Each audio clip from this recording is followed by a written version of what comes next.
Welcome back to the live show. It is currently 5:59 p.m. And of course, today's date is the 10th of May 2025. How are you doing this beautiful evening? Everything is surging. Everything is surging up from Bitcoin to Doge to Ethereum. Everything is surging. Who knows what's going to happen next? Nobody. Okay. The market is surging. So, this is not a financial advice, but if you got some money, you better go on ahead and buy some coins or some stocks. Now, I don't know if you want to go buying some stocks, some coins, but stocks for sure. Stocks for sure. Because now Bitcoin is over $103,000. Ethereum is over what? 20 some hundred. So you might be a little too late, but it's never too late, ladies and gentlemen. It's never too late. With that being said, India and Pakistan, there's a new update. So the OG, the 45th and now the 47th, Donald J. Trump. Uh,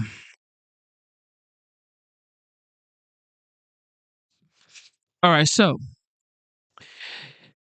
Donald Trump posted on Truth Social as well as X.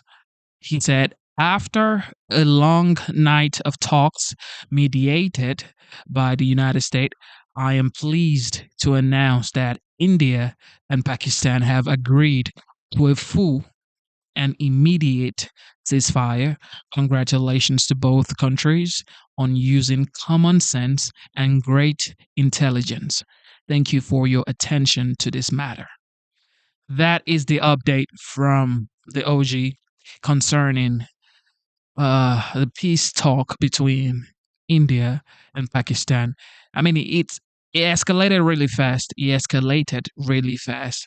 I'm just glad that there's some peace in that region now. Hopefully, Russia and Ukraine can go on ahead and continue alongside with India and Pakistan because peace is the only way this world can last. We need peace in this world. But with that being said, back to basics. Here we go.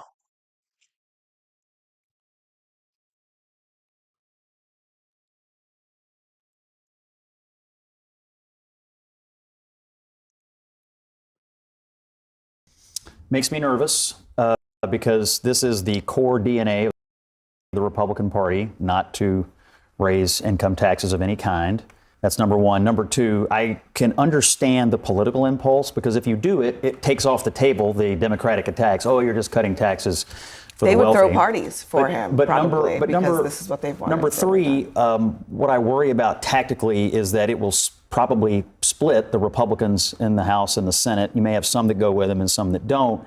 And it's already a fraught enough process to get reconciliation done that this could be a wrinkle. The most important thing they can do is make permanent the president's tax cuts. If they don't do that, that'll be the largest tax increase in American history. That's project one. To me, if this endangers that, that makes me nervous for the president's overall agenda. I think one of the reasons, though, that we're even talking about this is because somehow in the White House, they're realizing that the math isn't mathing. That they're going to have to figure out how to make all of these promises work. And it's going to cost a lot of money. And the tariffs are not sustainable to, quote unquote, pay for it, which is questionable whether they would in the first place. Well, not only are the tariffs not sustainable, but the deals will not be done fast enough. So if you look at the three different ways that the Treasury Secretary has talked about raising money, right, he has said it would be a combination of Doge, things around efficiency, IRS, et cetera, tech, right? We've talked a lot about that. The trade deals, but the trade deals are going to take time, right? Most of those trade deals will not be done until the end of the year.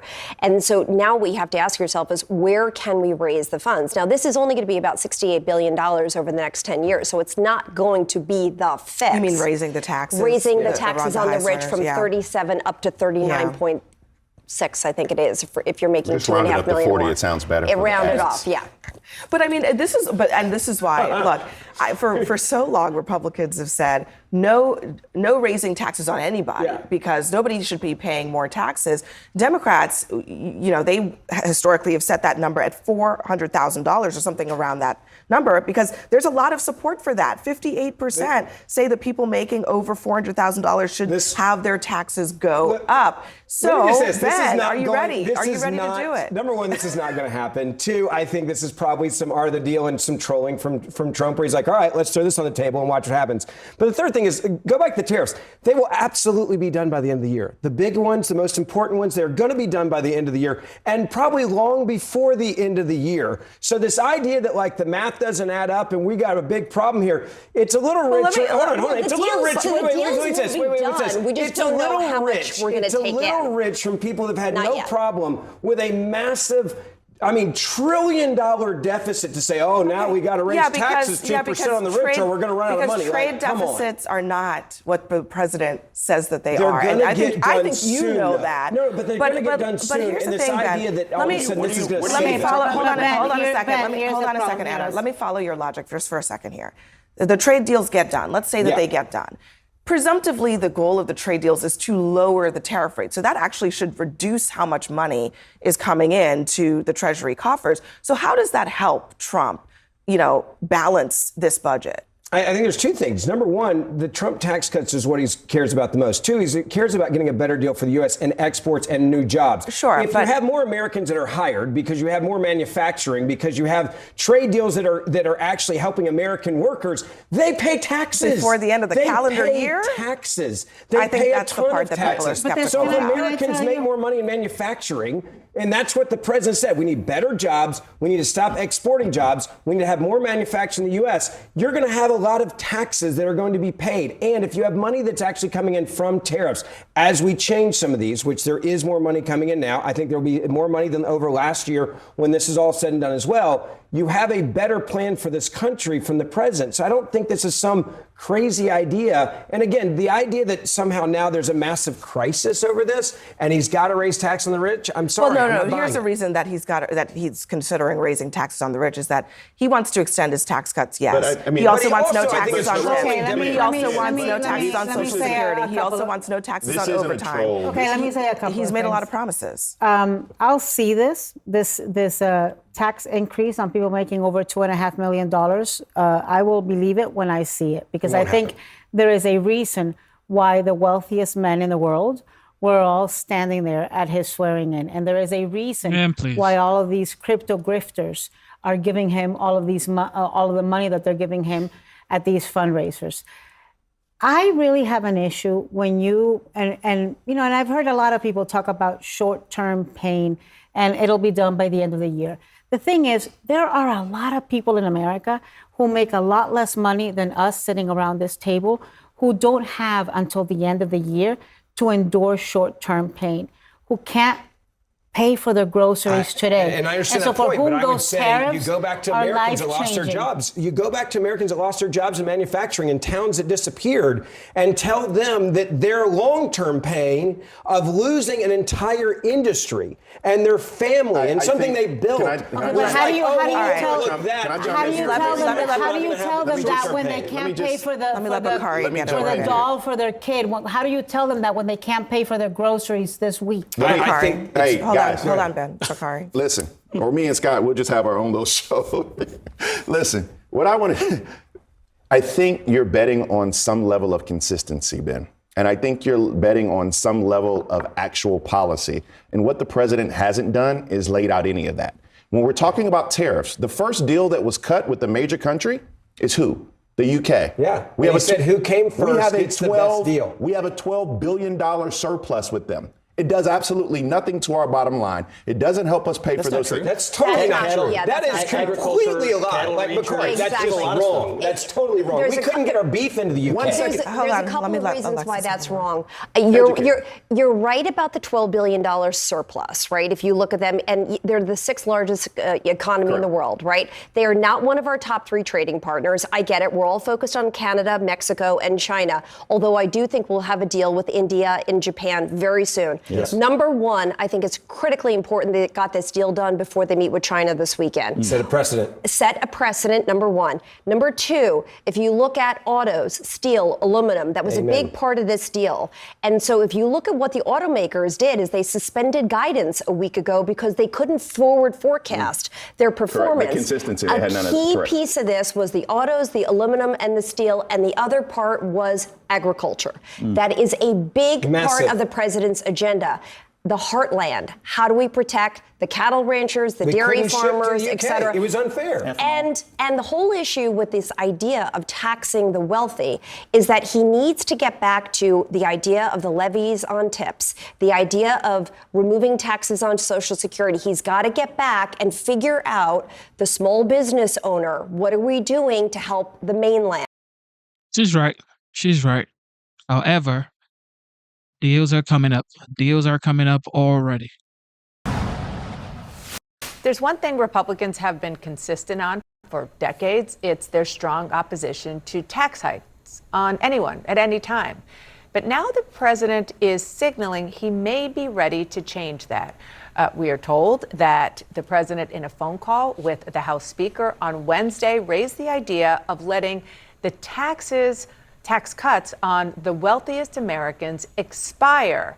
That would help pay for some of the spending cuts that they want to get to and other tax cuts as well.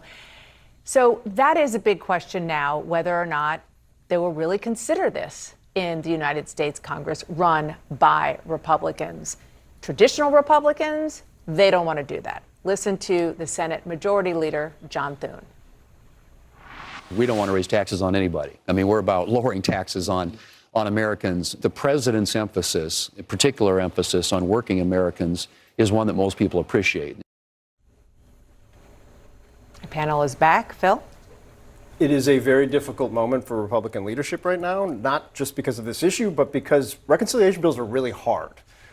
Finding pay-fors for reconciliation bills is really hard, particularly when the president's priorities, which are red lines for this White House, and tax on tips being kind of the critical one we think about the campaign, there's several of them, are quite expensive.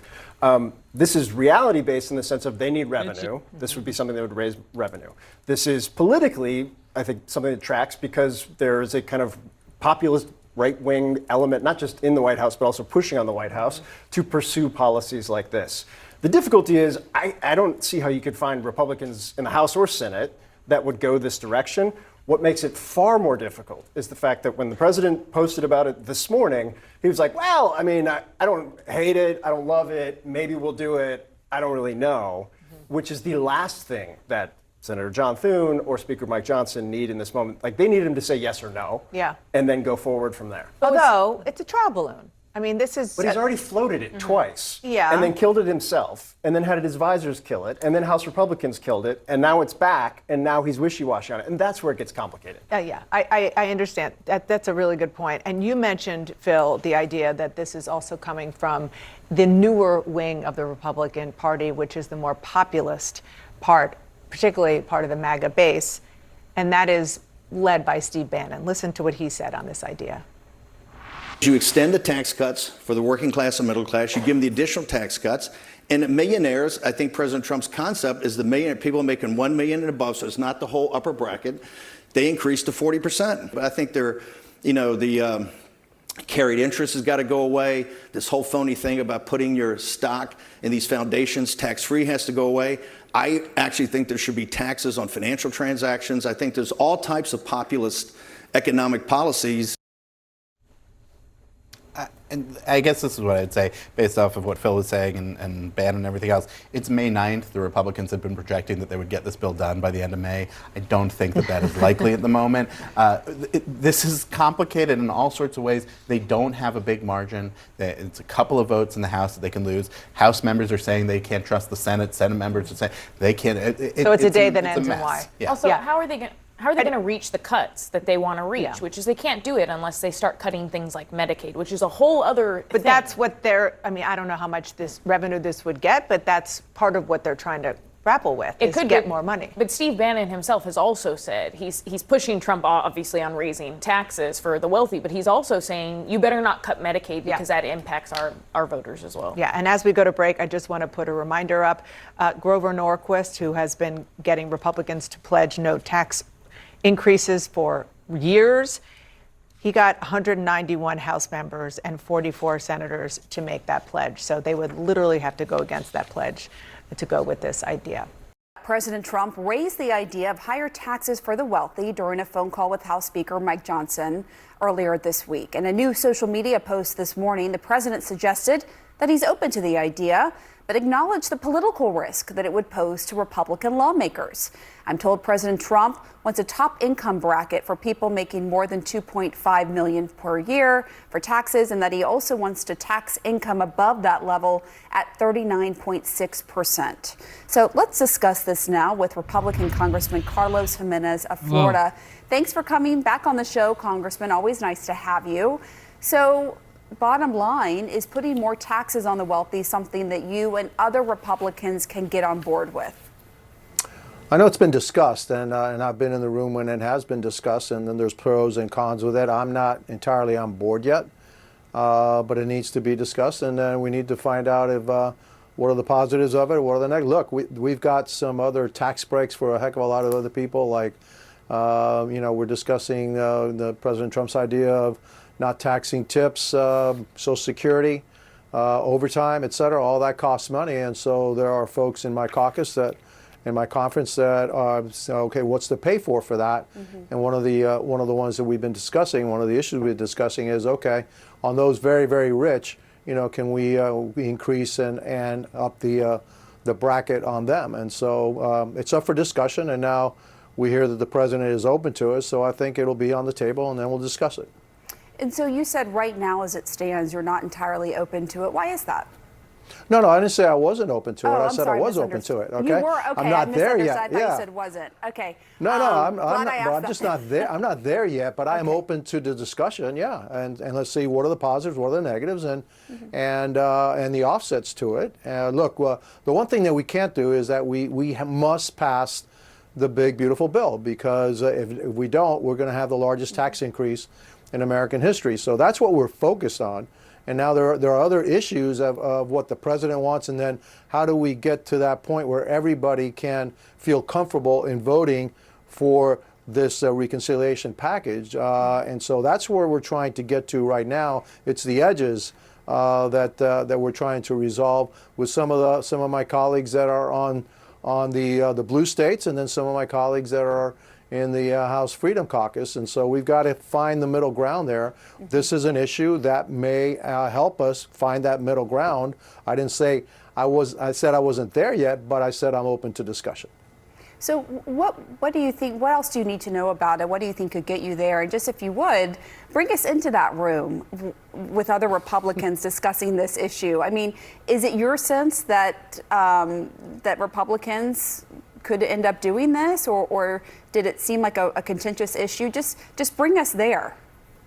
Look, we're talking about really rich people, okay? I mean, with a lot of money, okay? And so how much does that, if we increase that rate on them, how much would it really hurt?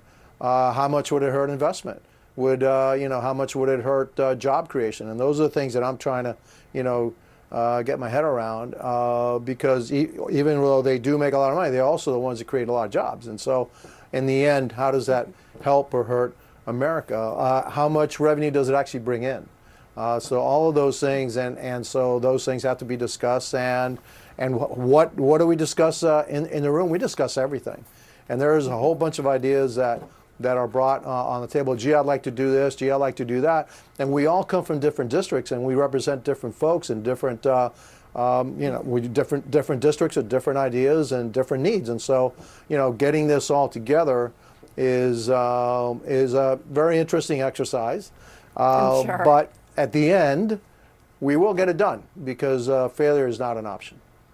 So just to follow up, I mean, what would you say to constituents who might be watching this debate play out and say, well, why not put taxes, more taxes on the really rich, why are Republicans looking to squeeze Medicaid or looking to make changes there for lower income Americans as a means to extend the tax cut that research shows really benefit the wealthy? What do you say to constituents who might view this that way? Well, I'll say to them that we're not going to be touching Medicaid benefits. What we're going to be doing is, and what we have discussed is, those recipients that are actually capable of work, they need to go to work. Illegal immigrants that are on the system, they probably shouldn't be on the system.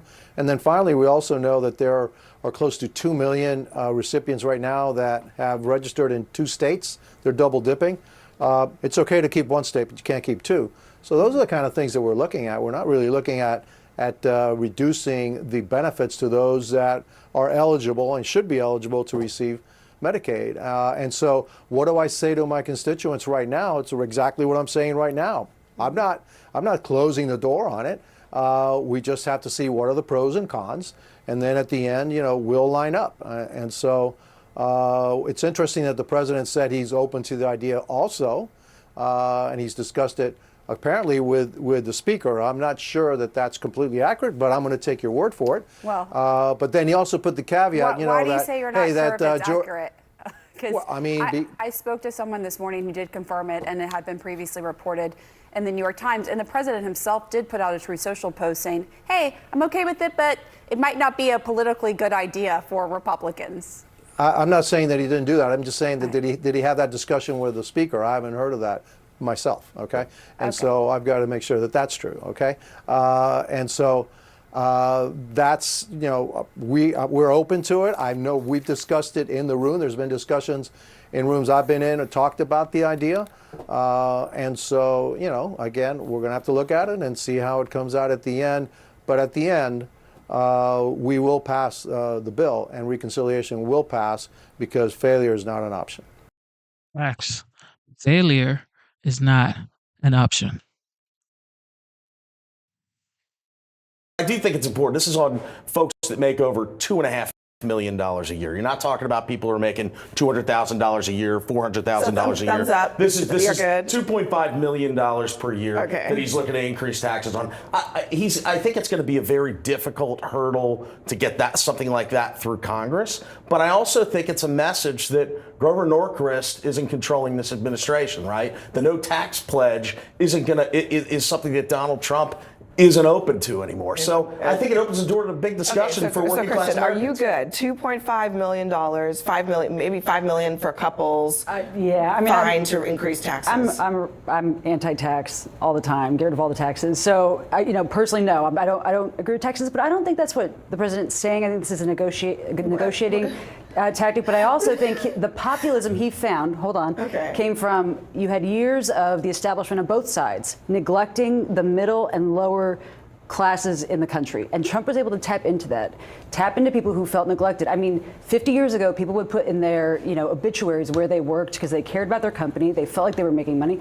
And that does not happen anymore. They're forgotten. And both parties, frankly, Bernie does a rally, but he didn't win your primary. You fixed it for Hillary Clinton to win. So with Congress, no, his own party. With both, there are going to be blue. Well, I mean, no, Democrats, you don't really have any blue dog to Democrats be honest, left. I mean, we got some Democrats here. I think y'all would take that, right? Yeah, it's a win. It's a win. It's our policy. It's a win. Thank you. About it's our policy. The president understands that the politics are on our side on this issue. I think he wants to have his cake and eat it too, quite frankly. He wants to say he's for this while knowing that it's not going to happen because the Republicans on the Hill are not going to go for it. I don't think Grover's lost that much influence amongst them. And, look, this is a policy. We do need a tax code here that does tax the extreme wealthy in this country. How are we just going to keep on running red, deep deficits again and again and again? Or are we going to try to balance this budget? So which prince or princess in the Democrat Party is going to stand up and say, I'm with President Trump? Yes. I'm coming together. That is a very good question. Look, I think this is like a fascinating thing, right? Because every Republican senator already voted against his policy. In the budget, in the first budget reconciliation, Democrats put up amendments saying we like every tax cut except for tax cuts for people over $1 million. And every Republican voted no. They raised it up to $5 million. Every Republican voted no. They raised it to $1 billion. Just no tax cuts for people over $1 billion. Every Republican voted no. So the problem for him is his party. But I will say, I'm standing here happily saying, I think Donald Trump is absolutely right that we should tax wealthy Americans more and not cut Medicaid. I mean, that's the decision. Right now, Republicans in Congress are trying to take away people's health care.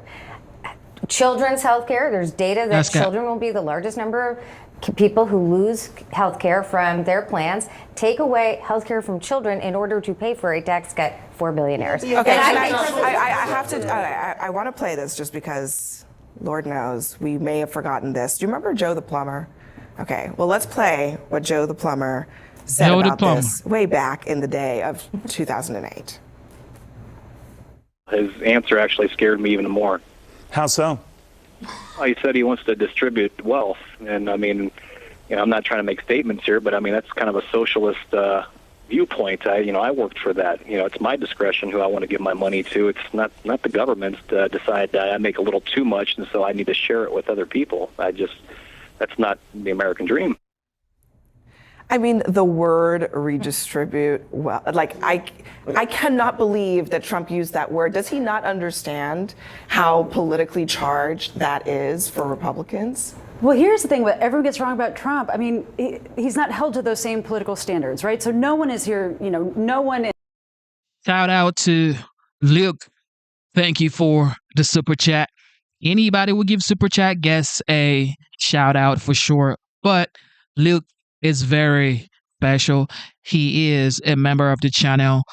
Our membership is $4.99. You could get a star at the end of your name, like Luke, and some other perks. But shout out to Luke. Thank you for the super chat. God bless you. Let's go. Ohio or anywhere tonight is saying, oh my gosh, you used that word. Now, I do think that Democrats are going to be, having a message conflict here, because you can't say that congressional Republicans do whatever Donald Trump says and then here sit at the same table and say they are disagreeing with him. It's healthy. We should disagree on policy to get to a better ending. It happens all the time. It happened with President Bush. It happened with President Reagan. It happened literally. It is healthy to represent your district and your state. And so to say that Republicans just do whatever Donald Trump says and now say they disagree. I'm happy to argue. I'm really happy to argue. They do everything Donald Trump wants, except when it comes to the billionaires. Easy message for me. Totally easy. Somebody like Josh Hawley, right? Senator Hawley said, "Look, I would be for some measure of tax increases if you increase the child tax credit, right?"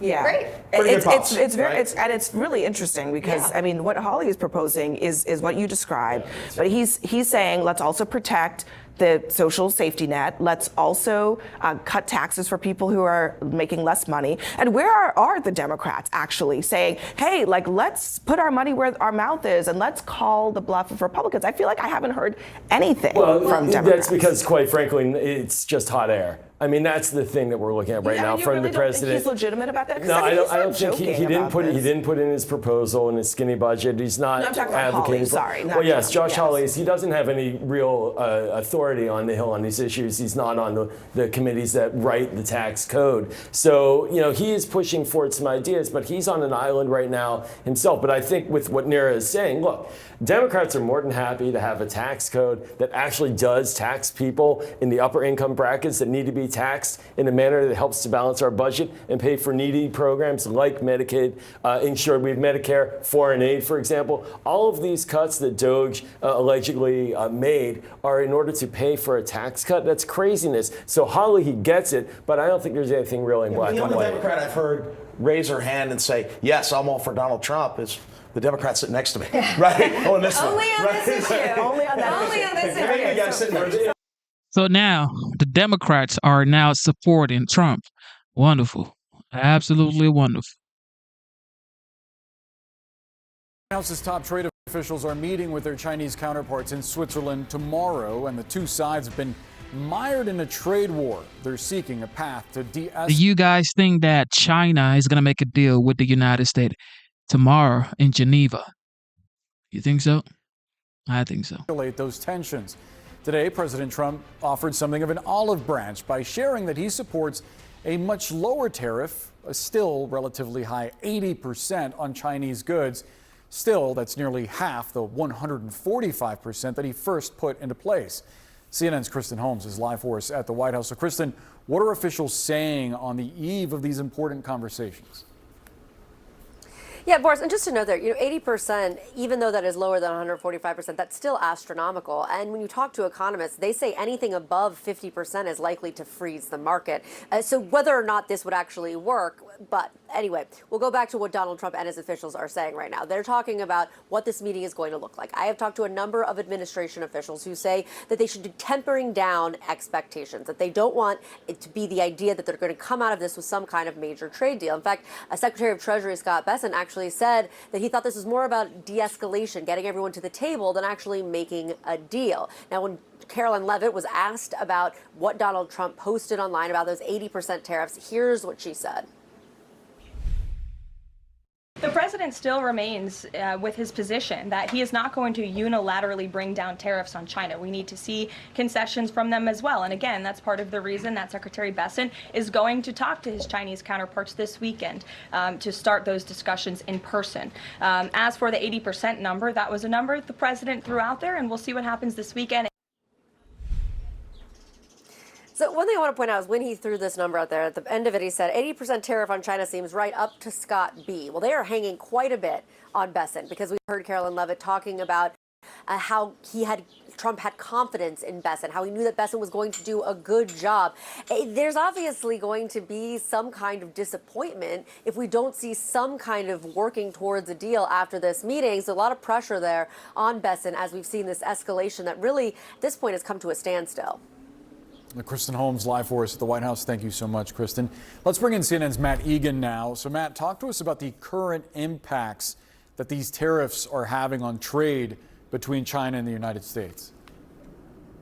Yeah, Boris, look, there is so much riding on these meetings in Geneva, because you still have a situation where the world's two biggest economies are in a full-blown trade war. These are sky-high tariffs, and the clock is ticking, right? The longer this goes on, the more damage to the economy, and yeah, the more damage to world trade. We just learned today from China that their exports into the United States plunged by 21% in April, and we've seen that shipments from China into the port of Los Angeles have plunged. Analysts warn that we could be days or weeks away from a COVID-style supply chain meltdown that potentially causes shortages. Of course, this meltdown would be largely self-inflicted. And so that is why, obviously, any sort of de-escalation that comes out of this meeting would be welcome. 145% tariffs on China, that's just not sustainable. I would just note, though, that 80% tariffs, I mean, that is not exactly low. That is still very high, higher than pretty much anyone had been anticipating coming into this year. And even if shortages are avoided here, there's growing concern about sticker shock. Goldman Sachs has this new warning out where they say that a key inflation metric in the United States could hit nearly 4% by Christmas, and they're anticipating even bigger price increases for a number of categories, including clothes, footwear, used cars, appliances, and computers. Boris, they're warning that essentially this trade war could end up undoing a lot of the progress in the war on inflation.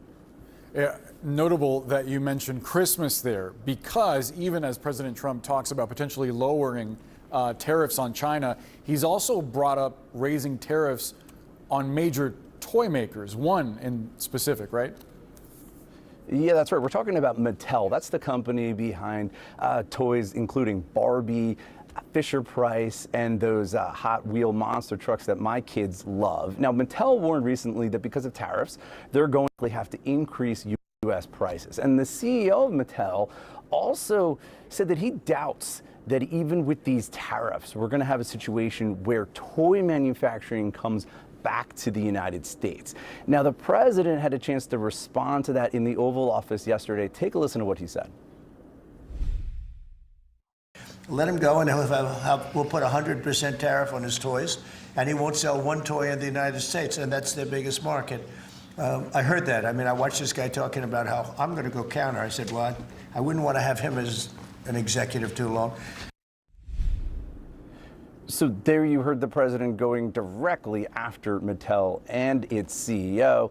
I would just note, though, that 100% tariffs, that would obviously dramatically increase the price that Americans are paying when they're trying to buy Barbies or Hot Wheels or other toys, if they could even get it. But it is notable to hear the president just a few days after Mattel came out with this price hike announcement, going right back after the company.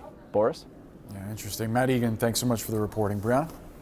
The impact from this trade war has been significant, especially at the busiest port in the U.S., which is the Port of Los Angeles. Gene Soroka is with us now. He's the executive director at the Port of Los Angeles.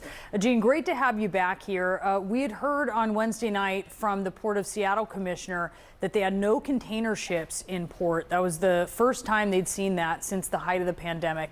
Last time you and I spoke here recently, you were expecting a 35% drop in port traffic this week. What are you seeing? Good afternoon, Brianna. Yes, we saw that drop this week. And when we close the books tomorrow night, we'll be down about 31% in volume compared to the same time last year. We've welcomed 16 ships into the Port of Los Angeles this week. 4 vessels were canceled. In the end, we've got another 13 vessels that have been canceled for the balance of May, making up a little more than 20% overall of what we expected. So we have now seen the impact right here on the docks. So you're seeing a real diminished volume coming in there. This morning, the president said the tariffs on China could be 80%, that they could go down. Now, I will say there are questions as to whether that is an overture rather than an actual number that he wants to see as an end goal. The White House is saying this isn't a unilateral thing. This would be part of, obviously, some talks that they're having. But when you look at that number, it's still really big, 80%. Would that help, or is that just still too big to really make a difference? I think it's too big to make any difference. And I haven't heard from any merchandisers or procurement folks that said a number like that would get them to start up buying again from China. Oh, that's a really important thing to note. At what point do longshoremen, dock workers, mechanics, truck drivers start seeing layoffs in your experience? Yeah, we're starting to see that right now. There are 33 work groups out on the docks today. We call them labor gangs. 33. And there's about 25 members to each one of those labor gangs. In the past several recent Friday numbers, we've been between 40 and 50 labor gangs out on the docks. With 8 ships in port today, we're starting to see the dock workers go back to the hiring hall. Okay, so explain what that means. Are they sort of furloughed? Are their hours reduced? How does it work? How does that affect their take-home pay?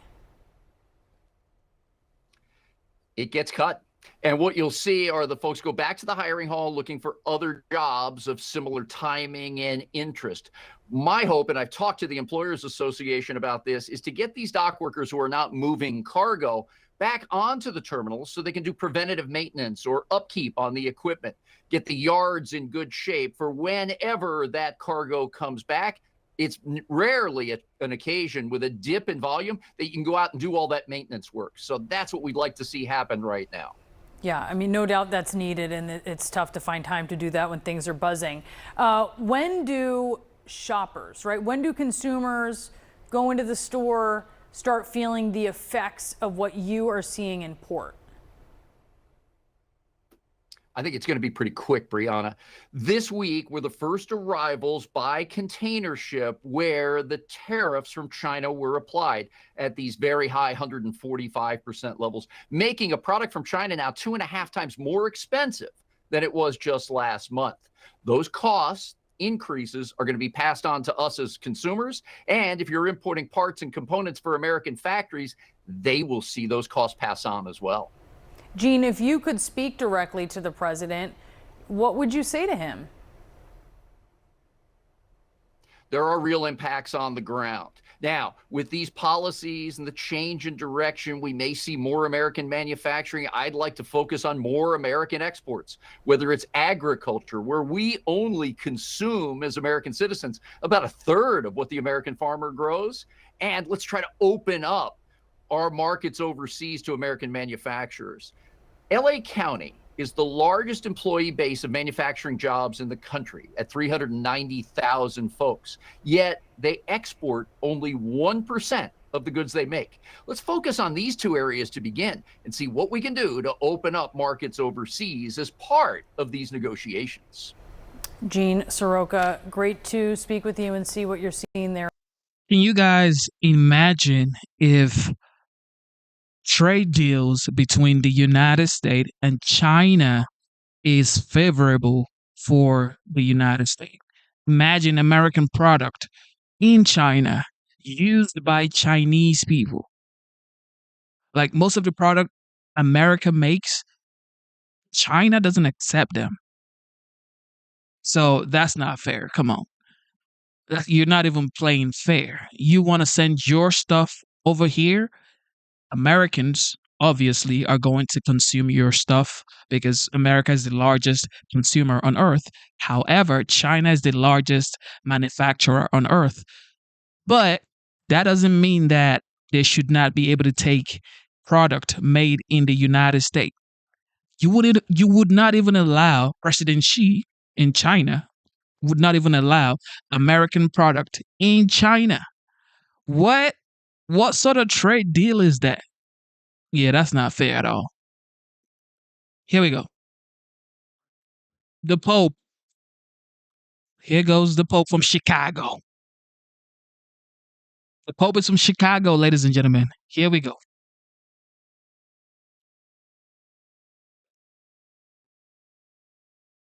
Pope Leo XIV. Before Cardinal Robert Francis Prevost became Pope, a social media account posting under his name shared critical views of the Vice President J.D. Vance. In February, the account shared this article criticizing his interpretation of the Christian doctrine, calling it, quote, wrong. Last month, the account posted a tweet claiming that Trump and El Salvador's president laughing about the deportation of migrants there, seeming to criticize that. And in 2020, the account reposted a bishop who said he was praying for George Floyd and his family. Far-right activist and a huge Trump ally, Laura Loomer, took issue with that. She responded today with this quote in all caps, Marxist Pope. I'll note, CNN has not independently confirmed that that X account is connected to Prevost, who was elected the 267th Pope today. Joining me tonight is the Democratic Senator Tim Kaine of Virginia. And Senator, just first, as an American and as a Catholic, what does it mean to you to see the first American Pope elected? Were you surprised? Caitlin, I was surprised. I was surprised at his story, and it was emotional.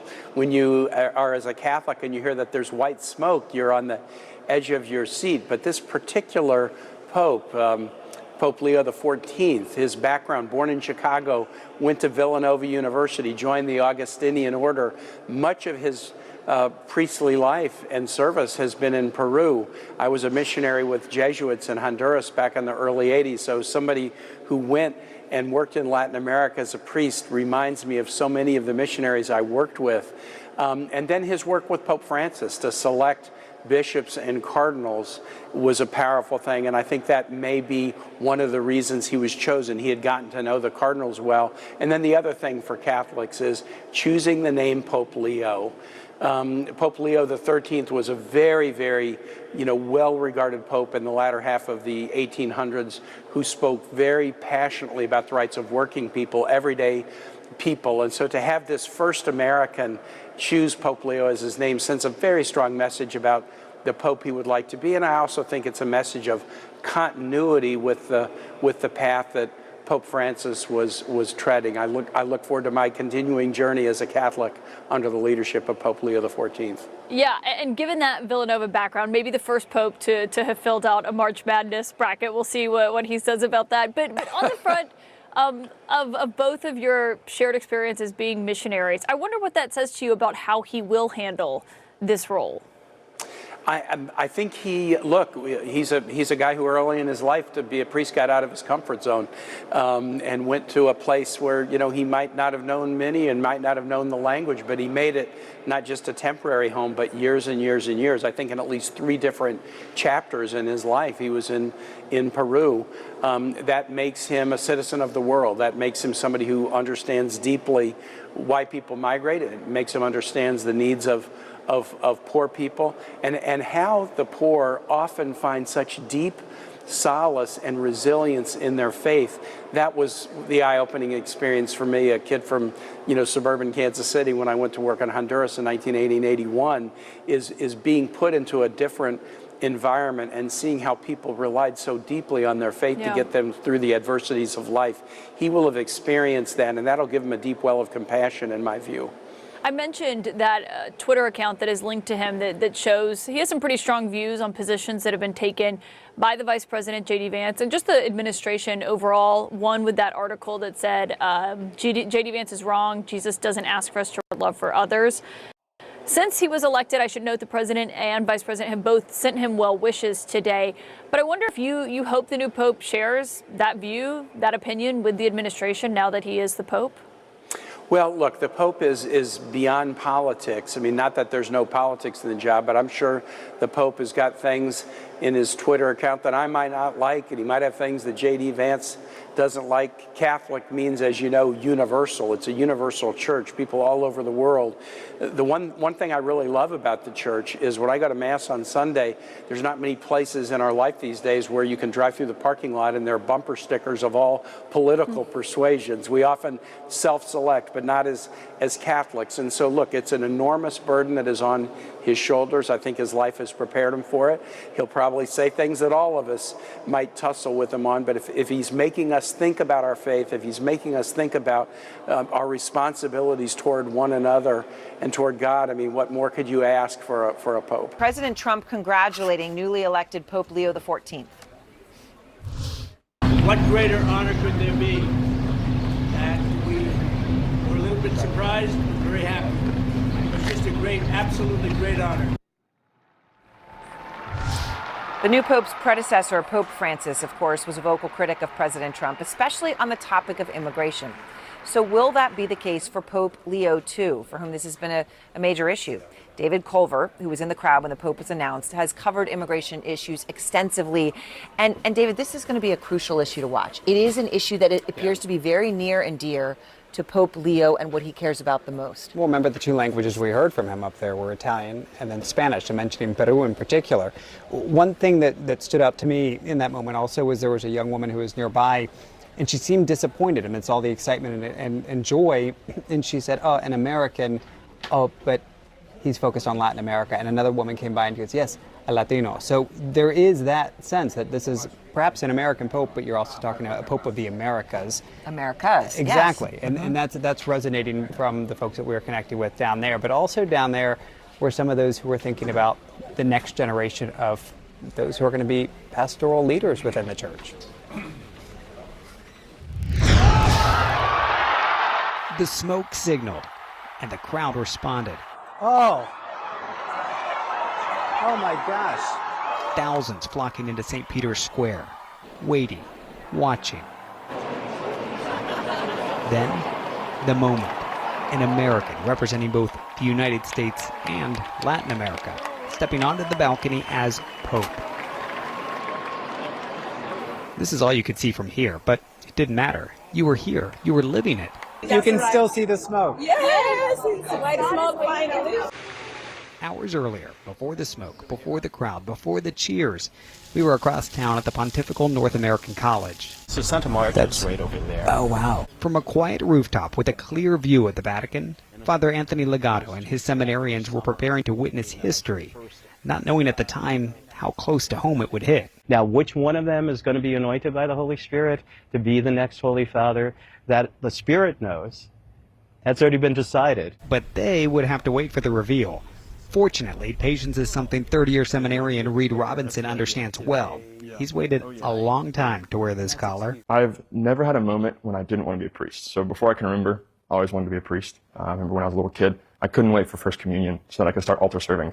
There's pictures of me when I'm 7 years old, like this high, wearing the white, walking down the aisle, helping the priest out. Now living in Rome, far from his home in Tennessee, Reed knew exactly where he needed to be when the time came. Actually, there was a note sent out to our university that should there be white smoke while you're in class, everyone is free to go, including the professors. It won't be counted against you. And actually, you should go as fast as you can down to the square. And that's what they did, pouring into St. Peter's Square, boosted on shoulders, climbing over barricades, all for a better view. But it wasn't about what you could see so much as what you could feel, the weight of the moment, the unity around you. Wow, yeah, American. Only after the crowds began to clear did we spot a familiar face, Reed, all smiles, still stunned. It's such a blessing to be. I mean, standing here in the square, I'm looking at St. Peter's. You know, my walk home is 5 minutes. I can't thank the Lord enough. I mean, it's such a gift to be able to be here, be with y'all, be with 40,000 of my closest friends. Now to say there's an American Pope. Oh my goodness. I mean, Reed, how do you process it? Just, I mean, smile and pray. Smile and pray. I mean, it's exciting. We're Smile sent here to and Rome. The American College was originally sent here and founded so that men could come and grow in love for the Holy Father. And now it's, after doing that for 3 years and coming to love Pope Francis, being able to mourn his loss, and then now welcoming an American Pope, it's incredible. Take me back to the Reed Robinson as a 7-year-old altar server. Did you imagine this moment ever? Never. No, I could not have imagined it. I mean, goodness, yeah, it's the biggest surprise. Yeah, being here for this moment especially. He did skip class, though, Aaron, and that was baptismal class where they had baby dolls that they were supposed to practice doing a baptism. But he says they'll make up for that later on, and he's also excited about recruitment going down. He said this is going to be incredible.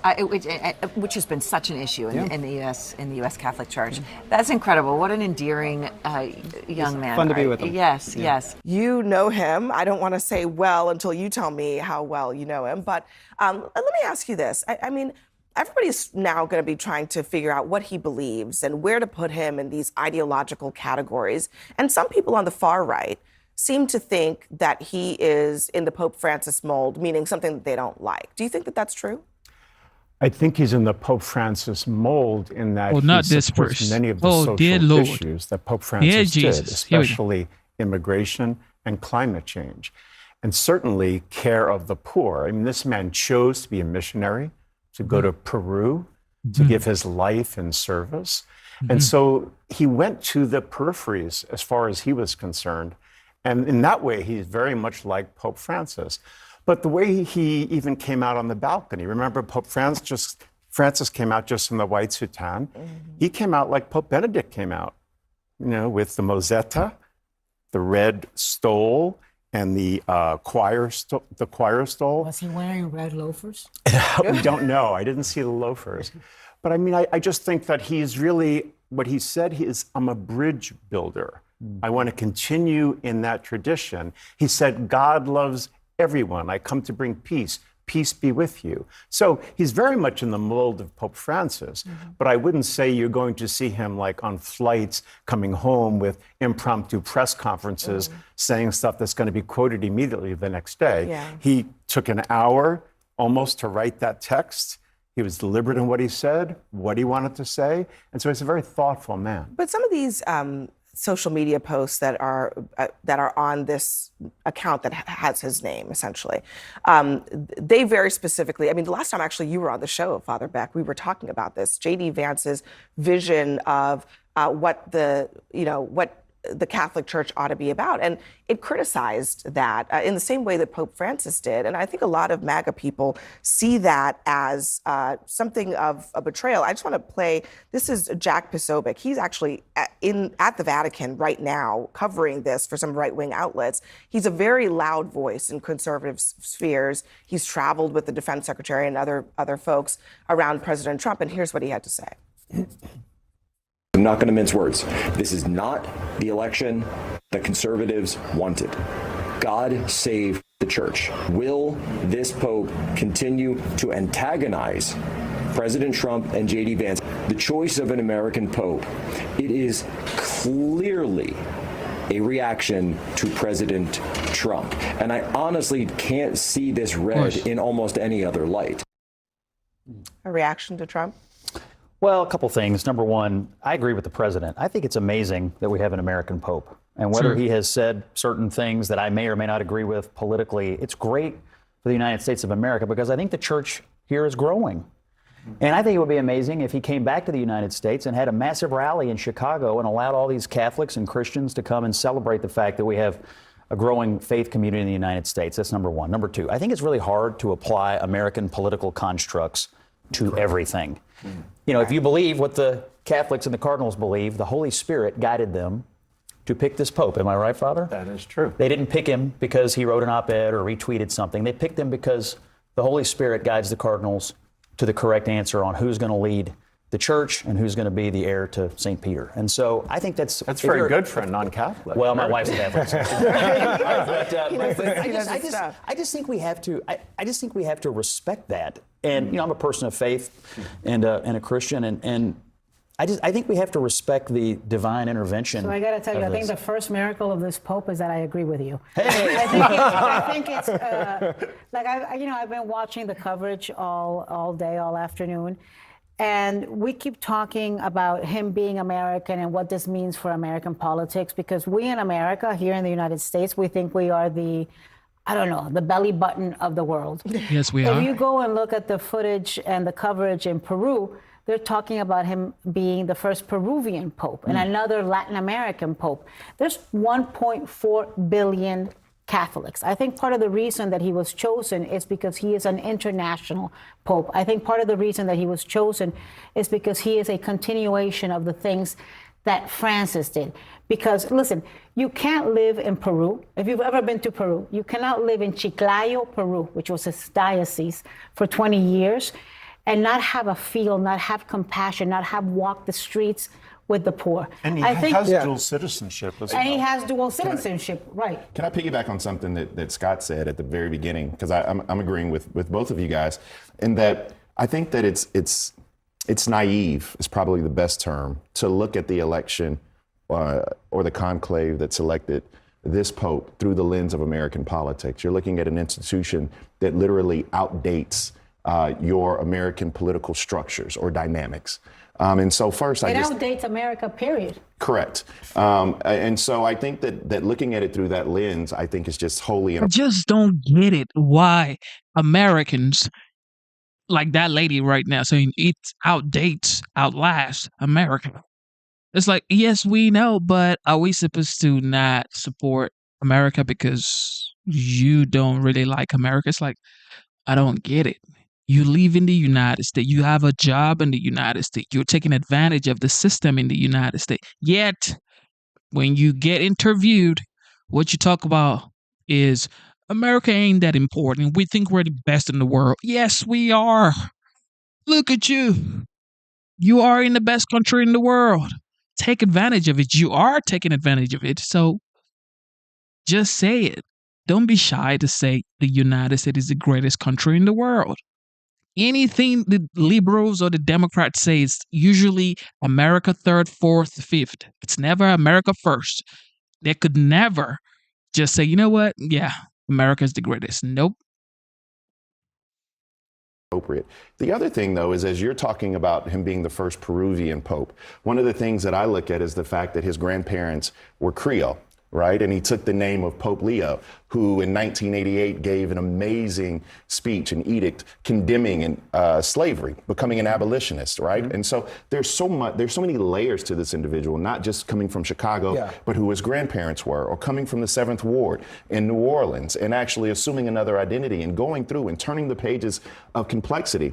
And I just think that today is a great day of that.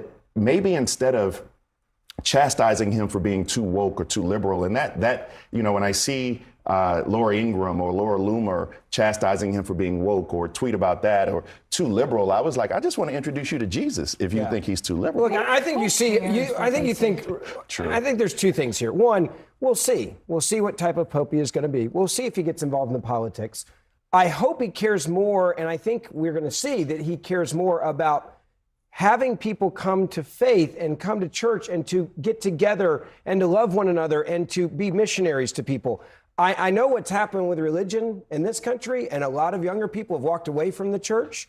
I hope that having a pope from the United States of America inspires people to maybe go back to church. But he has to be in politics in some way if they affect social issues. And I understand that. That's what I was going to say. I get that. But the thing is his job to walk out there day one and to be political. Do you think that if he does, I mean, as the past pope had, speak up on things that are in the politics, especially on this issue of migration that's happening globally, not just in the United States. My question is this: is it personal politics or is it the church? And I think there's a fine line there. I think that he would argue that's the that is doctrine. That being right? pope and being president of the United States are two completely different things, and we can't judge them with the same spectrum, right?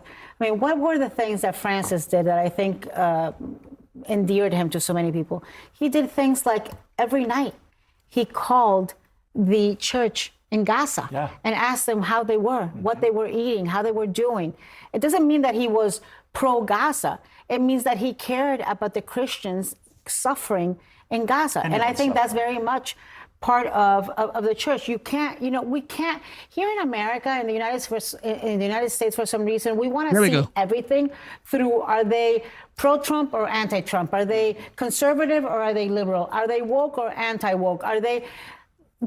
he is a worldwide leader. Which, by the way, to your point there, I think this is exactly why I think there's some people tonight that should give some credit to President Donald Trump for the way he responded.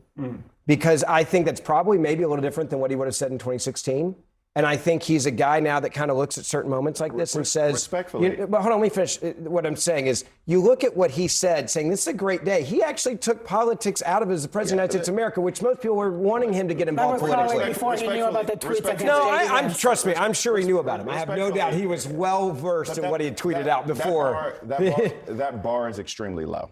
And I think by setting the bar... But can you give a little credit if you say even... So in other words, even when Donald Trump does something right, on the Pope, you're now saying, I'm still going to criticize him. No, because, I mean, this is not an issue of politics. This is an issue of things like love and empathy and truth. Then why don't show some of that towards the president when he gets it right on a nonpartisan issue of the Pope? I'm not going to simply give you credit for coming out and doing something that you're supposed to do. One of the most amazing things about this spiritual or religious journey that we're on is it's not the way we profess it. It's not the way we wear it on our sleeve. It's not whether or not you can quote James or Ecclesiastes. It's not those things. It's how you walk. And whether or not people can see God in the way that you walk. And so people still have those questions about... I think Donald Trump's a very different man since this assassination. One second, let me just wrap this up. Hold on. I just wanted to put a button on it. The United States think we are the center of the universe. Who cares? I just wanted to say... We care, Anna. We care. What do you mean, who cares? Why are you in the United States if you don't care? Can you listen to her? She just said, who cares? You're here sitting in the United States talking about who cares about. Man, some folks need to go live abroad for like 2 days and they're going to appreciate the United States. Catholics in the Bakari world, finish his thought. Catholics in the world are celebrating this choice. And one of the things that was wonderful today was when we saw in St. Peter's Square flags from all over the world, and just this feeling of elation was when this new pope was chosen. It is something that I think is very Catholic. Any Catholic that's ever been in the presence of a pope, even if it's been with me, and believe me, I'm a skeptic and I'm flawed. I'm a very flawed human and a very flawed Catholic. But you can't help. I'm not going to confession. Forgiveness right there. He's pulling you into that confession. Friday morning, 10:30. By the wave of spirituality of millions of Catholics. I agree. Feeling what they're feeling. So when I tell you, can we just please stop looking at this through the spectrum of Donald Trump and the United States? This is global. This is spiritual. This goes far beyond that.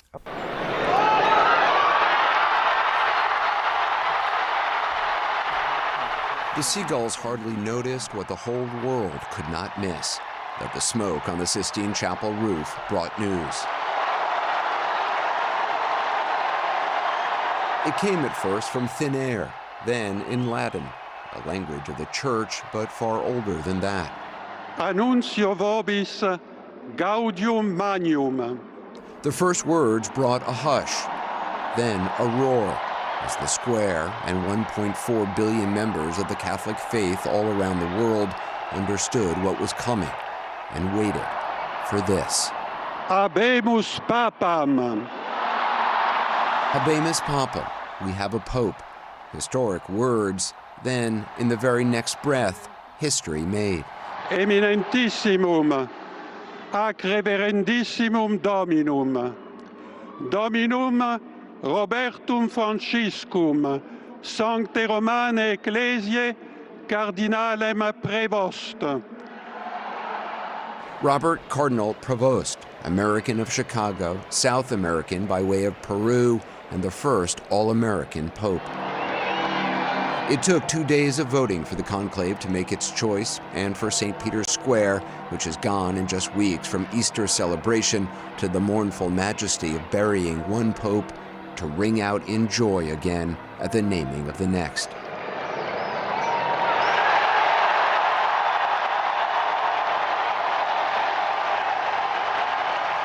Leo XIV, his name, according to the Vatican, a nod to Leo XIII, who ushered in the Church's modern social mission and was Pope for some 25 years before he died in 1903. This Leo, our modern-day Leo, came to the balcony wearing the traditional red cape that Pope Francis refused. And though raised in the U.S. and looking out on more than a few people waving American flags, he spoke first in Italian, then in Spanish, but not English. La pace sia con tutti voi. Peace be with you all.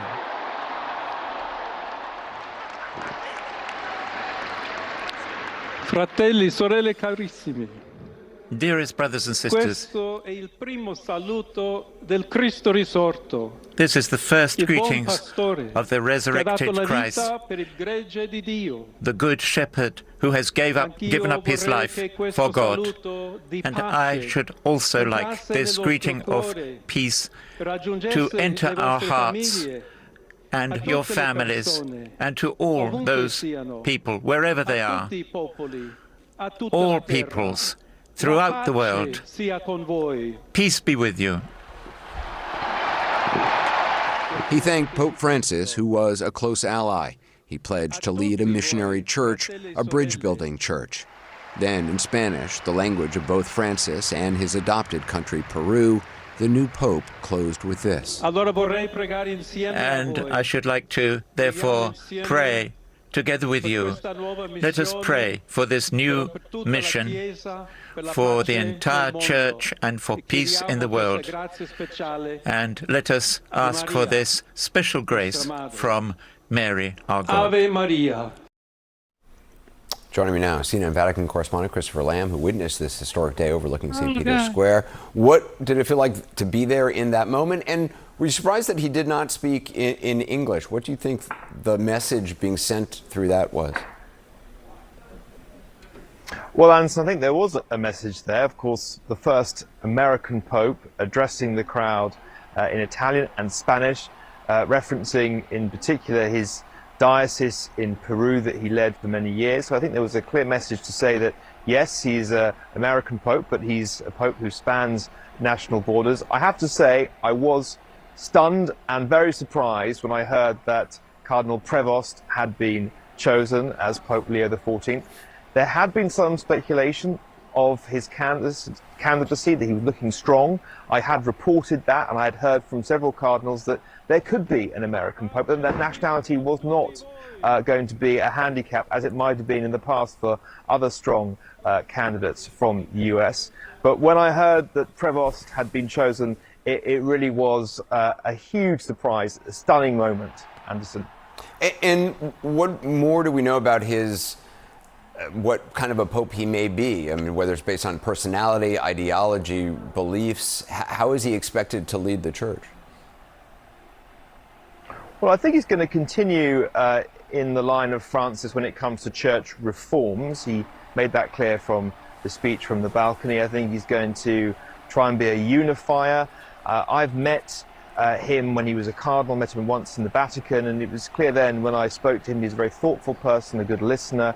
And I think he's renowned as a methodical and capable administrator. I think the big thing that he is going to be tasked with doing is institutionalizing the reforms that Pope Francis has started, whether it's around the role of women, whether it's in terms of a more inclusive church where it's not just the bishops leading the church, but the people also being part of the mission of the church. I think that's going to be a very important to him, but also his choice of Leo after Leo the 13th, I think a nod and a sign that he wants to be a pope who speaks out for the rights of workers, for the poorest, economic injustice. Of course, Leo the 13th was the main Catholic social teaching pope. Just quickly, do you know if he's going to live in the Apostolic Palace or, like Pope Francis, live in the more modest guest house? Sort of a lot of pressure on that decision, I guess. Well, that's a big decision for him. I think tonight he's going to be in the Casa Santa Marta. We've just seen some video of him going back to his old apartments in the Vatican near the Casa Santa Marta, I think, to collect some belongings, I presume. He blessed some people and greeted them there. He's got to make a decision about that. That's very significant. But I think he'll be in the Casa Santa Marta for the time being and then make a decision later on. All right, Christopher Lamb, thanks very much. Thank you for tuning into the live show. What is going on between China and the United States trade deal? Here we go. According to CNN, President Trump signaled a major concession in his tariff policy toward China. This is what he wrote. 80% tariff on China seems right, up to Scott B. Scott B is the Treasury Secretary Scott Bessent. The current tariff is 145%, so he's floating a 65% reduction in tariffs to China even before U.S. negotiators sit down with Chinese officials, Scott Bessent among them, this weekend in Switzerland. With us now is former press secretary and then Vice President Joe Biden, Kendra Barkoff, and Republican strategist and former RNC communications director Doug High. So that was fast. I mean, before the negotiations even start, you drop your asking price 65%. What's going on here, Doug? Well, I think part of it is a reaction to what we've been seeing as either fewer container ships have been coming in or ships with fewer containers, and that a lot of those containers that have come from ports in China to ports in the U.S. have less product in them. And so there's a very real concern of what people are going to pay, or are there going to be shelves that are empty? These are bad visuals for Donald Trump. I think he knows that. It may be too late to save the immediate problem, but clearly he realizes that there's an ongoing issue here that could hurt him politically pretty severely. I think it's smart to get ahead of this, but let's ultimately see where we end up. That's obviously much more important. Obviously, 80% tariffs are still huge. They're still extraordinarily high, yet it's a lot lower than 145%. Kendra, is this the art of the deal? Well, look, we've seen his tariff policies to be erratic time and time again. And what we're seeing is a potential coming towards a recession. Trump owns this economy, and what we're seeing with the up and downs is really going to start to affect workers. It's affecting prices.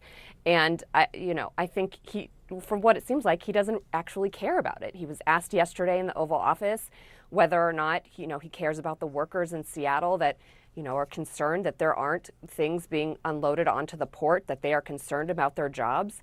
And he sort of brushed by the question. So he actually does own this economy. He is the president. The buck stops with him. And I just think these erratic tariff policies are a problem. As long as we're talking by the way, about... John, I'd say Kendra's very smart to point out the dock workers in Seattle. Tariffs are about American jobs, and ultimately it's dock workers in Seattle, it's truck drivers who are going to deliver that from Seattle or Long Beach to every community in the country. Those are American jobs, and that's part of Trump's concern. President Trump speaking out ahead of the weekend talks that his Treasury Secretary will be leading in Geneva with Chinese trade officials, leading into what will be the first actual talks between the U.S. and China since Trump launched his global trade war. The president just posted on social media floating a 80% tariff on China, as he says, seems right, which would be a dramatic drop from the 145% tariff he currently has slapped on the country, though it would still be historically high. TBD what that means. We do not know. What we do know is the impact of the tariffs on Chinese goods coming in are hitting one industry particularly hard, the baby industry. That's because, according to some estimates, more than 70% of baby gear purchased in the U.S. is manufactured in China. Everything from car seats to changing tables to strollers. Said another way, essentials for new parents. Joining me right now is someone who knows this too well. Joe Shammy. He's the president of Delta Children, the country's largest crib and children's furniture brand. Joe, thank you very much for coming in. As we were talking leading into this, your company is so impressive. Family owned and run for multiple generations now. Before I get to kind of the questions of where things are headed, what do these tariffs on imports, the 145 that we're talking, that's currently on from China, what does it mean for your company right now? It means that we have to figure out how to continue to make safe products that are affordable for parents. And 145% it would be almost impossible to do so. So we're trying to figure out other avenues, other ways of doing so, and we're waiting for direction from the president. We acknowledge the president has valid concerns about our trade imbalances. Mm-hmm. I'm glad that Thank you for tuning into the live show. All right, the president of the United States, Donald J. Trump, just posted on Truth Social saying a very good meeting today with China in Switzerland. Many things discussed, much agreed to, a total reset negotiated in a friendly but constructive manner. We want to see for the good of both China and the United States an opening up of China to American business. Great progress made in capital letter. Okay. Great progress made in caps. This is the president, so you know how much he likes caps. All right. So he's saying that they had a good meeting in Switzerland between the Chinese delegates and the United States. So hopefully a trade deal is inked soon. Hopefully. he's addressing it. I'm also glad that he's very devoted to families, to family values, to establishing a baby boom, all of the above. With that said in mind, we need to keep baby products affordable. What does it mean for your inventory right now? Are shipments coming in? Are you bringing products in still? So luckily, we are a very financially strong company, and we have a large inventory in stock currently. And we are bringing in certain products even at the higher tariff rates. So for the next few months, we're good. We're going to keep prices stable. We're going to do our best to do so, and we're hoping for more direction. But just a few months of inventory is. Not I know enough. you're not. I know you're not. Yeah, that's not enough, and I know that's not how anyone wants to run. They have to run their company. Yes. I was reading that on what we just are learning, 80%, if that would be what the tariff rate is, like, what does the 145% tariff on your goods coming in, 80% tariff on your goods coming in, does that make a difference? Do you think? Of course, it makes a difference, Right. but it still makes it very expensive for a new parent to raise a child.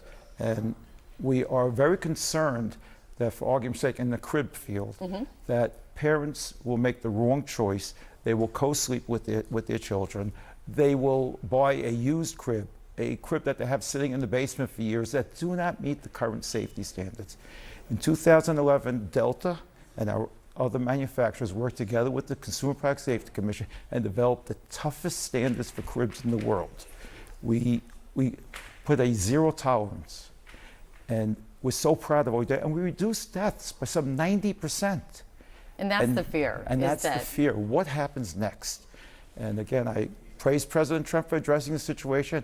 I praise President Trump for, at this time, saying he's going to take a look at baby essentials. But if parents can't afford it, the choices they would make, because you have to, you have a baby, you must have product for them. What that means, that's something I hadn't even thought about. Now, something I would say, a cell phone is a necessity, but we have old cell phones. A new parent doesn't have an old crib, a crib sitting and waiting for them to put into their home. That is a very good point. The president has been, I would say, almost unusually focused on children's products and how he has been talking about tariffs of late. We know that he talked about how children don't need to have so many baby dolls or can pay a couple extra dollars for a doll. He also talked about strollers in some of his recent interviews. I want to play this for you, what he said this weekend. Some prices are going up. Tires, strollers, some clothing in the wake of your tariffs. Excuse me, that's peanuts compared to energy. Energy is 60% of the cost. You should ask some positive things like Sir, it's amazing what you've done with gasoline. Like, Because you know sir. what? Gasoline's big Sir. business. A stroller is not big business. Uh-oh. I remember hearing that and thinking, what reaction someone like yourself would have to hearing that? No pun intended, but we are an infant industry. We are a small industry compared to energy and all other kinds of industries. But we are one of the most important industries there is. We need to keep babies safe. We need to encourage parents to have more kids, and we need to do our best to help them. An interesting thing that is particularly unique, as you're talking about safety of your products, Yes. that's particularly unique to the baby industry, is the testing that goes into these products before they make it to market. If one thing we hear over and over is make it in the United States, bring it in the United States, you won't face a tariff. Can you move all of that testing to the United States that is so essential for the safety of your products?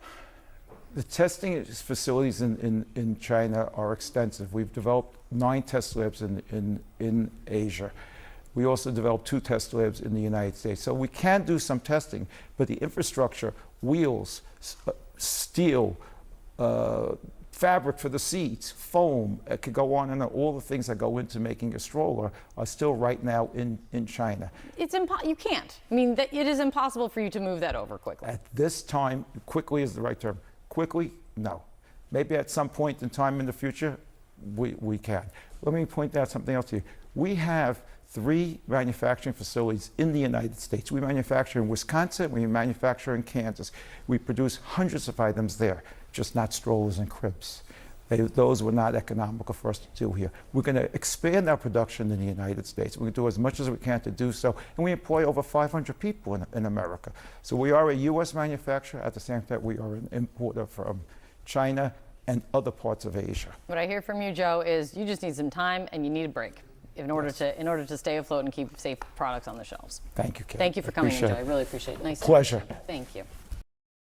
Thank you for tuning into the live show. A lot is going on in the United States. I've been seeing some comments saying, well, in the United States, we do not actually repurpose, reuse, transfer to our friends, our family, and say, you know what? You can use my daughter's stroller that she used when she was born. She's 4 years old right now. It's in the basement. Nobody's going to use it. No, Janet.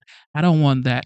I want you to check out my baby shower registry and check this stroller that I put up there on Amazon. It is $630. That's the one I want because I like the color and I like the reviews. The one in your basement, I don't want it. That's America. In 30 years from now, when the economic history books are written about Trump's trade war, you can be sure of one thing. There's going to be an entire chapter titled Dolls. The White House appears to have latched on to this idea that promoting austerity measures for kids explains their case. And each day, there's a new message about dolls. So let's take a look at how this has evolved, shall we? I want to start with Trump on Sunday when he was asked about the potential for empty shelves.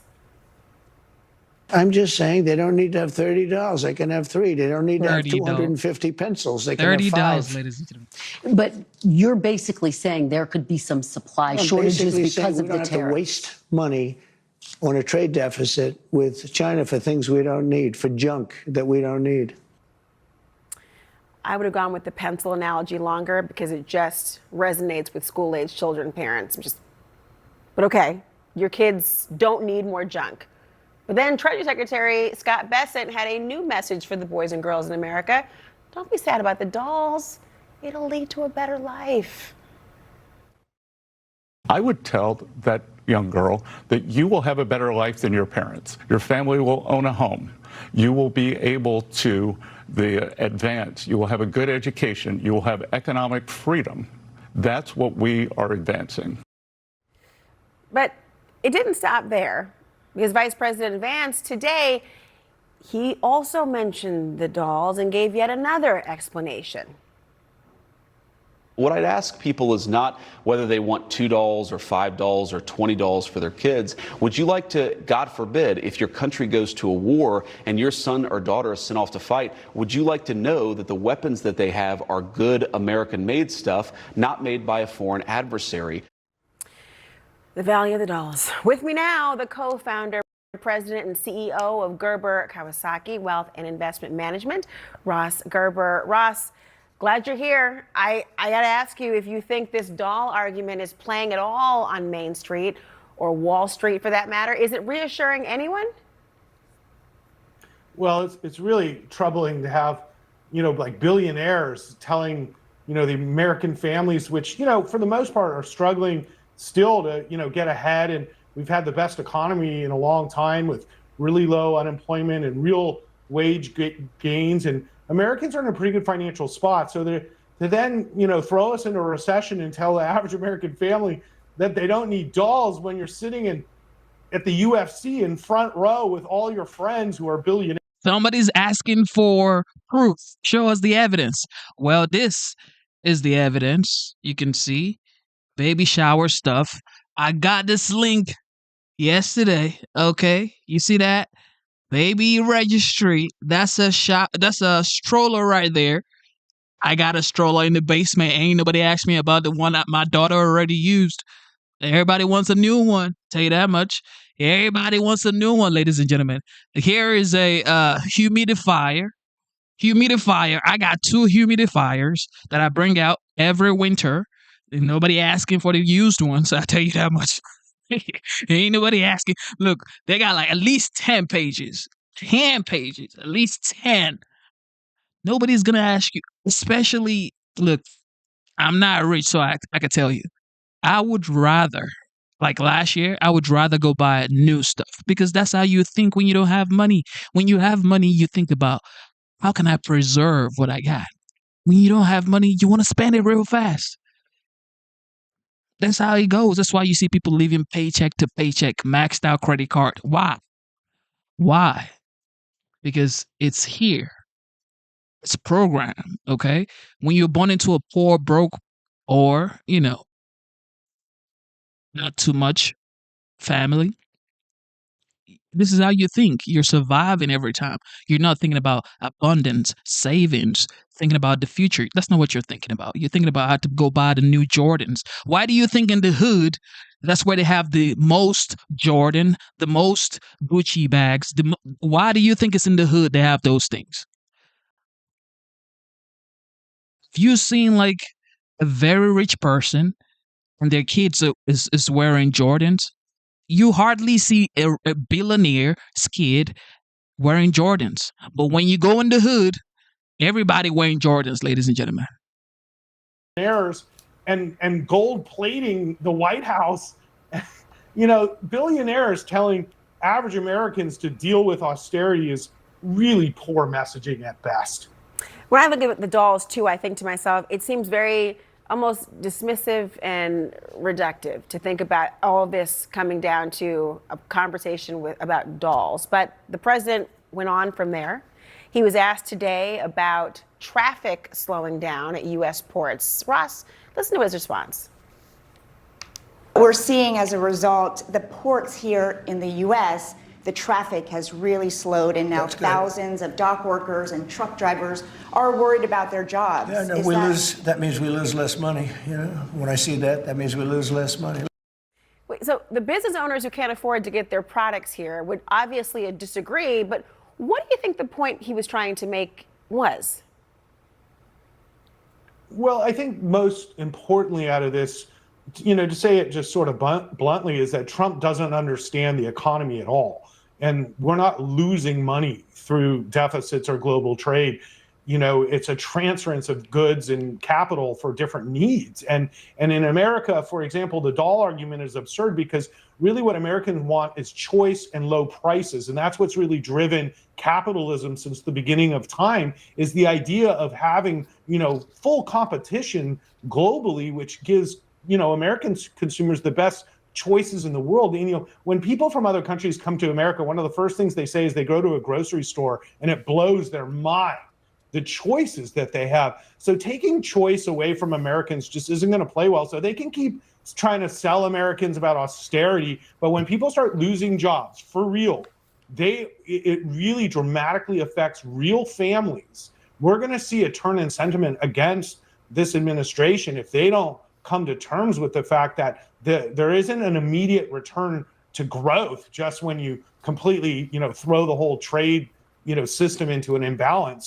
So what we could have is a pretty bad recession, and in the best case scenario, no growth. And I just don't think it's so simple to say, well, things will just be great in the future. I've gone through some very hard times in America, like the financial crisis. And so I think it's just really narrow-minded to, run the ship into the dock and then say, don't worry, it'll only be a little bit of damage.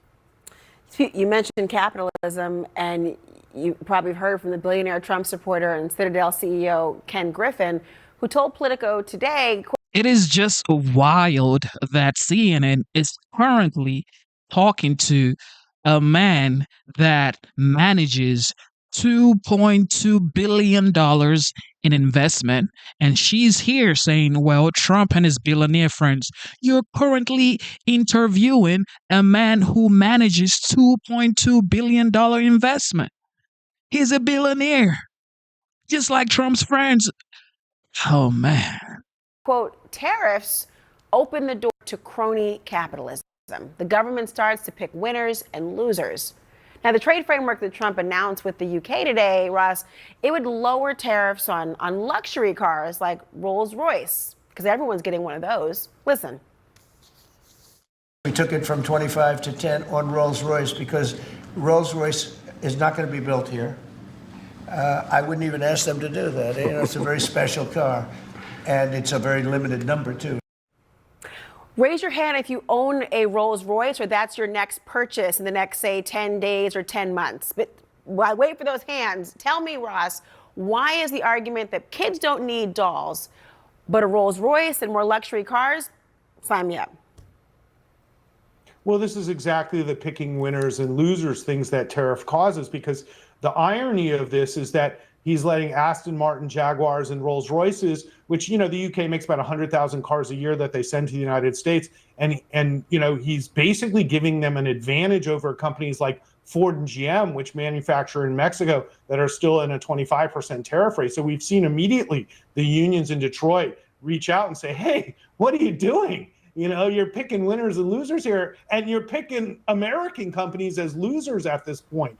So it's not like Ford and GM can just change the global supply chain every month when Trump at his whims changed tariffs. So not only does it pick winners and losers, it's the uncertainty and the constant change that really throws business into turmoil, and what is really causing much more of the damage than even the tariffs themselves, because consumers are pulling back, businesses are pulling back, and everybody's going into defense, and that's exactly how you get a recession.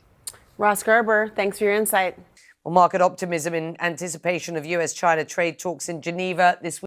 Hopefully, this China-US deal would be inked real fast so small businesses can get on and, make some money and stay afloat, because small businesses definitely would get affected for sure. All right, what is going on in Newark, New Jersey We're following airport? other breaking news right now. Just coming into the Situation Room, air traffic controllers for Newark Liberty International Airport experienced another outage earlier this morning. It's the latest in a series of very troubling technical problems that have plagued the airport in recent days. I want to bring in CNN aviation correspondent Pete Muntean. What's going on, Pete? Well, this is the latest in the string of these meltdowns that they've had at the Newark Terminal Radar Approach Control Facility. That controls the flights going in and out of Newark, flights descending and ascending after leaving Newark. This is really critical. And we know from one source that the systems went down there. The radar system went down at about 3:55 a.m. local time today. This is just one more in this series. We know also from another source that they lost radar and radio coverage, which is very similar to the April 28th meltdown that we were reporting on so much 11 days ago, that caused controllers there to essentially have to control planes blind and not able to know where they are and not able to communicate with them via radio. So this is really significant. That most recent incident after this one just last night was the first in a string that really sort of brought this to light. We know that there was an incident back on November 6th when controllers had something similar happen. In fact, in that case, they had a FedEx flight that they were giving instructions to turn onto the final approach into Newark. For some reason, reason they could not communicate with them. Another meltdown there, and that plane ended up flying essentially straight through the final approach and into the airspace over LaGuardia, which is extremely dangerous, they said. They said it was a miracle, by the grace of God, that there wasn't a mid-air collision in that case. This also comes on the heels one day after Transportation Secretary Sean Duffy just announced a sweeping multi-billion-dollar overhaul of the air traffic control system. This could be $30 billion done in 3 to 4 years, he says. It's a very aggressive, bold, and challenging plan, he says. And he says that these incidents really highlight the need for change, although it doesn't really get at what the FAA will do in the immediate. The FAA does say, though, that they will be replacing these telecommunication lines that essentially run this new air traffic control facility, which is actually in Philadelphia, off of the old facility in Long Island. So it's copper wire. They're going to replace it with fiber optic cable and do this nationwide, but they need to do it at Newark first. I gotcha. Well, you That's know, just look, wow. and you interviewed the United CEO who was giving credit to Secretary Duffy for taking aggressive action, but you're right, there's still that question of what about in the near term? It's scary stuff, what's happening. Yeah, and it only plays into the hand that United Airlines wants here. They want to limit the number of flights, the FAA to limit the number of flights going in and out of Newark. This is a huge hub for United Airlines. They've been preemptively canceling about 70 flights each day. And the totality here for passengers, let's not forget about the daily toll, about 1,000 flights in total have been canceled out of Newark since this ATC meltdown last week bled into this week. Staffing shortages have been key, and 5 controllers took trauma leave there. And hundreds of flights have been delayed. That's right. A big time, very important. Pete Montine, as usual, thank you very, very much. Right now, I want to bring in CNN transportation analyst Mary Schiavo. Mary, thanks for coming in. How concerning is it that there was yet another outage? Well, it's very, very concerning because remember, now we have had multiple ones, as Pete mentioned, November 6th, April 28th, now this, plus likely others that we haven't learned about. And so every time we have this recurring, what it does is the risk of this happening. And every time it happens, you pose a risk to the flight and to the people over whom they are flying multiplies. So now this risk, which the FAA had in prior reports said, oh, it's not a real hazard. It's not blinking red. We can manage it, et cetera. Because it keeps happening, this is really a very critical hazard risk, because the way you mitigate this situation is if when you have, you've lost communication or you have aircraft that can be on collision courses, the tower can intervene, the controllers can intervene, or you're left with literally pilots seeing and avoiding. And the FAA had made a comment, well, they've got collision avoidance systems. Only if all the airplanes that are in the collision path have that system. They must communicate with each other for it to work. Because this keeps happening, this is really a very serious hazard. And while Secretary Duffy said they will put as many resources as they can to it, the problem again stems from the fact that last July 28th, they put this mishmash of a control system, part in New York, part in Philadelphia, but to control Newark. And no one has eyes on the situation if the radar and the radio communications go down. Pete said it right. Yeah, it's a very dangerous situation. Mary Schiavo, thank you very, very much. We're learning of another outage affecting flights around Newark Liberty International. Do we have anybody here in Newark and who travels a lot? What is going on in the Newark Liberty International? What in the world is going on? So many situations with this flight delays and all this stuff. Now, somebody said in the chat, the reason why we have flight delays and plane crash happening recently is because of Trump. But the fact is, flight delays and also plane crash started last year, like towards Christmas and towards the new year. But it started not even in the United States. If you've been watching this stream for a while, you remember I said this last year. I said, why is there so many plane crash during this December period? There was so many plane crash during December period, but now it's now in the United States. So I don't know what's going on, but this needs to be fixed because the people are going to attribute this to the Trump administration. So he better fix it. He just better fix it. There's nothing else to say. He better fix it. Airport. A source tells CNN that air traffic controllers lost radar for about 90 seconds early this morning. Another source says they also lost radio communication. One controller was directing a FedEx flight when her radar screen went dark. Listen to this. FedEx 1989, I hand you off here. Our scopes just went black again. If you care about this, contact your airline and try to get some pressure for them to fix this stuff. Sorry to hear about that. FedEx 1989 switching. Good luck, guys. The plane continued on to Boston, where it was able to land safely. The incident, though, is reminiscent of what happened last week when controllers lost contact with planes they were supposed to be monitoring. The outage led to staffing shortages after at least 5 employees took trauma leave. Since then, there's been a flood of flight delays and cancellations, which are still happening. CNN aviation analyst and former NTSB managing director Peter Goals joins us now live to discuss. Peter, thanks so much for being with us. What is it like for air traffic controllers to lose radar and radio communications as flights are trying to land and take off? Well, it's absolutely your worst nightmare, Boris. I mean, as a controller, you have tremendous responsibility to keep planes separated, to keep them on their tracks to land or to take off, and to suddenly have it go black and not be able to communicate to the pilots is just the worst. And I can understand why the 5 controllers took some annual leave and some mental health leave to recover. It's frightening. What does it mean that this would happen 2 times in 2 weeks? I mean, you would imagine that it would be addressed, or at least they would attempt to address it the first time. Well, I think there's 2 things going on here. One is they don't really know what's caused these outages. They think it might be a problem with copper wiring, might be a problem with a conduit that has water seeping in. They simply don't know yet. And so they're going to have to develop backup strategies until they discover exactly what caused this. But the reality is, Boris, Newark's going to be in hot water for the foreseeable future. There's simply too many flights being squeezed into a too little time frame, and they have 1 runway out.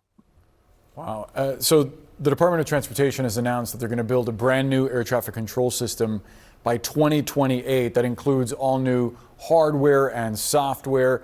There is some concern that that timeline is simply unrealistic. I wonder what you think. Has had challenges implementing complex programs in a timely fashion. I mean, yesterday's performance by the secretary was outstanding. I mean, he had every stakeholder imaginable singing from the same page. Whether they can get this program implemented is another question. And of course, the most significant challenge will be, will the Congress appropriate the $12 billion that he's put the price tag on up front? If they don't, then we're going to have problems with delivery and timing. I do wonder what got the United States to this point, because the Secretary Sean Duffy said that the system has been obsolete for something like 50 years. Well, it has been obsolete for 50 years. You know, if you look, there was an accident in 2006 in Lexington, Kentucky, in which a aircraft took off on a wrong runway early in the morning. And there were questions raised about were there enough controllers in the tower to handle the situation. Back then junior Senator Patty Murray, who was now ranking member of her committee, demanded that more controllers be hired. She identified the shortages and said, we've got to address this. And the FAA promised to do that. They failed. They couldn't do it. So, I mean, this is a very vexing problem. And, you know, you admire the secretary for tackling it. He's being candid about it. He's put the right price tag on it.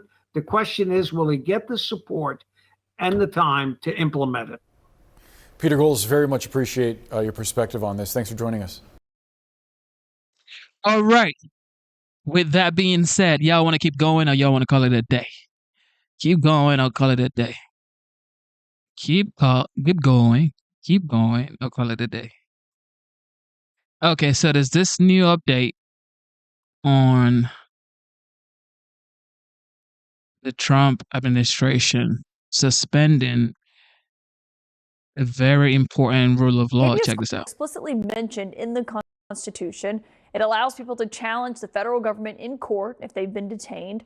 And one of the president's top aides today, Stephen Miller, confirmed publicly that the White House is exploring this extraordinary step.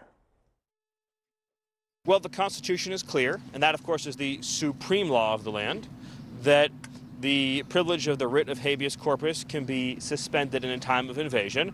So to say that's an option we're actively looking at. Look, a lot of it depends on whether the courts do the right thing or not. At the end of the day, Congress passed a body of law known as the Immigration and Nationality Act, which stripped Article 3 courts, that's the judicial branch, of jurisdiction over immigration cases. So Congress actually passed, it's called jurisdiction stripping legislation. It passed a number of laws that say that the Article 3 courts aren't even allowed to be involved in immigration cases. Now, a legal expert that I'm going to talk to in a moment says everything you just heard there from Stephen Miller is not correct. We'll ask Ellie Honig why, but I should note that on this premise of this being considered at the White House, as Stephen Miller did confirm there, we're told that President Trump has not explicitly mentioned habeas corpus publicly. We have not actually heard from him say that in front of the cameras, but it is something that he was referencing when we heard from him less than 2 weeks ago as he was asked about what he wants to do when it comes to the nationwide court orders and injunctions against him. There are ways to mitigate it, and there's some very strong ways. There's one way that's been used by 3 very highly respected presidents, but we hope we don't have to go that route. But there is one way that has been used very successfully by 3 presidents, all highly respected, and hopefully we don't have to go that way. But there are ways of mitigating that. Now, while it's still unclear tonight if this is something that the administration is actually going to attempt to do, I should note that both the private discussions that we have confirmed here tonight involving the president and also what we're hearing from one of his top and most influential aides publicly does show how this is under serious consideration inside the West Wing, at least. My lead source tonight is the New York Times White House correspondent Maggie Haberman. Maggie, obviously, it's no surprise to anyone that Trump has been frustrated by the courts. I mean, he says it publicly. He's tweeting about it this morning, I think.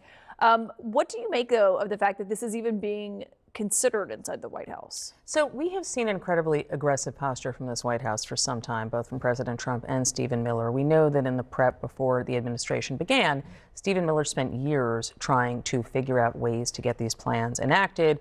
Allies of the president figured out how to get lawyers who would help him arrive at a yes as opposed to a no. So I'm not surprised to hear them talking about this. However, as you noted, what Stephen Miller said, a lot of it is not correct.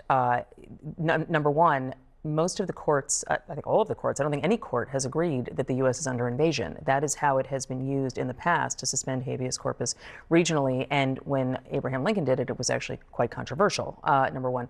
Number two, this absolutely would be challenged. I don't know how you would, cull it just for migrants. And the border is sealed. So they have really undermined their own case in a lot of ways. I think they do have some running room politically on this, but they may run out of it at some point. Yeah, that's a great point that you make there about the border, because border crossings are at an all-time low due to President Trump's actions and what they've taken, and obviously he ran on this.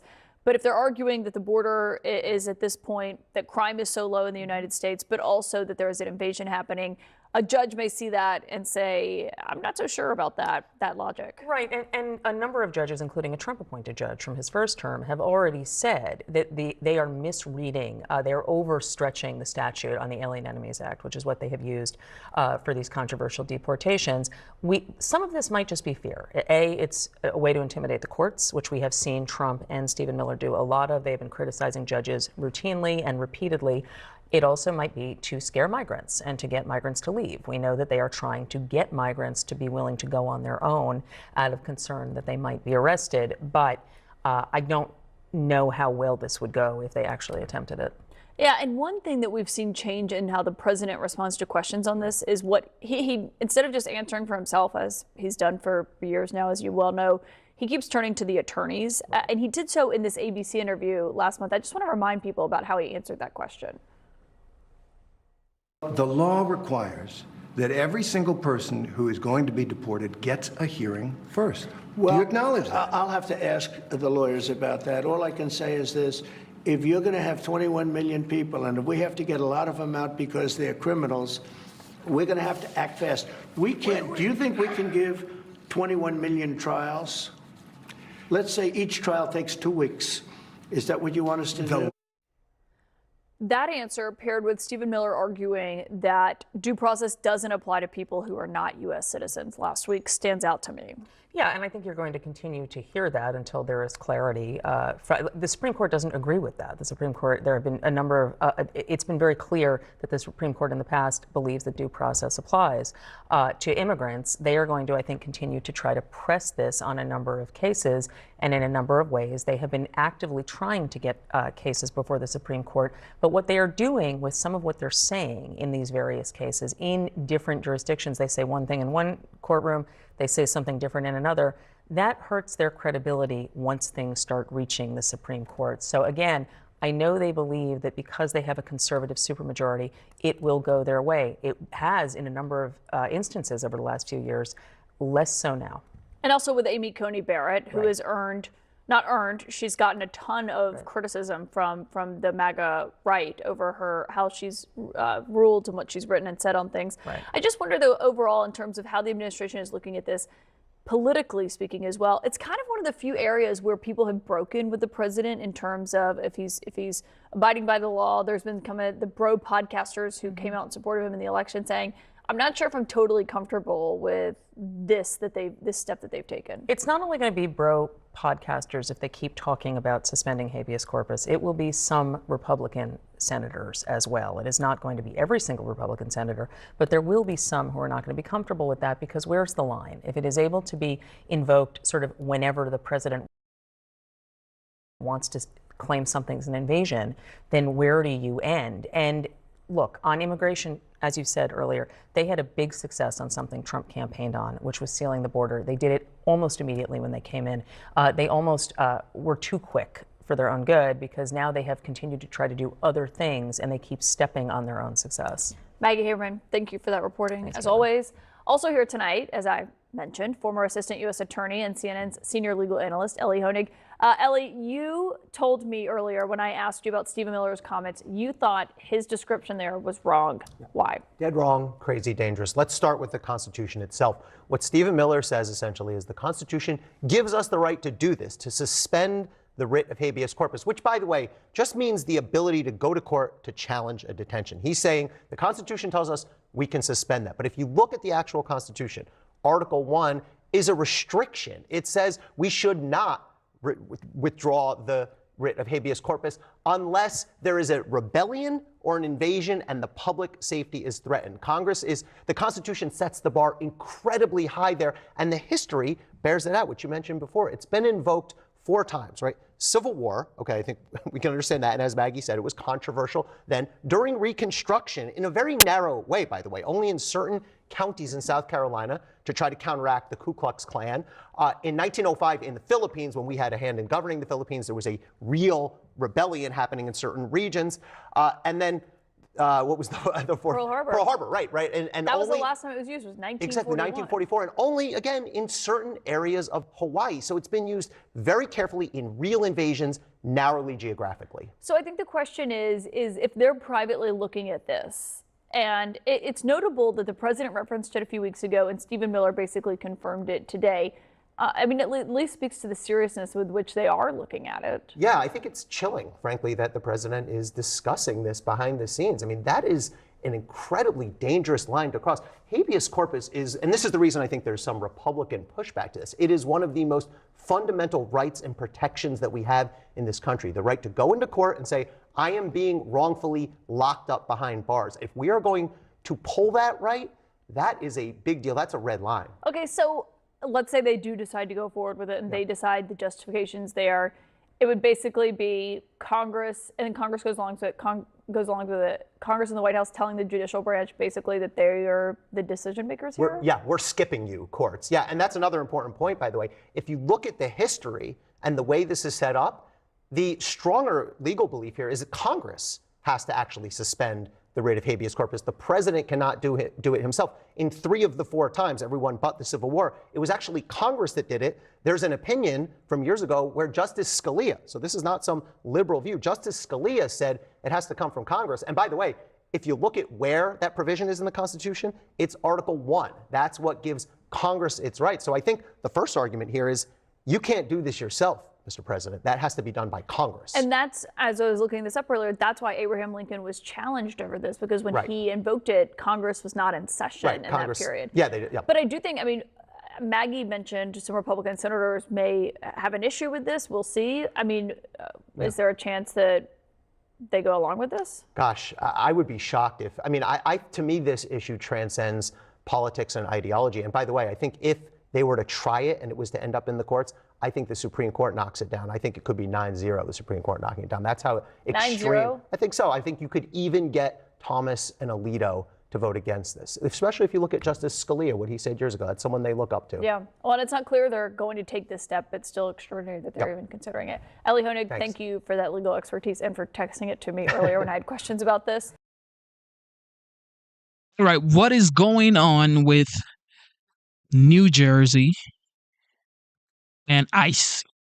All right. Tom Homan is going to New Jersey, ladies and gentlemen. Check this out. As we continue, 9 minutes after the hour now, Newark, New Jersey Mayor Ras Baraka is speaking out after his arrest late Friday for allegedly attempting to break into an ICE facility during a protest with several Democratic members of Congress. We want to take you back to Newark. That's where we find correspondent CB Cotton with the very latest. Hi, CB.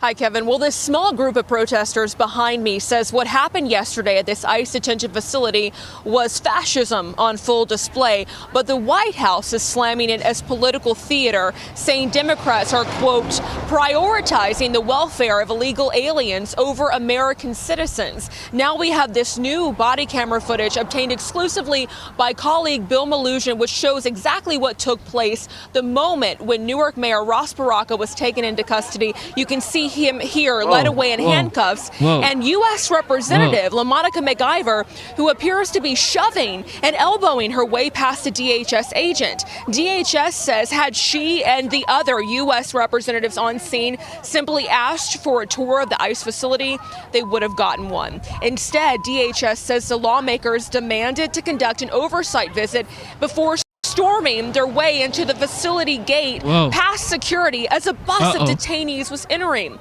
The lawmakers ultimately were allowed inside, but Newark Mayor Ras Baraka, also a Democratic candidate for New Jersey governor, was not.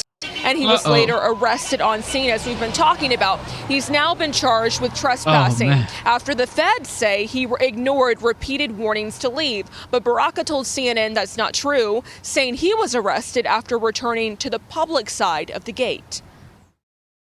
They tried to arrest me. As you can see, he tried to arrest me. As you can see, I'm calm. I'm not doing anything. I'm just walking. We got out of the gate. They, I guess, made a decision to come around the gate after we left to arrest me outside of the gate. What in the world? So a private company entered into an agreement with ICE to open the facility behind me. For months, Baraka and other Newark officials have been alleging in court that the company didn't obtain proper permits.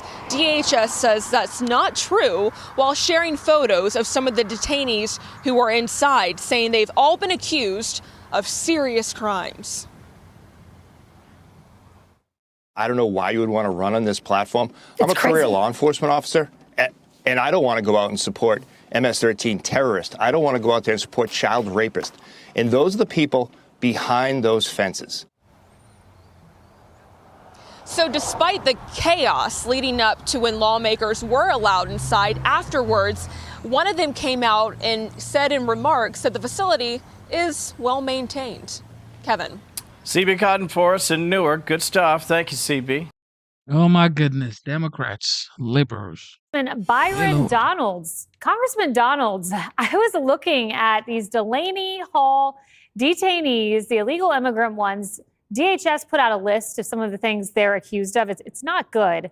Deadly weapon with intent to kill, interfering with the custody of a child, possession of controlled substance, active gang affiliations.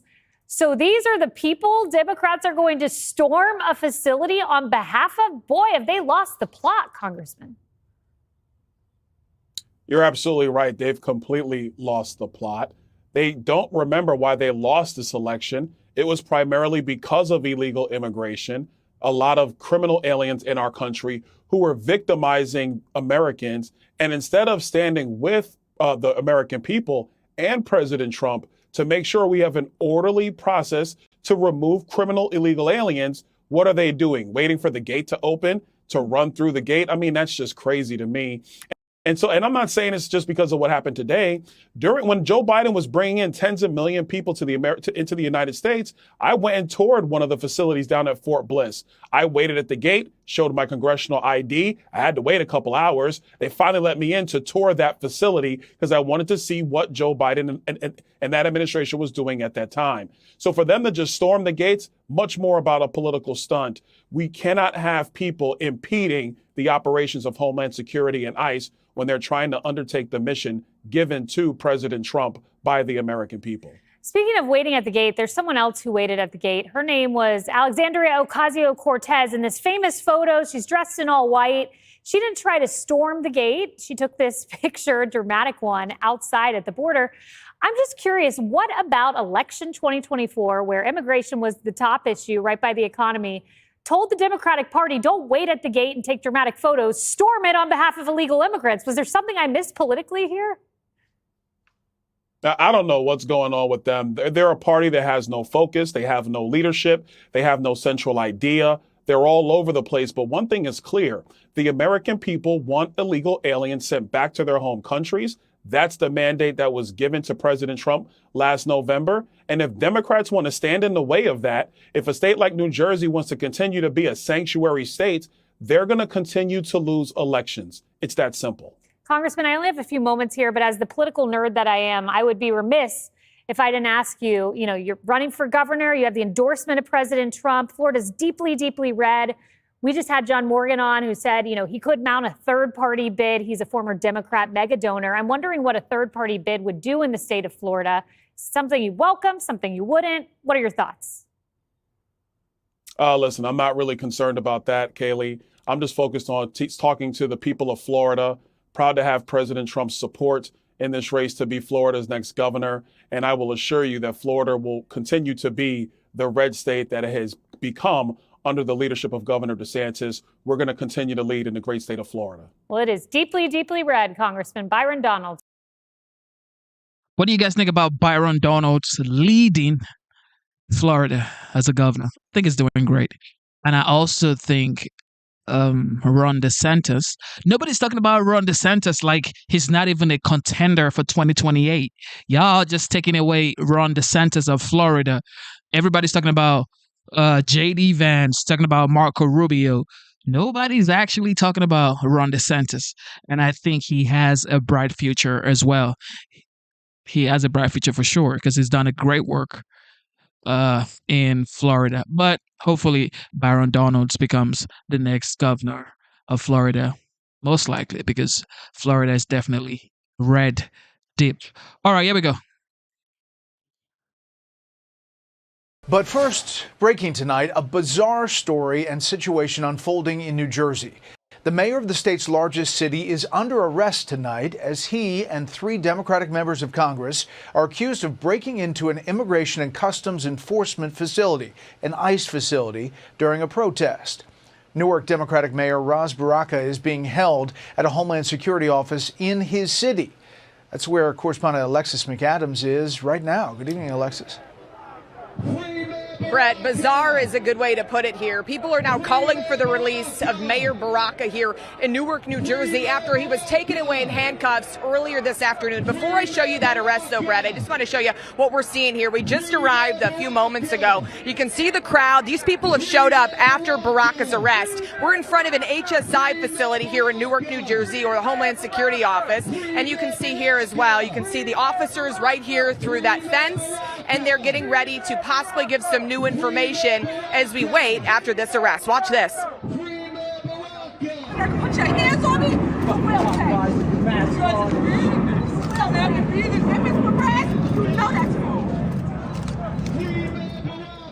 Okay, so the Newark mayor there, also Congressman Robert Menendez Jr., Congresswoman Bonnie Watson-Coleman, and also LaMonica MacGyver were all involved. We're told at least 3 of the congresswomen and men tried to break into the detention facility, according to DHS. Sources tell us that when the gates of Delaney Hall Detention Center opened this afternoon to let in a bus full of detainees, the Democrat elected officials ran right inside, pushing by security and entering what is a secure facility. Democrats say that facility opened without permission from the city of Newark. It opened last month. It's expected to be a busy ICE facility, a private one, housing about 1,000 migrants a day. The officials wanted to go inside, so they decided they'd just take matters into their own hands. Why did they want to go inside, Brett? I'm told it was because they wanted to make sure the migrants were okay and were, quote, being fed. DHS says these are criminals that are being taken off the street for a reason. MS-13 gang members and also migrants held on murder, rape, and drug trafficking charges are inside. Back out here live, I just want to again give you a quick look here. DHS calling this a bizarre political stunt. You can see the people all over here in Newark, New Jersey. They want their mayor to be set free. DHS says not going to happen. Alina Habba telling Fox earlier he is going to face some serious charges here, and it might not just be trespass. So we'll keep an eye on it, Brett. Yeah, Alexis, the New Jersey Attorney General just out saying, and he's a Democrat, saying this was peacefully exercising their right to free speech. It sounds like there's a number of people out there still calling for his release. Yeah. That's right. Yeah, I mean, these people aren't going to go anywhere. I'll have my photographer, Neil, just kind of show you, like, this is a pretty big crowd. They do have some law enforcement here as well mixed in, but earlier you could see in that video that those ICE officers there at the other detention facility were trying to stop these elected officials from coming in, saying, you can't come into this place. We've got gang members in here. You can't just come in and take a tour. And they said they wanted to. They said that they want their mayor to be released, and so we'll see what happens next. But I don't think the crowd's going to go anywhere anytime soon. Yeah, that's the key thing, going into the facility. And Alexis McAdams will follow this story. Head back for breaking details. Thank you. Greg, domestic terrorists, this is something, the idea here is that political violence seems to, and today exist extremely on the left compared to the right. Yeah, I think you had one day. One bad day for the right, Exactly. and they had to like milk it for all it's worth. Commissions, you name it, throw everybody in jail. They've done this every single day since like 1963. They haven't stopped. And think about all the crap that the Dems are doing now. The singing, the shouting, flying to El Salvador, storming ICE. They've replaced law and order with performance art. The problem is, like all performance art, no one buys it. It's one and done. It's self-serving. It doesn't offer any service to the community that they claim to help. No one really remembers Van Hollen going to El Salvador. I'm sure he would like people to forget about it. I won't. Somebody should put out an Amber Alert for Van Hollen. Where is that douchebag? That guy wasted, how many weeks of our lives being a self-righteous jerk? Sorry. I was going through all the words in my head and I came up with jerk. But this is all, you know what this is? This is all traced back to the guilty white liberal and the soft bigotry of no expectations. They believe you cannot be held accountable for your actions. You're almost too childlike to be expected to conform to civilized behavior. This is why you have the affluent white female libs, awfuls, defending extra rights for male perverts, gang members, and psychopaths. Imagine if a lot of women there went into this ICE structure alone without any security. What might happen there? They'll never find out because they have security. Meanwhile, it's American men, mothers, and wives who have said enough. Americans are generally pretty laid back until they're not, and then they've had enough. You elected Trump. The adults enter the room. These are children. This is a tantrum. They expect us to respect that. We won't. Yeah. Katie, you talk about violence. I'm old enough to remember when police officers around the country were being assassinated. 5 in Dallas at a mostly peaceful protest. And now you have Democrat members of Congress going on there. I was assaulted. I mean, they looked real assaulted to me. I mean, roughed up grandma there. It's a show. And again, what are the Democrats' priorities? So the mayor of Newark oversees a city that right now has a huge problem with their airport. It's an international hub. He's not dealing with that problem. It's a city that has a higher than usual crime rate compared to the national average. And what is he doing? He's showing up at a federal facility, trespassing, breaking in, and getting arrested for show. And then the congressmen and women who are there with him go out to the cameras and claim that they're assaulted. Well, it's not assault when you break in to federal property, and it is a federal crime to trespass without permission. And I think if you look at the way that certain people have been prosecuted for trespassing on federal property, and Democrats continue to say the law is the law, that maybe they should be prosecuted in the same way as the insurrectionists. Exactly. Harold. Exactly. Harold, I could hear your voice reading this topic saying, I think political violence on both sides should be condemned. Like, 'cause I know who you are and I know where you think you're a very level-headed guy. You should be there too. If you, I mean, that's but not, I don't I'm want proud to of give you that. that. I don't want to give you that softball. You are a Democrat, and you hear Jasmine Crockett kind of just punt the responsibility. And so whatever you think is happening on the right or isn't happening on the right, the left probably should take a stand against not just what we saw at this ICE facility, but what we're seeing in these protests on college campuses. And honestly, if words are hurtful the way the left would say, they're saying they're being very violent. You finished? Yeah. Okay. I'm a believer in bringing people together. And for the life of me, I don't think you can laugh. I think there's a dearth. I've been to his hot tub parties. I think there's a dearth of that. When you see violence in politics, the instinct shouldn't be to say, they do it more than we do. Yeah. It doesn't matter if it's done 90% by Democrats and 10% by Republicans or vice versa. I don't have a thing in front of me to tell you. I do know the country. We have a history in our country, and some of it is a proud history of having hard, contentious conversations about really, really almost intractable issues, some of them which still afflict us today as we try to solve them. And sometimes it turns into silliness. It turns like I don't agree. When federal officials tell you shouldn't do something, you shouldn't do it. I don't care if you're a Democrat or Republican. I give you no leniency because of your political leanings. Two, you said it well, Katie. In New Jersey, it's not just in New Jersey, it's in a lot of places. There's an air traffic control issue. Mm-hmm. That's where every politician, whether you're a Republican or Democrat, should be trying their hardest to fight. Yeah. You have people that can't pay their rent, can't pay their mortgage. You have small business people worried about how to set prices, whether they have to fire people, whether or not they're going to have inventory in their stores. That's where the focus should be. So violence should be condemned regardless of who commits it. And I don't know if one party's committed more of it than not in our almost 250-year history. But I know one thing. Hard, tough, political, contentious conversations are fine as long as our aim is to try to solve things. But this is not. Whether it's January 6th, whether it's this, whether it's any of the other examples that we talk about here today, the focus should be on bringing people together and solving problems. And that may sound corny, but I don't mind being corny today. Can I say one more thing just about the people they're defending in this ICE facility? There are people in there who have actually assaulted people.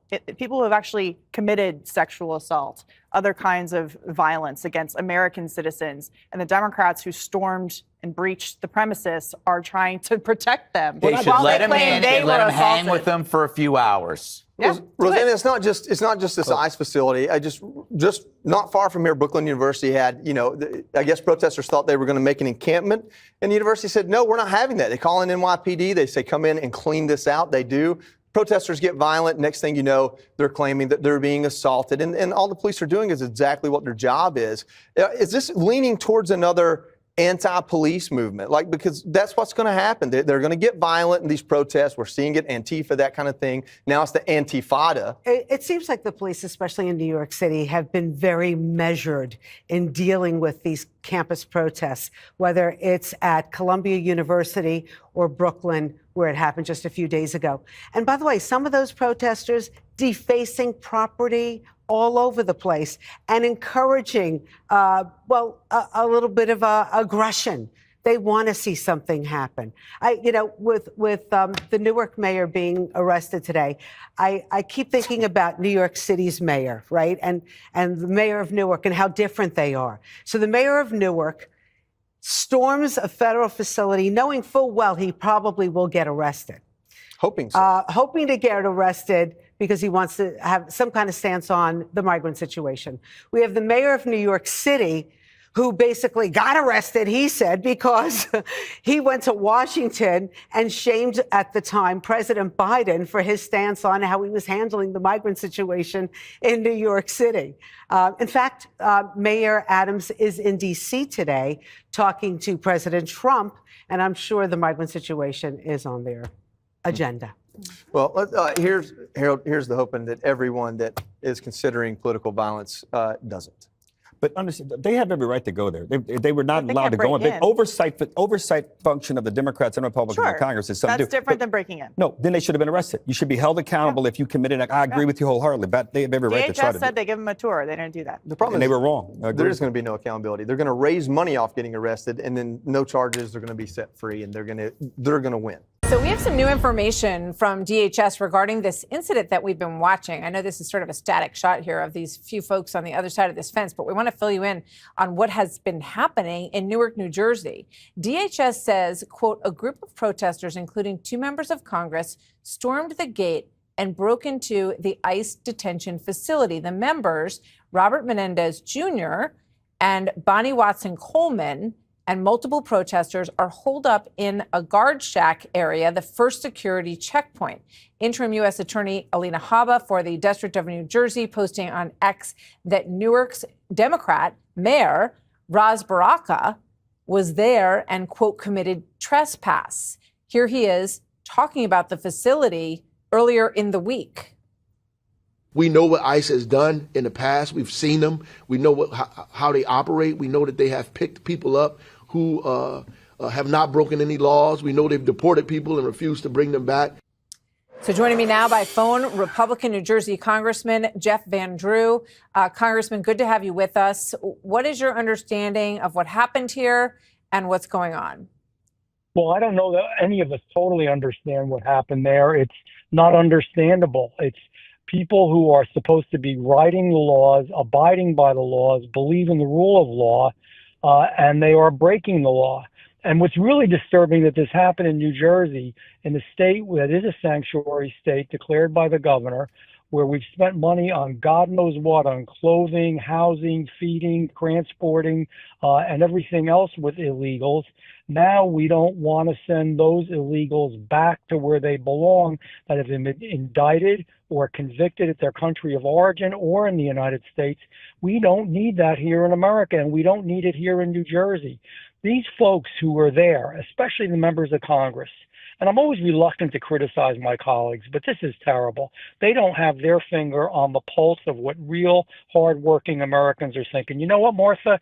Most people right now in New Jersey are breaking their ass, trying to make a living, doing the best they can to pay their mortgage. There are very high taxes in the state of New Jersey, and they're sick and tired of this. Do you have any indication? We know that Alina Habba, the interim attorney of New Jersey, she says that the mayor of Newark, Baraka, committed trespass. Do you have any idea if he's in custody or he was arrested? We're trying to get some clarity on that. I know, and to the best of my knowledge, he is not in custody, but that, things are breaking and changing as we speak, so I don't know that for sure. But here is someone in the executive branch of local government, a mayor of our largest city in the state of New Jersey, willing to break the law that he is supposed to have enforced. And that is such a disturbing picture. That is just unacceptable. So, and Alina Habba is doing a great job, and she's a great U.S. attorney, interim right now. I'm hopeful she will be our permanent U.S. attorney in the state of New Jersey. So she needs to do what she needs to do in order to ensure that we abide by the rule of law. This is America. We're a nation of laws, and we believe in the rule of law. And I can't tell you how profoundly disturbed I am that, there are those folks who should be actually enhancing the enforcement of the law who are purposely breaking it, making America weaker, New Jersey weaker. It's a bad thing. Congressman, let me ask you this. So this Delaney Hall, we covered this a little bit with the U.S. Attorney Habba last week. But what is do you know what this building is and how they want to use it and who they were bringing in on this bus? Well, what they have focused on, as you know as well, Martha, is anyone particularly who has committed crimes, is a member of a gang, has done something that's wrong. They're not just going, first of all, legal immigrants, not illegal, legal immigrants, contrary to what the other side said, are not being deported. And when people say that, they're not telling the truth, number one. Secondly, the main focus is entirely on people who are on a terror watch list, are members of gangs, have committed violence, are involved with drugs, and quite frankly, are doing real bad stuff in the United States of America. This was to be a detention area because there's plenty of them in New Jersey to hold them there, and there was a great deal of resistance from the mayor and from the governor and from others and some of our members of Congress in New Jersey. Yeah. This is, whether you agree, whether they agree or not with the law, it is the law. And that's the problem we have here. The local New Jersey station, New Jersey 12, is reporting that they have a photo of Baraka, according to them, being put in handcuffs following a verbal altercation with federal officials at this facility. And Alina Habba has posted, the U.S. Attorney in New Jersey, the mayor of Newark, Ras Baraka, committed trespass, ignored multiple warnings from Homeland Security investigations to remove himself from the ICE detention center in Newark, New Jersey this afternoon. He has willingly chosen to disregard the law, and she says this will not stand. So, Congressman, this is a part of Newark. I'm familiar with this area, and there's a lot of companies in this area, a lot of businesses that employ a lot of people. This Delaney Hall facility, I believe, was reopened for this purpose just recently. Talk to us about crime, about the pressures on people of New Jersey, what they're dealing with, and, how they might be feeling about their elected officials getting in the way of this process. I think the vast majority of New Jerseyans across the state are profoundly disturbed by this. And for so many reasons. As I alluded to first when we started talking about this, we have spent money in New Jersey, and despite what they say, yes, we are. It was declared. You can look it up. You can Google it, for God's sake. We're a sanctuary state. That means that they've declared they won't comply or work with federal authorities. That's breaking the law, number one. Number two, all the money we've spent, Martha, in New Jersey on all of the stuff, again, on housing them, on transporting them, on feeding them, on all the different things, on issuing cards, debit cards to them in some cases. People are working hard in New Jersey. A lot of folks are working multiple jobs. It's a very high tax state. Mm-hmm. It's a very expensive state to live in. And on top of it, terrible energy policy in New Jersey. So as you know, our energy rates in the state of New Jersey are skyrocketing. That's what our mayor should be worried about. That's what the members of Congress should be worried about, making life livable and affordable for New Jerseyans. Well, the New York Post reporting that the Newark mayor tried to shut down this ICE detention center and claims that it doesn't have a permit to operate. That's sort of his way of getting at this and trying to intervene, saying that inspectors weren't allowed in and therefore the facility is not adequate. But then you see people with huge banners outside, ICE out of New Jersey, which may be pointing to the larger issue here. Jeff Van Drew, Congressman, thank you very much. Good to have you with us on this breaking news this afternoon. Good to be with you. Thank you, sir. The fear of individuals just going about their lives in the streets. We came here to see the conditions inside, and those conditions aren't bad. We don't know that everyone who is inside belongs there, but we knew that people are okay, they're safe, it's clean, they're feeding them. ICE is out of control.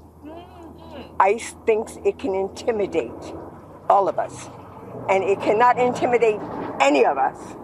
And we, the people, will make sure that this administration adheres to the rules that separate us from dictatorships in other third world countries. And I've spoken much too long. Let me turn this over to LaMonica. I guess because I'm the oldest and I'm the angriest. Thank you so much, Councilwoman Bonnie Watson Coleman. First of all, I want to start by thanking my colleagues for being here with me today, both Congresswoman Bonnie Watson Coleman and, of course, Congressman Rob Menendez for being here. Look, we came here simply to perform our oversight duties. That is why we came here. There is a law that says that we are able to do that as members of Congress, and that is what we got here to do. As soon as we got here, we were met with opposition. People were telling us that they're getting a supervisor, that they're going to get someone to come talk with us. We waited and waited. Finally, we went past the gate, and then we had to wait longer. We actually waited over 2 hours to get into this facility just to do a simple oversight visit. They say nothing is wrong with the prison, with this detention center, that we can get in here, that everything, they're following orders. But once again, they delayed us from getting in here to see this facility. We waited in the waiting area for a very long time, talked to many staff members, talked to the warden of this location, and literally still waiting for ICE officials to get here. What all of you watch occurred is just how reckless ICE is. It is unacceptable that me, as a member of Congress, as a Black woman here in this city, was just assaulted by multiple ICE officers while regional directors of ICE watched it happen. Since we toured the whole facility with them, no one offered an apology or said anything to me about what occurred out here. Not only was I assaulted, but Congressman Bonnie Watson was assaulted, and of course Congressman Rob Menendez was roughed up as he was trying to protect us. It makes no sense, and it is highly unacceptable how this administration is trying to restrict Congress from doing their bare duties and the responsibilities that the people have elected us to do. What we just witnessed was just disgusting. I am very upset.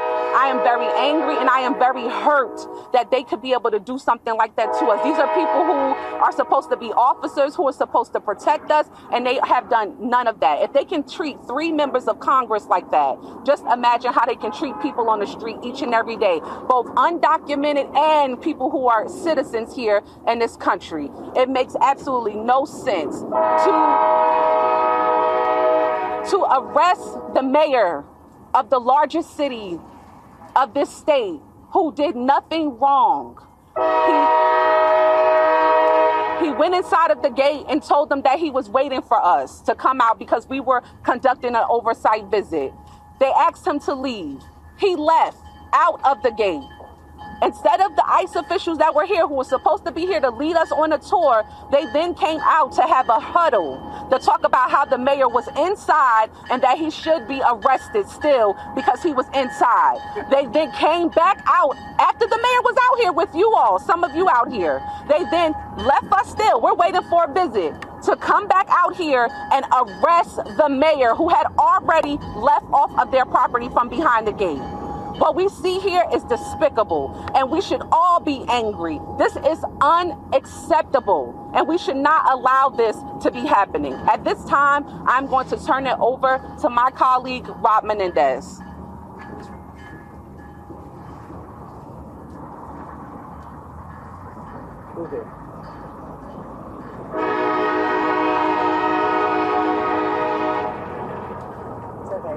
I can't begin to describe what happened here today. It started as part of our core functions as members of Congress to conduct oversight of ICE and privately run detention centers, where we waited patiently for over an hour and a half. Just waited to do what we've done together at Elizabeth Detention Center. We waited. And then we only saw action taking place outside where we were waiting, not knowing what was happening. We walked out to see what was going on. We saw Mayor Baraka out here by himself, mayor of the largest city in New Jersey, waiting for us to come back. ICE brought to meet the mayor of Newark over 20 armed individuals. 20 armed individuals to confront the mayor of Newark, along with 3 members of Congress. It was an act of intimidation. It was an act of intimidation not just to the mayor, not just to us, but to everyone watching. We know what ICE has been doing in our communities. We know that the president lied and this administration lies every day when they're saying they're going after criminals. It is not true. They feel no weight of the law. They feel no restraint on what they should be doing. And that was shown in broad daylight today when they not just arrested the mayor of Newark, but when they put their hands on 2 members of Congress who are standing behind me. How is this acceptable to anyone in this country? How is this acceptable? I fight along with these two incredible women every day for the people of New Jersey. We fight for the country that we should be. What we saw today is the country that we live in under Donald Trump and his Department of Homeland Security, under his ICE, does not reflect who we are as a country. It reflects everything wrong with the moment that we're in. This is unacceptable. This is unacceptable and should shake every American to the core, to their core, to our collective core, that this happened today here in the city of Newark, the most inclusive city in New Jersey, with the mayor who represents the city, with the congresswoman who represents the city, and with Bonnie Watson-Coleman, who's fought for the people of New Jersey her entire distinguished career. This is unacceptable. This is unacceptable. And it should be unacceptable to every single person that's watching today. This will not be the end of it. It will not be the end of it when we leave here. It will not be the end of it when we go find Mayor Baraka. It will not be the end of it when we go home tonight. The fight continues. It will continue until we correct the course that we are on. We are going to leave here and we are going to where they are holding the mayor. Okay, I think we've heard from all of them. A very emotional Robert Menendez Jr. And there were descriptions of assault that happened to these three individuals. At the moment, they appeared to be okay as they were railing against this ICE detention facility and their treatment there. Let's get the very latest from Eric Shawn, who's been following it all. Eric. Yeah, well, a very tense situation this afternoon at Delaney Hall in Newark, New Jersey, as we have been reporting. ICE claims of the Department of Homeland Security that the two members of Congress broke in, rushing into this facility you see there when that gate opened up. A van drove in during a protest. That's when they say the two members of Congress rushed in, first stayed in a guard shack, but now they are out. But this has all occurred as the mayor of Newark, who is an opponent of the facility, Ras Baraka, has been arrested for trespassing.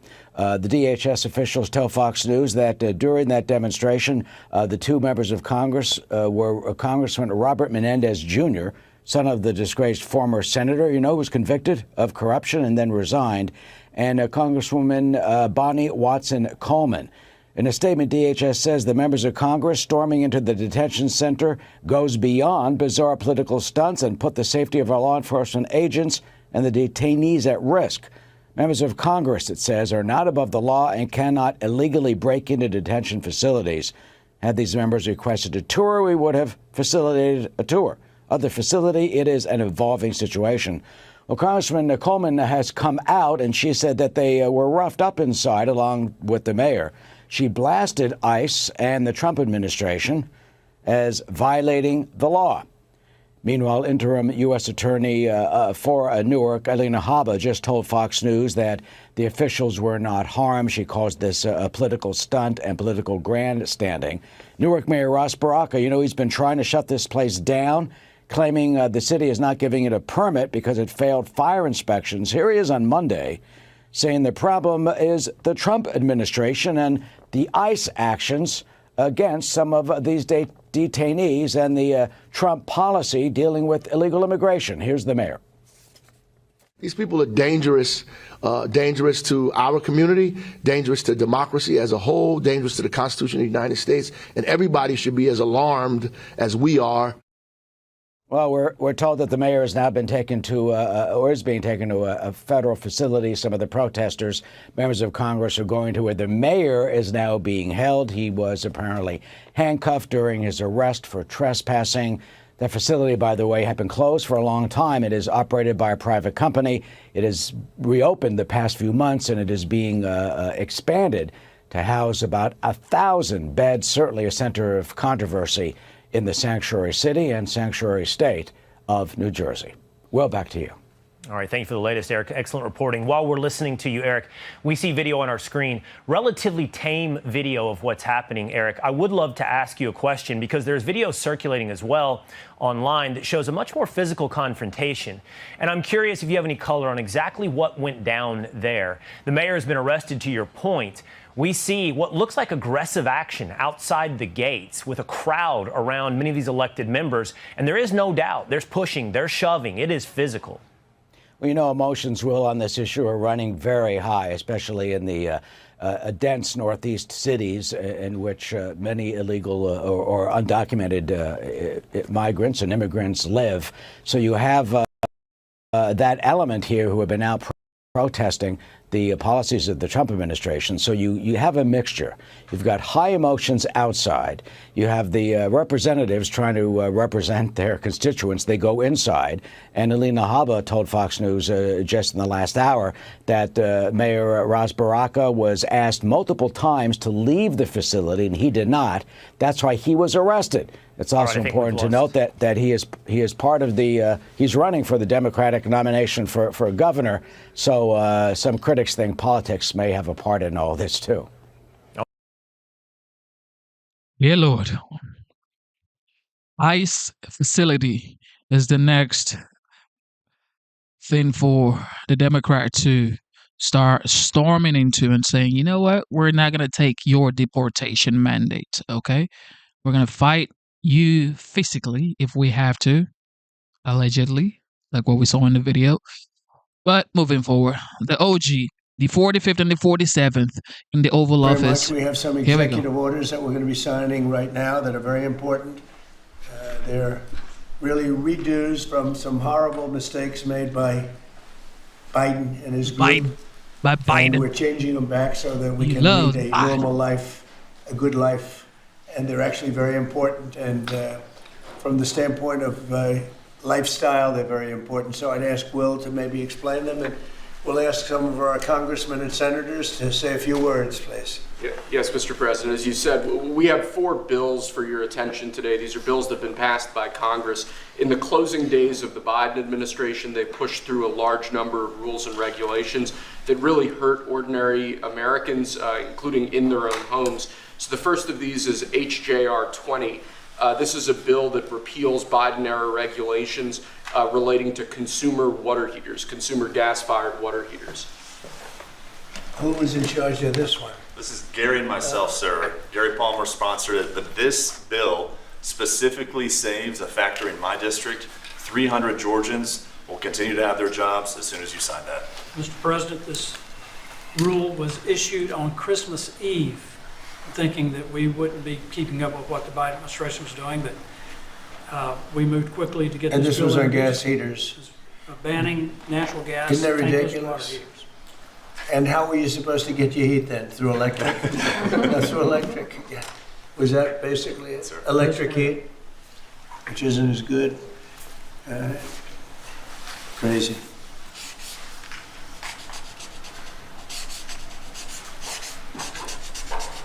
You, Gary, hold that up. Brian, hold that up. You guys were great. Thank you, Mr. President. No sense, just no sense. But in addition to that, you have a lot of workers that lose their job, right? Yes, sir. 300 workers Crazy. saved because of you. Good, thank you. It's an honor. There's the Golden Dome, by the way, if you're interested. There's the Golden Dome. It'll save all your lives someday, maybe. Okay, good. Thanks, Brian. You hold it up. Yes, sir. Next, Mr. President, we have House Joint Resolution 24. This is the same basic idea, but this relates to walk-in coolers and freezers and other refrigeration devices.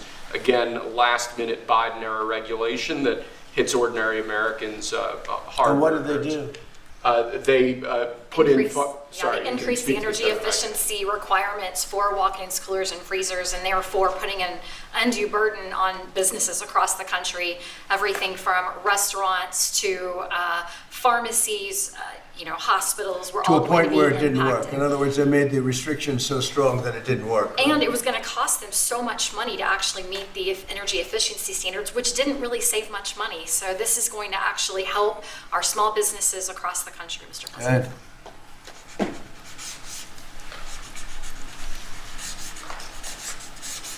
Many manufacturers would have had to stop lines, shut down entire lines of businesses. And I just want to say, rescinding these, this was done days before you took office. They pushed through these regulations.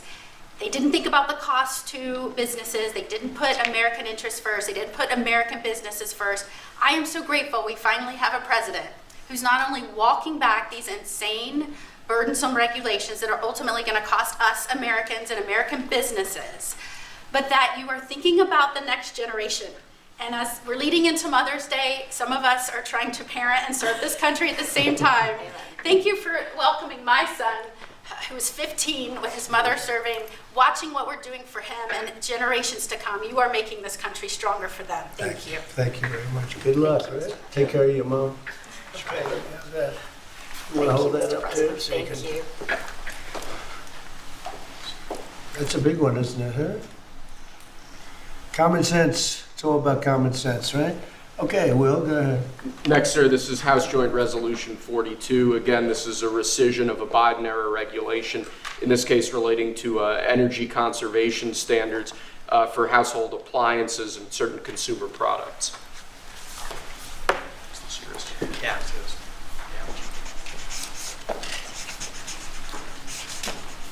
That's a good one. I know who's over there. I know who did this.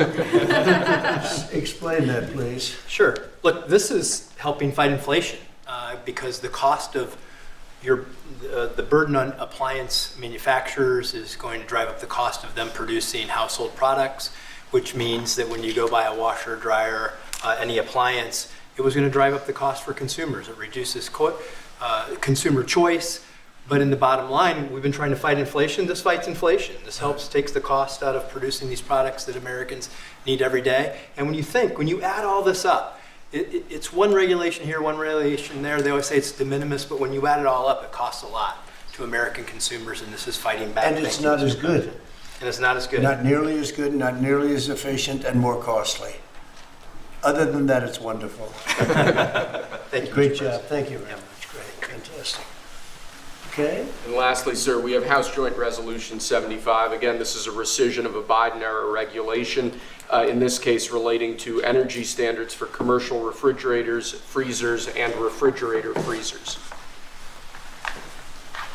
Do you have the sink one in here? The sinks and shower heads?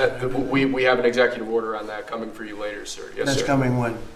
Later this afternoon. Okay, good. You going to be around later this afternoon? Good. Sinks and shower heads, where you buy a home and you have a new shower head and you don't get any water. The water doesn't come out of the sink. The water comes out of nowhere. What a shame. What a ridiculous waste. Okay, let me do this. Come here. Who's responsible for this? This is mine, Mr. President. Oh, good man Yes, here. sir. Okay. Thank you. You want to discuss that? Yes, sir. This was a government regulation that we have now repealed. Thank you very much, Mr. President. That now saves the American taxpayer. I was getting ready to say the Texas taxpayer, them too, but the American taxpayer, because who would have ultimately paid the price on a government mandate and a government regulation? The people of America. So you just say the American taxpayer money. So thank you very much. That's fantastic. Thank you. It's a great job. Okay, any questions? Mr. President, the airline said today that the 10% baseline tariff on all countries is here to stay, even after the deals are done. Does that mean that countries offering zero tariffs won't get reciprocity? You are going to always have a baseline. I mean, there could be an exception at some point. We'll see. Somebody does something exceptional for us. That's always possible. But basically, you have a baseline of a minimum of 10%. And some of them will be much higher, 40%, 50%, 60%, as they've been doing to us over the years. We had a wonderful deal yesterday. We have 4 or 5 other deals coming immediately. We have many deals coming down the line, and ultimately we're just signing the rest of them in. But we always have a baseline of 10%. And then specifically on the possibility of an increase in taxes on wealthier Americans, what do you say to conservative Republicans who argue that this is an increase on small business owners? Well, what we're doing is we're actually, if we ever did that, it would only be, and from what I hear, people would love to do it, rich people. I would love to do it, frankly, but what we'll do is that, they'll go around saying, oh, this is so terrible. What you do it is you're giving up something up top in order to make people in the middle income and the lower income brackets save more. So it's really a redistribution. And I'm willing to do it if they want. I would love to be able to give people in a lower bracket a big break by giving up some of what I have. But I'll tell you, a lot of people say don't do it because of the fact that you have the Bush statement about read my lips. But he lost because of Ross Perot. He didn't lose because of that statement. And then on the salt. But I don't think they're going to be doing it. But I actually think it's good politics to do it where richer people give up. And it's a very small, it's like a point. But they give it up to benefit people on a lower income. And then on the SALT tax credits, Mr. President, there are some Republicans who say, why is it that these 45 other states should be paying taxes to alleviate the tax burden of New York? Or it's only because those states are behind, very badly behind, and those people were affected very badly. And you know, the sad part is oftentimes they were affected badly because you had bad management in those states, like in California with Newsom and, you know, people. So you had some bad management. But that's being worked on now, and they may do a piece one way or the other. It's a very complex issue, but I think it's being worked out. I think it's going to be worked. It has not been settled yet, but they'll settle it up pretty quickly. Mr. President, can we have a question? What parameters have you given Scott Bessent on negotiating with China this weekend? We have to make a great deal for America. Are you going to be disappointed if he comes back without a deal? No, not at all, because we already made a great deal. We're not doing business with China right now. Given your relationship with Prime Minister... We lost $1 trillion last year with China, $1 trillion. So if you're not going to do business with them, you're not going to lose $1 trillion. But we lost. I want China to do great. You know, I'm very friendly with President Xi. I have great respect for him and for China. But we can't continue to allow them to do what they did. When I was president, they paid hundreds of billions of dollars in tariffs and taxes. And then Biden screwed it all up. What he did to this country between the border and between all of the other problems, the wars, everything, what he did to this country should never be forgotten. But one of the things he did is the trade was so bad and so imbalanced. So I think we're going to come back with a fair deal for both China and us. Have you given Bessent a number of how low you're willing to go? Yeah, I have. Are you willing to share that number? No. 80%. But I put out a number today, 80%, so we'll see how that all works out. Mr. President, the U.S. Embassy in Kyiv is warning right now about possible Russian significant attack on Kyiv. What's your message for Putin? I have a message for both parties. Get this war ended. We're losing 5,000 soldiers a week, Russian and Ukrainian soldiers, and other people also, by the way. And I say, get this stupid war finished. That's my message for both of them. Thank you very much. We'll see you later. Thank you, Press. We're heading out. Thank you, guys. Thank you. Right out through there. Thank you. He just came in to say hello. You guys, what did you discuss? Almost nothing. He came in to say hello. It was very nice, and I think he came in to thank me, frankly. I mean, I would say the primary reason, but he was very nice. He's a nice man, but I think he actually came in to thank me. Is he complying with ICE like you'd like to see? You'd have to ask Tom Homan. Mr. President, do you have a reaction to Bill Gates' comments yesterday that the cuts in USAID will lead to millions of deaths of children around the world? I don't know anything about his comments. Mr. President, thank you. Thank you for tuning into the live show. You know what time it is. It is your boy Genesis. All right, Caroline Leavitt. Caroline Leavitt had press conference yesterday. We're gonna check that out, and then we're gonna check out. Okay, before we do that, let's go on ahead and check this out. Today, I signed an executive order to launch the first ever self-deportation program for illegal aliens. We are making it as easy as possible for illegal aliens to leave America. Any illegal alien can simply show up at an airport and receive a free flight out of our country. We have also launched a phone app called CBP Home. That's CBP Home, where illegals can book a free flight to any foreign country. As long as it's not here, you can go anywhere you want. We're also adding a very important exit bonus for illegals to further incentivize their self-deportation. This deportation bonus will save American taxpayers billions and billions of dollars. What Biden did to this country can never be explained, will never, ever be accepted. Eventually, when the illegals are gone, it will save us trillions of dollars. However, if illegal aliens choose to remain in America, they're remaining illegally and they will face severe consequences. Illegal aliens who stay in America face punishments including significant jail time, enormous financial penalties, confiscation of all property, garnishment of all wages, imprisonment and incarceration, and sudden deportation in a place and manner solely of our discretion. So to all illegal aliens, book your free flight right now. We want you out of America, but if you're really good, we're going to try and help you get back in. Thank you. OG status, ladies and gentlemen. OG status. So now, if you are an illegal alien, you can just go to the airport and say, yo, I'm here illegally. I want to go back to Greece. I want to go to Paris. Or I want to go to Denmark. Or I want to go to Australia or Switzerland. Wherever you want to go, just go to the airport. As long as it's not the United States, you can go to those countries, especially if you have ties to those countries. But this is genius move, man. All right, Caroline Levitt.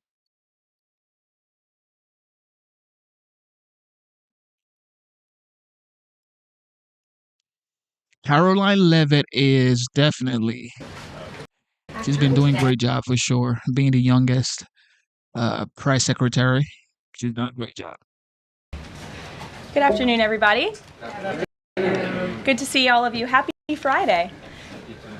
The president looks forward to embarking on his historic return to the Middle East, visiting Saudi Arabia, Qatar, and the United Arab Emirates next week, where he will focus on strengthening ties between our nations. 8 years ago, President Trump's first trip was to this same region of the world, where he introduced his bold peace through strength foreign policy strategy. On that trip, the president laid out his goal of eradicating terrorism and extremism in the region, which he successfully accomplished over the course of his administration with the total defeat of ISIS and the historic signing of the Abraham Accords.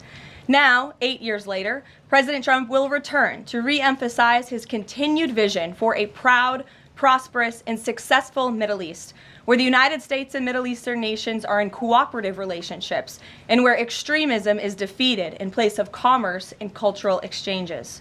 This trip ultimately highlights how we stand on the brink of the golden age for both America and the Middle East, united by a shared vision of stability, opportunity, and mutual respect.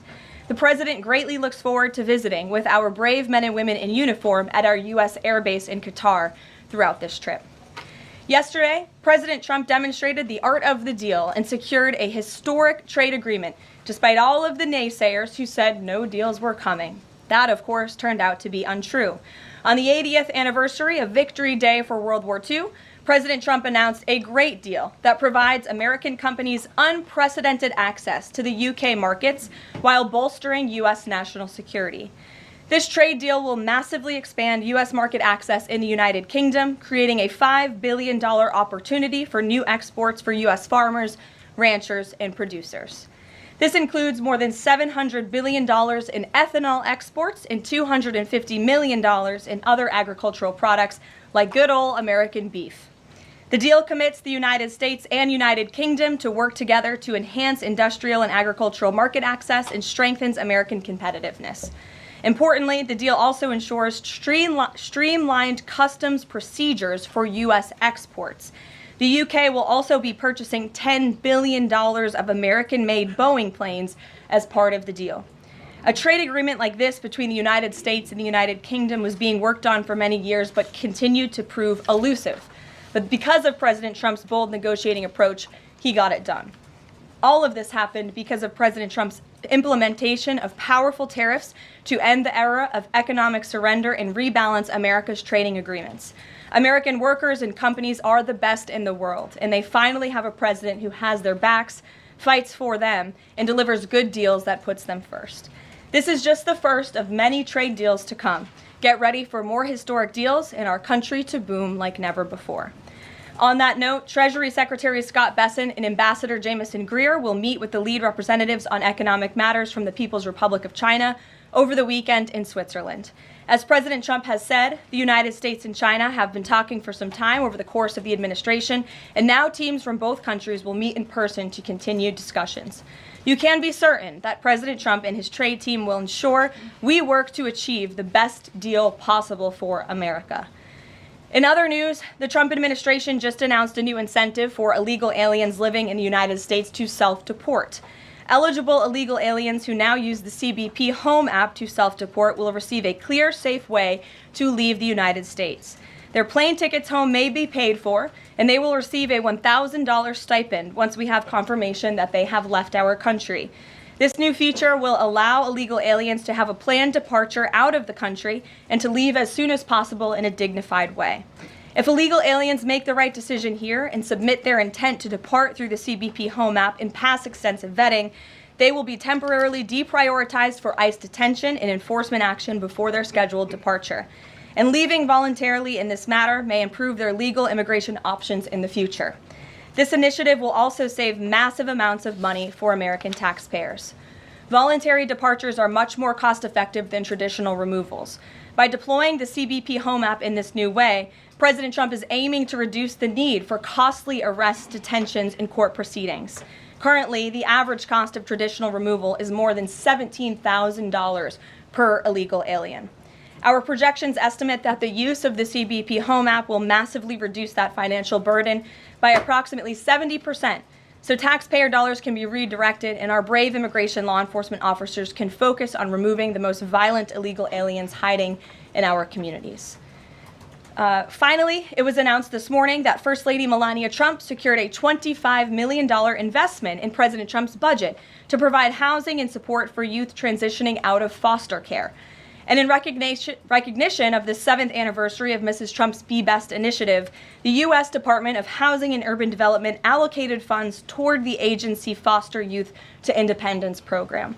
Yesterday, Mrs. Trump hosted a special celebration of military mothers with the president, bringing together 150 military moms from around the country to recognize their service, not just in their home, but for our country. For those of you who were there at the events yesterday like I did, I have no doubt you will join me in recognizing how truly special those moments were. So let's get to questions. Here in our new media seat today is Andrew Egger, the White House correspondent for The Bulwark. The Bulwark is a new media company launched in 2019 with hundreds of thousands of readers on Substack and more than 1 million subscribers on YouTube. Andrew, please kick us off, and thanks for being here. Yeah, thank you for having me, Caroline. The president posted another ad this week for his Trump meme coin. The group that's running that coin is encouraging people to buy in order to win a dinner this month with the president. Why is the president planning to attend a dinner for the top investors in his coin? Look, the president is abiding by all conflict of interest laws. The president has been incredibly transparent with his own personal financial obligations throughout the years. The president is a successful businessman, and I think, frankly, it's one of the many reasons that people reelected him back to this office. There are at least some people who are buying this coin who seem to view it as an opportunity to influence the president's views. There was a logistics company this week that said they would buy $20 million in the coin in order to advocate for free trade between the U.S. and Mexico. If buyers are buying for that reason, are they wasting their money? Look, I can assure you the president acts with only the interests of the American public in mind, putting our country first and doing what's best for our country, full stop. That's his intention, and that's what he's focused on. Kristen, good to see you here today. Welcome back. Caroline. Thank you. Glad to be back. So on those China talks, what does President Trump expect to come out of those talks, and is he going to be disappointed if his team can't secure a deal? Well, look, the president is very confident in his Secretary of Treasury, Scott Bessent, and of course Ambassador Jamieson Greer, who has played an instrumental role in all of these trade negotiations as well. I think yesterday's success, the announcement of a trade deal with the United Kingdom, is a great first step. Again, many said in this room it couldn't be done. Now we are moving forward with many other countries. We're talking to dozens of our trading partners around the world, but of course China is a major country, a major player in this space, and the president has said, and he's right, China needs the United States of America. They need our markets, they need our consumer base, and Secretary Bessent knows that he's going to Switzerland this weekend with the full support and confidence and trust of the president here at home. Jack. Thanks very much, Caroline. Two questions. First, can you give us an update on U.S. efforts to mediate or have an impact on the conflict between India and Pakistan? Sure, I absolutely can. This is something that the Secretary of State and, of course, now our National Security Advisor as well, Marco Rubio, has been very much involved in. The President has expressed he wants to see this de-escalate as quickly as possible. He understands these are two countries that have been at odds with one another for decades, long before President Trump was here in the Oval Office. However, he has good relationships with the leaders of both countries, and the Secretary of State, Marco Rubio, I spoke to him just yesterday. He has been in constant communication with the leaders of both countries, trying to bring this conflict to an end. Just one other question. Yesterday, we saw the news of the new Pope. Before Pope Leo became Pope Leo, there were some critical comments that he made about President Trump and about Vice President Vance on his then X account. Does the White House have any reaction to those comments? The President made his reaction to Pope Leo's announcement yesterday very clear. He is very proud to have an American Pope. I think it was a surprise to everyone. I saw the news media was surprised to report on that yesterday, but it's a great thing for the United States of America and for the world, and we are praying for him. Thanks, Caroline. The President has been pretty firm on keeping these 145% tariffs in place on Chinese imports. Today, via Truth Social, he said that he'd be possibly open to lowering those to 80%.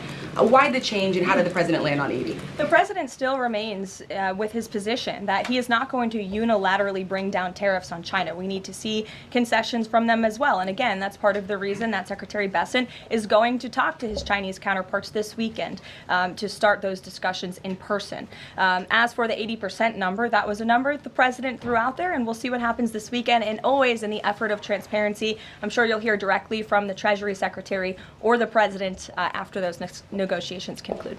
Jackie. Thank you, Caroline. Why did the White House announce this deal with the UK before all of the details were finished?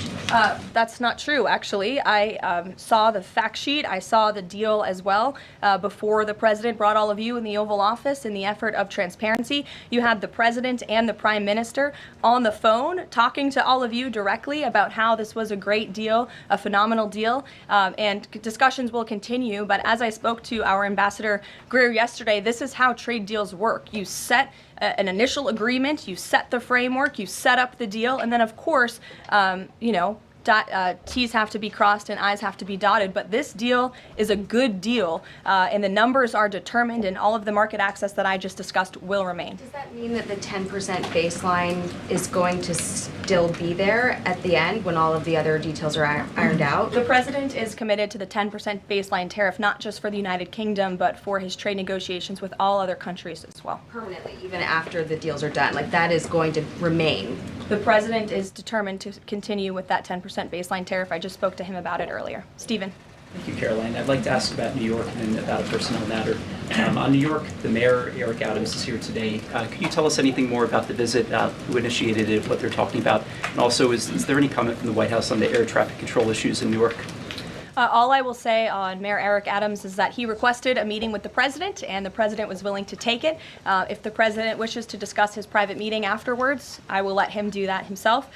Yes, I'm glad you asked about the FAA. There was a glitch in the system this morning, especially at Newark Airport, as you all know. I spoke to the Department of Transportation. That glitch was caused by the same telecoms and software issues that were raised last week. Everything went back online after the brief outage, and there was no operational impact. DOT and the FAA are working to address this technical issue tonight to prevent further outages, as well as install new fiber from Newark Airport to Philadelphia. And the goal is to have the totality of this work done by the end of the summer. I want to add that this outage at Newark Airport speaks to why the Secretary of Transportation yesterday made a massive announcement in investing in our aviation safety and our telecom system. There's a 4-part infrastructure plan that was released by the Secretary of Transportation yesterday to improve communication, surveillance, automation, and their facilities. They want to replace the antiquated telecom systems with new fiber, wireless, and satellite technologies, replace more than 600 radars, which have gone way past their life cycle, and address runway safety. They want to build 6 new air traffic control centers for the first time since the 1960s and replace towers as well. They want to implement new modern hardware and software for all traffic facilities to create a common platform system throughout the towers. These are much needed changes. This is a very bold plan by the Department of Transportation. I think it's unfortunate that the previous administration sat on their hands and did nothing, but how grateful we are that we have a Department of Transportation and a secretary and a president who's willing to take bold action and change. The personnel matter, Caroline, could I ask? Thanks, Caroline. Just going back to India, Pakistan, can we expect President Trump to get in touch personally with the leaders of those countries to try and de-escalate this situation? If and when that happens, we will certainly let you know. Natalie. Thanks, Caroline. Sure. I have a question about the Middle East trip. Will any of the president's family members, like including Don Jr., Eric, or Jared Kushner, be joining him on the trip? I am not tracking any of the president's family members joining us at this time, but of course, the first family is welcome to come. I hope they would. They're great people, great to be around, but I'm not tracking them on the manifest. And given that you noted he is a successful businessman, do you know if the president has any plans to meet with any of the folks involved with any of the family businesses over there, or see any of the sites that are going to be Not to my knowledge, and let me just get to the premise of your question that both of you have raised. I think it's frankly ridiculous that anyone in this room would even suggest that President Trump is doing anything for his own benefit. He left a life of luxury and a life of running a very successful real estate empire for public service, not just once, but twice. And again, the American public reelected him back to this White House because they trust he acts in the best interests of our country and putting the American public first. This is a president who has actually lost money for being president of the United States. I don't remember these same type of questions being asked of my predecessor about a career politician who was clearly profiting off of this office. That is not what President Trump does, and this White House holds ourselves to the highest of ethical standards. Phil. Thank you. There's this Reuters report that the U.S. is in talks with Israel about an American-led post-war administration in Gaza. Is that accurate? Are these talks ongoing? We are in constant communication and dialogue with our counterparts and our allies and friends in Israel. Ron Dermer was here at the White House yesterday meeting with members of President Trump's team. As for the situation in Gaza, the president and his entire national security team have made it very clear we want to see the hostages released from Gaza. That is a priority for this administration. As for what that looks like, and even moving beyond that, I'm not going to get into the details of plans that frankly may or may not have even been proposed, but I can emphasize what the president holds closest in his heart right now, and that's the release of all of the hostages in Gaza. And then there's been some conservative pushback to some of these salt tax, the salt tax cap. For instance, Majority Leader Steve Scalise said that bringing back the state and local tax deduction would essentially mean, quote, 45 states are very high taxes imposed by leftist governors.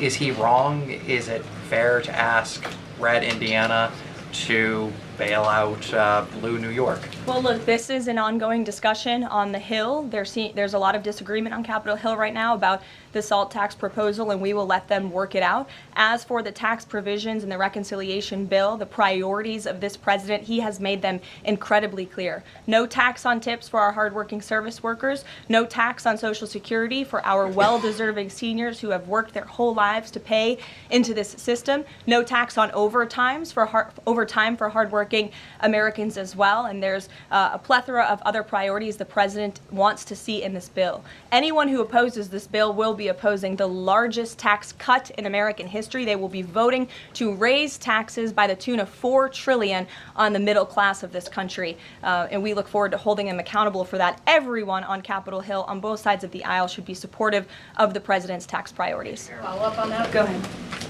Sure. Go ahead, and then I'll go to your follow-up. Thanks, Caroline. I want to follow up on the Truth Social post. So the president's saying 80% tariffs could come down. Just an announcement would be enough to lower those tariffs. Is that what he's looking for from the Chinese concessions? That's not what the president said. He said that an 80% number may sound good to him, but again, he's in constant contact with our Secretary of Treasury, who will be leading these negotiations this weekend. And historically, the Chinese have made the meeting itself a win. What does a win look like out of these meetings for the president this weekend? A good deal for the American worker and the American people. Go ahead. Thanks, Caroline. Yeah, back to the reconciliation bill. Can you just clarify the president's position, though, a little bit specifically on the tax issue? Because in his Truth Social post, he said this morning that he would accept even a tiny tax increase for the rich, but then says Republicans probably shouldn't do it, but I'm okay if they do it. So what is it that he wants? Does he want them to increase the tax rates? The president wants tax cuts, the largest tax cuts in history. He wants to extend his historic tax cuts from 2017, and he wants to see all of the other tax priorities priorities that I just laid out for you included in this bill as well. As for the policy proposal you're talking about, the president has said he himself personally would not mind paying a little bit more to help the poor and the middle class and the working class in this country. I think, frankly, that's a very honorable position. But again, these negotiations are ongoing on Capitol Hill, and the president will weigh in when he feels necessary. Encourage them to have a higher bracket for top earners. The president has made his personal position on this matter clear. Michael. The president's in constant communication with leaders on the Hill. Ahead of the president's trip to the Middle East, he's mentioned he wants to rename the Persian Gulf the Gulf of Arabia.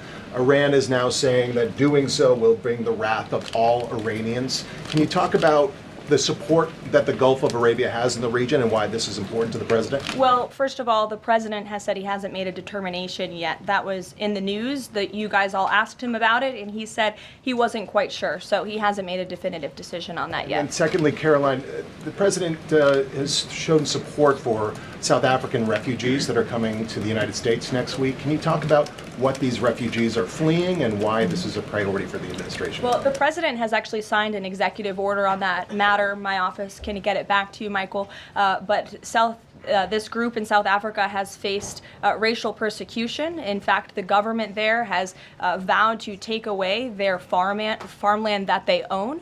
And so the president has talked significantly about this. As for further details on refugee claims and asylum claims, I would defer you to the State Department. Can I follow up on that? Go ahead. No, in front of you. Thanks, sorry. Sure. Thank you, Caroline. Does the administration have any response to the news today that a federal judge has ordered the immediate release of Ramesa Ozturk from detention, and particularly his comments that the government submitted no evidence other than an op-ed that Ozturk wrote last year? I will have to check in with the Department of Homeland Security on that particular case, but I think our overall feeling, we've made quite clear that lower-level judges should not be dictating the foreign policy of the United States, and we absolutely believe that the president and the Department of Homeland Security are well within their legal rights to deport illegal immigrants. As for visa revocations, the Secretary of State has the right to do that as well. It is a privilege, not a right, to come to this country on a visa. But I'll check in on the specific case. My office will get you details. Sure. Caroline, yesterday the administration appears to have started dismantling the Consumer Product Safety Commission. This is the federal agency, an independent one that does recalls and is responsible for product safety. Does the administration not believe that it's important, to keep toys and cribs? I mean, you're a young mom, off of the product of the market. It's a federal agency within which branch? It's the executive branch. Who's the head of the executive branch? The President of the United States. Created by Congress. He has the right to fire people within the executive branch. It's a pretty simple answer. Francesca. Thanks. One foreign policy one and then a domestic policy thing, if I could. As far as the president's trip goes next week, is he planning to meet with the FIFA president in either Saudi Arabia or Qatar? And if so, could you give us some more details about that? The president has quite a few meetings with many people when he is there. We can certainly check at the itinerary and let you know if the FIFA president will be there next week. Frankly, I'm not quite sure, but we can certainly get you an answer. As you know, the president attended a FIFA task force meeting at the White House this week. And on the domestic front, could you explain why the FEMA administrator was removed from his position this week? Look, this is a personnel matter in regards to the Department of Homeland Security, but my understanding is that this individual testified saying something that was contrary to what the president believes and the goals of this administration in regards to FEMA policy. And so, of course, we want to make sure that people in every position are advancing the administration's goals. But as for specifics, I defer you to the Department of Homeland Security. We leave it up to our great cabinet secretaries when it comes to personnel matters. Sure, in the back. Thank you. Aid hasn't gone into Gaza in 10 weeks. Israel says that this is a policy to pressure Hamas in the negotiations, in the ceasefire negotiations. Is this a policy that this administration supports? The president answered this week. He said that he wants to ensure that aid can get into Gaza, but we have to do it in a responsible way to ensure it doesn't end up in the hands of terrorists. So this is something the administration is actively working on, and when we have a policy to announce on this definitively, we can certainly let you know. Can you talk about this effort for the U.S. to take over the distribution of aid in Gaza, to exclude Israel? But also international organizations said this effort militarizes aid. I would reject that characterization by whatever groups you are citing. Kelly. Caroline, thank you. I want to get back to the First Lady Melania Trump dealing with foster children. That's an important component in American life to see what happens to the future of our children, particularly in foster care. Can you explain the significance of this development between the First Lady and the Housing and Urban Development? Yes, absolutely. It's millions of dollars that will go into a program that helps these children transition out of foster care to have productive and positive lives. And I'd like to share a personal story since you asked if I may. I hope the First Lady won't mind. I was at an event in Florida last year, and I was approached by a gentleman who was a foster dad, and he had taken in, I think it was 6 or 7 foster children. And he spoke to me. He had recognized me in my work for President Trump's campaign at the time. And the little boy who was with him talked about the personal relationship that he had with First Lady Melania Trump. And the conversation she had had with him and how she really encouraged him to be the best that he could be during her first term here at the White House, and how even after she and President Trump left the White House, she kept in very close touch with this young foster child. It was a touching moment that I will never forget, and it speaks to the heart of this First Lady and the great work that she is doing for foster children. And this is certainly a very big announcement that I know our Secretary of Housing and Urban Development is in particular very excited about, and we can certainly get you all the details on that program. John. Thanks a lot, Caroline. I want to ask you about the trade deal that the President announced yesterday with the UK as it relates to the auto sector. Sure. The trade group that represents the big three here in the US believes that it may put the big three automakers at a competitive disadvantage. What the trade group says is that it will now be cheaper to import a UK vehicle with very little American content than a USMCA compliant vehicle imported from Mexico or Canada with just 50% American content. What's your response to that criticism coming from this trade group? Well, first of all, let's be clear about what the deal does. It sets a 10% rate on auto imports for the first 100 cars that are imported into the United States. 100,000 cars, thank you. That would be very few cars. 100,000 cars imported from the United Kingdom. After 100,000 vehicles, it goes back up to a 25% tariff. And as for our U.S. auto manufacturers, our auto industry, the President wants to put them on the best pedestal to compete. And by the way, if they produce vehicles right here in the United States of America, they will face no tariff at all. I would argue of any industry, the President has spent more time talking to and listening to the concerns of our auto industry here at home. He hears them, he believes in them, he wants to see them produce their vehicles here in the United States of America. This is a good deal for them too. Is this a model for European and Asian vehicles as well, what we see coming out of the UK trade deal with the US? Look, all of these deals are going to be tailor-made. The President has said that from the beginning. It's very apropos that the first trade deal was announced between the United States and the United Kingdom, one of our oldest and greatest allies, but each country has unique concerns and challenges in terms of American industry. We need to open up markets in every single country, and obviously the needs are unique, so our trade team is looking at each country and the advantages that we can pursue for American industries and American workers. Sure. Happy early Mother's Day. Oh, thank you. The President said yesterday that he would be speaking with Zelensky shortly. Did that call happen yesterday, or do we expect that to happen in the near term? The call happened yesterday. President Zelensky called the President to tell him that the critical minerals deal had passed the parliament in Ukraine. I talked to the President about that call. He said it was very good and productive, and of course the critical minerals deal is great for Ukraine, but also of course for the United States of America and our taxpayers here. It was a good call, and they also spoke about, of course, this ceasefire that the President proposed, the 30-day ceasefire between Russia and Ukraine, which we know Europe is on board with, and we hope both countries will agree to. Just on next week, do we expect President Putin, is there any chance that he could meet with Trump while he's in the region? The President answered this yesterday. Not going to happen. Question on ceasefire. Has he got any reaction from Zelensky or Putin on the proposal for ceasefire? Is he satisfied by the reaction to that proposal?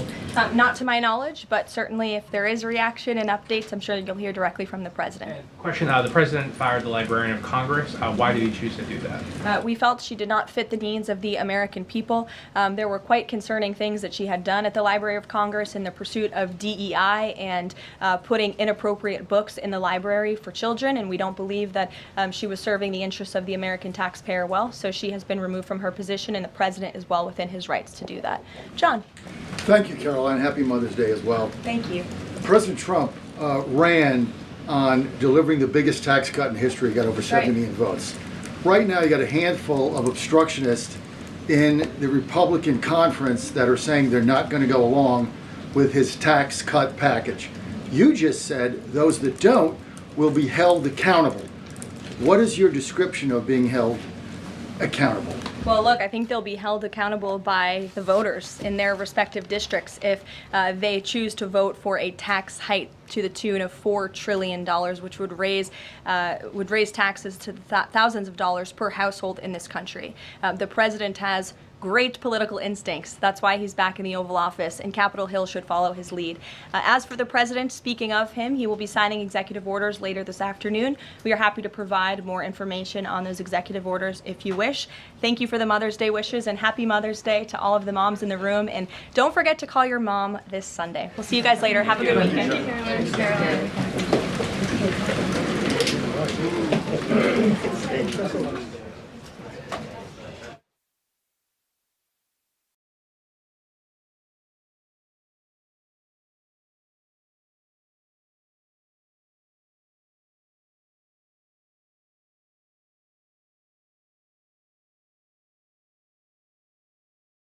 Thank you for tuning in to the live show. You know what time it is. All right.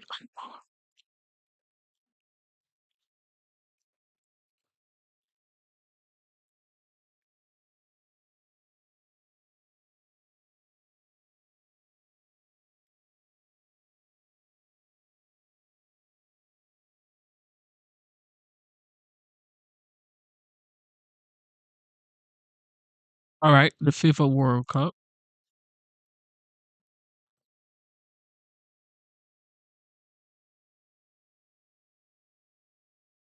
FIFA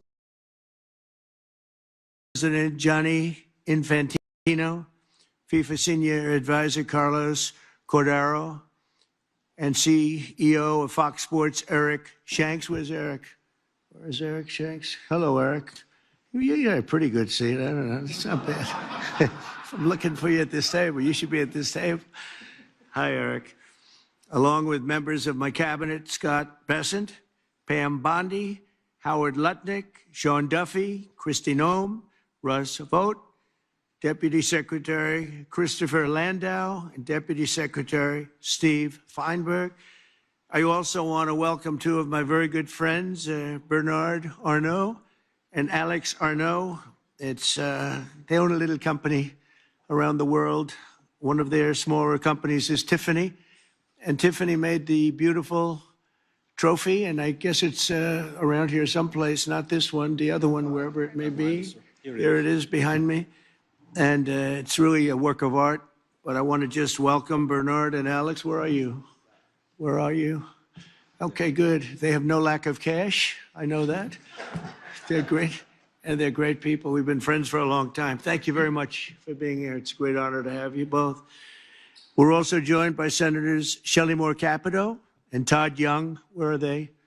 Where are they? Hi, Shelley. How are you? Hi, Todd. How you doing? You're getting younger looking, Todd, I'll tell you. It's pretty young to start off with, right? Oh, you too. She said, what about me? What are you two? Even more so, Todd, right? That's very cute. Representatives Damon LaHood and Brian Stile, thank you very much. Thank you very much, fellas. Thank you. Good. FBI Director Kash Patel, who's doing a fantastic job. Thank you very much, Kash. Appreciate it. And our Executive Director, Andrew Giuliani, just got the post, and he's going to be great. I know him for a long time. He's a highly competitive golfer, which, I mean, really good. And he's also a highly competitive person, and he loves what we're doing. So I want to congratulate you and your family and your father, your great father, who's the greatest mayor in the history of New York. So I want to congratulate the family. It's a big post. You better do well, Andrew. Tell him, is my golf game okay too? I'll say, he knew what to say, see? Oh, he's a smart person. That's why I appointed him. Together, this group will help plan the biggest, safest, and most extraordinary soccer tournament in history, and that's what it's going to be, Johnny. In my first term, I negotiated the return of the World Cup to America, and now in my second term, I'll have the honor of hosting the World Cup for the first time of any president in more than 30 years. And remember, we also have a few other events. I must tell you that we have the 2028 Olympic Games. We have the 250-year celebration of America. That's a big one. I don't know. Maybe that's the biggest. I don't know. That could be the biggest. But that's going to be unbelievable. It's going to be essentially, Todd, that's going to be a year-long celebration. We have the G20, and that'll be in December of 26. We have the G7, used to be the G8, by the way, and that's in 2027. And that's a lot of action we have going for the next 4 years, 3.5 years. It's going to be amazing for the country, I believe. Starting this June, the United States will host the 2025 Club World Cup, which will feature 32 elite soccer clubs from all over the world competing in 63 matches across 11 American cities, including Cincinnati, Ohio, Charlotte, North Carolina, Los Angeles, California, Nashville, Tennessee, Philadelphia, Pennsylvania. So we have it in 11 American cities all over. And these are great cities, too, and they like soccer more and more. I guess some of those cities specifically, they really love it. And next summer, we'll host the official 2026 World Cup tournament, where 48 national teams will compete in 78 matches right here in the USA. And that'll be something very, very different and very special. These events will attract millions of passionate fans around the world, including my son. I have a son that loves soccer. Barron. Nobody's ever heard of Barron, right? Have you ever heard of Barron? He's a good soccer player, too. He's a little tall for soccer, but that's okay. And over 1 billion viewers. You're going to have one of the biggest viewerships of any sport at any time. This will be a once-in-a-lifetime opportunity to showcase the beauty and the greatness of America, and we can't wait to welcome soccer fans from all over the globe. I don't know if I'm supposed to say soccer or football, because every time I say soccer, Barron and Eric say you're really saying it wrong. It's supposed to be football, but we know it more as soccer. These events will also generate tens of billions of dollars in economic activity for local businesses and create thousands and thousands of jobs for American workers. I've directed my entire team to do everything within our power to make the World Cup an unprecedented success, and that's what it's going to be. We're going to make sure of it. The State Department, the Department of Homeland Security, and every part of the U.S. government will be working to ensure that these events are safe and successful, and those traveling to America to watch the competition have a seamless experience during every part of their visit. It's going to be very special. Together, we will ensure that the 2026 World Cup will be the best-run soccer tournament the world has ever seen. This is going to blow every other tournament you did. You're going to say how terrible a job you did in the past, because this is so much better, Gianni. This is going to blow them all away. I don't want to insult my other friends from other countries, but we're going to blow them away, right? So now I'd like to introduce, and he has been a friend of mine. We fought very hard to get the event, and I think before the media came in, I said that I was very disappointed because I got the event, Johnny. I think we can say that strongly. And then I said it won't be in my term and I won't be able to see it. And then bad things happened with the election, and now we do see it. So I just repeat that because for the press to hear, I'm sure they're thrilled to hear it. But I'd like to ask FIFA President Gianni Infantino, really one of the most powerful men in sports. It's amazing because you've done such an incredible job with soccer. Followed by Vice President J.D. Vance, then Secretary Kristi Noem, and Secretary Sean Duffy to say a few words. So Johnny, and then we'll go in that order. Thank you very much, everybody. Thank you.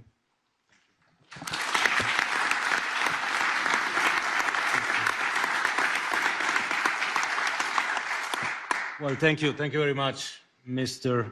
President, Mr. Vice President, members of the cabinet, members of the task force, the White House task force for this incredible event, or events actually, which will be happening here in America in the year to come. We were actually, Mr. President, so happy that the World Cup 2026 will take place in the United States, in Canada and in Mexico, that we thought we'll actually bring another World Cup as well here. So you get 2 World Cups in the next year, the new FIFA Club World Cup. This is the trophy of the new FIFA Club World Cup. Did you notice the way he said that? In the United States, Canada, Mexico.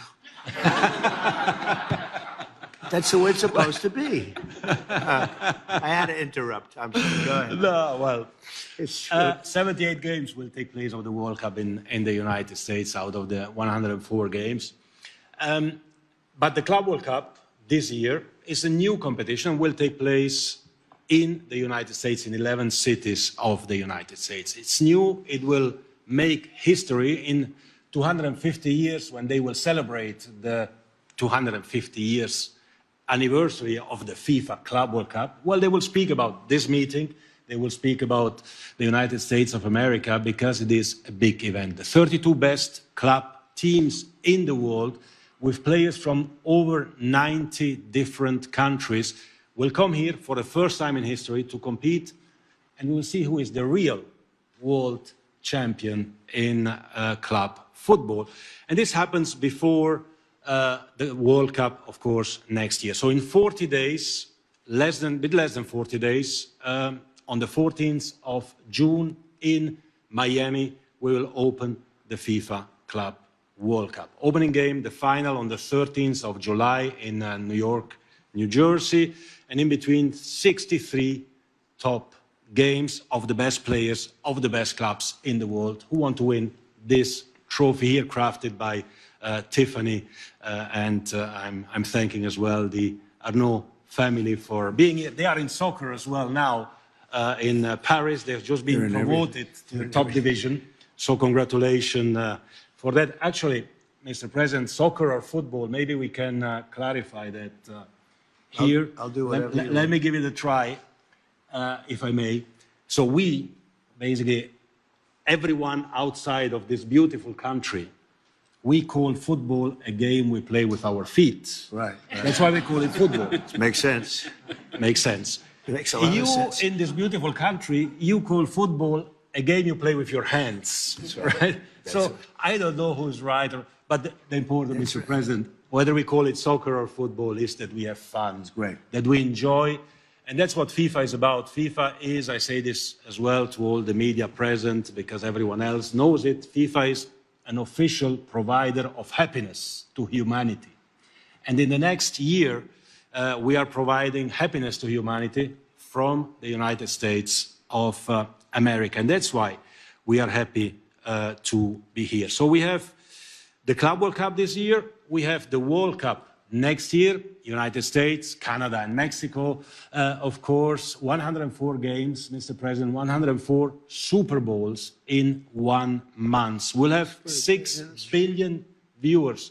The final alone will attract between 2 and 3 billion viewers. This is, I don't know, 15, 20 times more than the Super Bowl. The entire world will focus on the United States of America. And America welcomes the world. I'm very happy to say that, Mr. President, because I know you.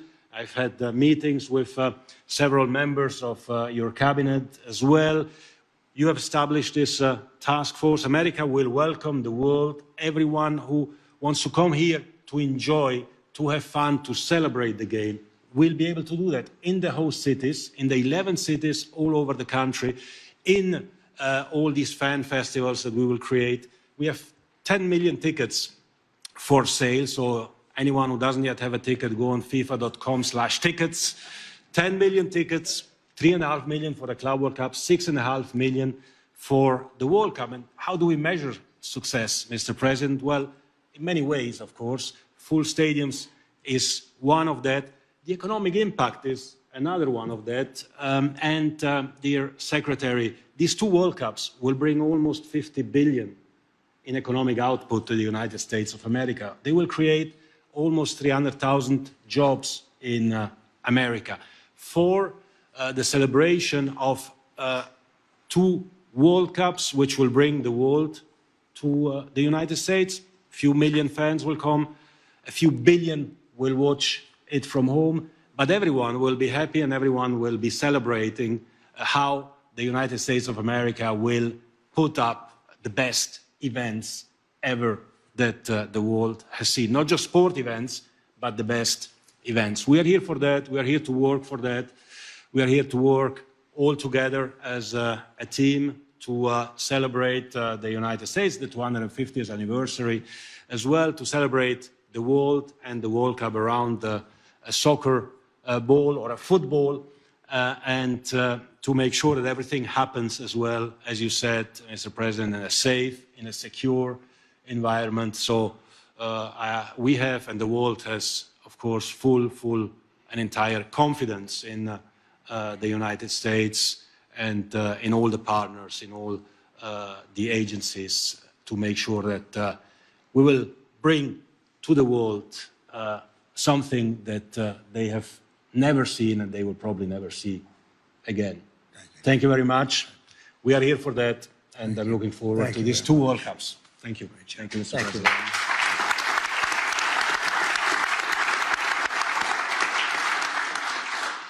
Well, thank you, Mr. President, and thanks to this incredible group that we've assembled. I'm proud to be the vice chair of this for a couple of reasons. First of all, the last time the president had me around a national or international sports trophy was the college football playoff national championship, and I almost broke it.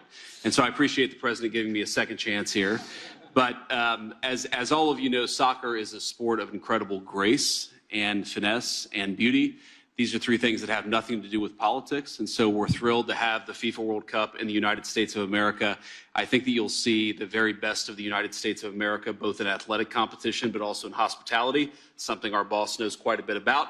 And so we're excited to have you. We're excited for this event, and we will do everything at the government level to make this thing as successful as we can.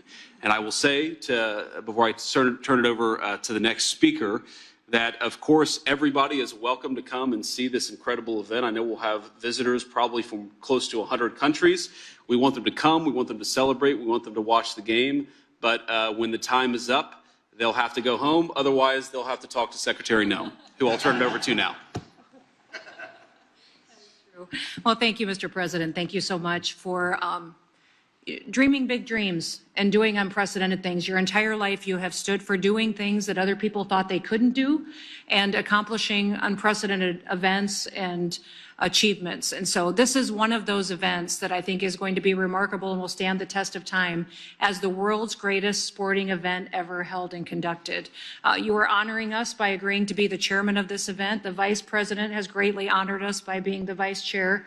And also we have a remarkable leader in Andrew Giuliani who stepped up and will be the executive director of making sure that we're not just conducting and hosting people from all around the world, but that we're also doing it safely.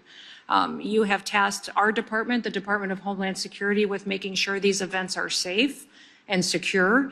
And it will be a challenge, but one that we welcome because we know that America is in a place where we invite people to be a part of our livelihood. We want to expose all of the American people to the wonders of this sport. And I believe that the old proverb that says, what you see with your eyes, you carry with your heart, is what will happen when we host this event. Carlos has agreed to step up and be a senior advisor as well to the task force, and his knowledge and expertise has been incredibly valuable in all of the meetings and organizational efforts that we've already put forward. So, sir, you know, as all of us do that have participated in sports, that there's something that happens when you're involved in competition. You spend time with people, you relax, you are out there enjoying success, but also recognizing failures and challenges and overcoming them. There's a bonding that happens among people, and I believe that's what you are doing, is creating an opportunity for the world to become a friendlier place. We will welcome over 2 million visitors that will come here from other countries. We will have 10 million different tickets. 22 million people will interact with these activities, and it is an opportunity to have people bond with each other, to create a friendlier world where we will be able to do business, we'll be able to enjoy their visits here, we will take care of their documentation and travel documents, and it will go smoothly, and we will make sure that they can come and enjoy and bring their families and friends and make memories together. It's going to be incredibly special. So thank you for leading at an unprecedented time and doing so with big visions for the future. Thank you for doing this. Thank you very much, Christy. Appreciate it. Sean? Thank you, Mr. President.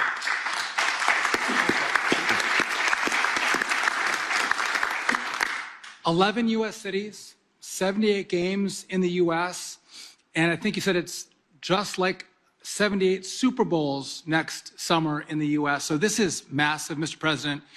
Thank you for putting together the task force. You know that great events don't happen unless you have great planning, and starting well over a year in advance, putting your team together to make sure this event goes off without a hitch. I thank you for that. As part of the DOT, again, we're going to move a lot of people around the country. A lot of American spectators, but a lot of foreign spectators are going to come into the country, and security and safety is key. We're going to work with Homeland and Christie to make sure we secure our airspace around these events. We're moving people from city to city and from hotels to the fan festivals, to the stadiums, making sure we have enough transportation, whether it's trains and buses in the cities that host this great event. We're working through that, as well as making sure our airlines and our airports are ready to facilitate the travel throughout the country. And so this is everyone working together. What I think is great, Mr. President, I have to imagine this was part of the plan. You're like, let's bring in the World Cup in the year of America's 250th birthday. So not only is America going to celebrate our 250th, we're going to bring in millions of people to celebrate with us. I know State and Homeland and DOT and all of us are going to work together to make sure it is seamless travel. We want everyone to come to America. We want everyone to spend a lot of money in America. By the way, as part of the DOT's 250 celebration, we're going to encourage everyone to go on a road trip, Mr. President, to celebrate our great country. And so if you're coming to see some soccer, not football or soccer, go on a road trip, see America.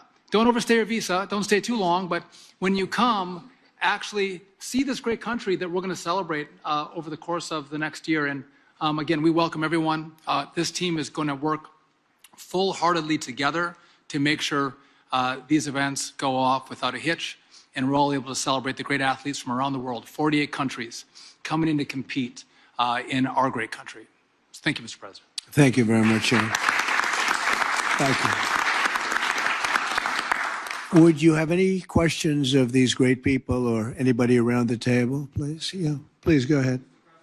You hosted the Prime Minister of Canada. Oh, I got a mic.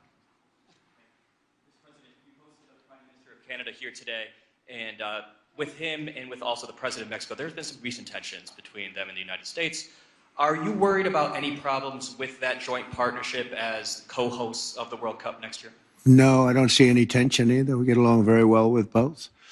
They just got to pay a little more money, you know. They're just they're getting away with things that they shouldn't be, and they understand. We had a great meeting today, actually, with the new Prime Minister, who's a terrific guy, and we had a very long session with JD and Marco and everybody, and it went very well. No, we had a very great meeting, and no tension. We want to do what's right for our respective peoples, and that's what's going to happen. And also with Mexico, I think the relationship is really very good with the president of Mexico, as you know, you probably heard.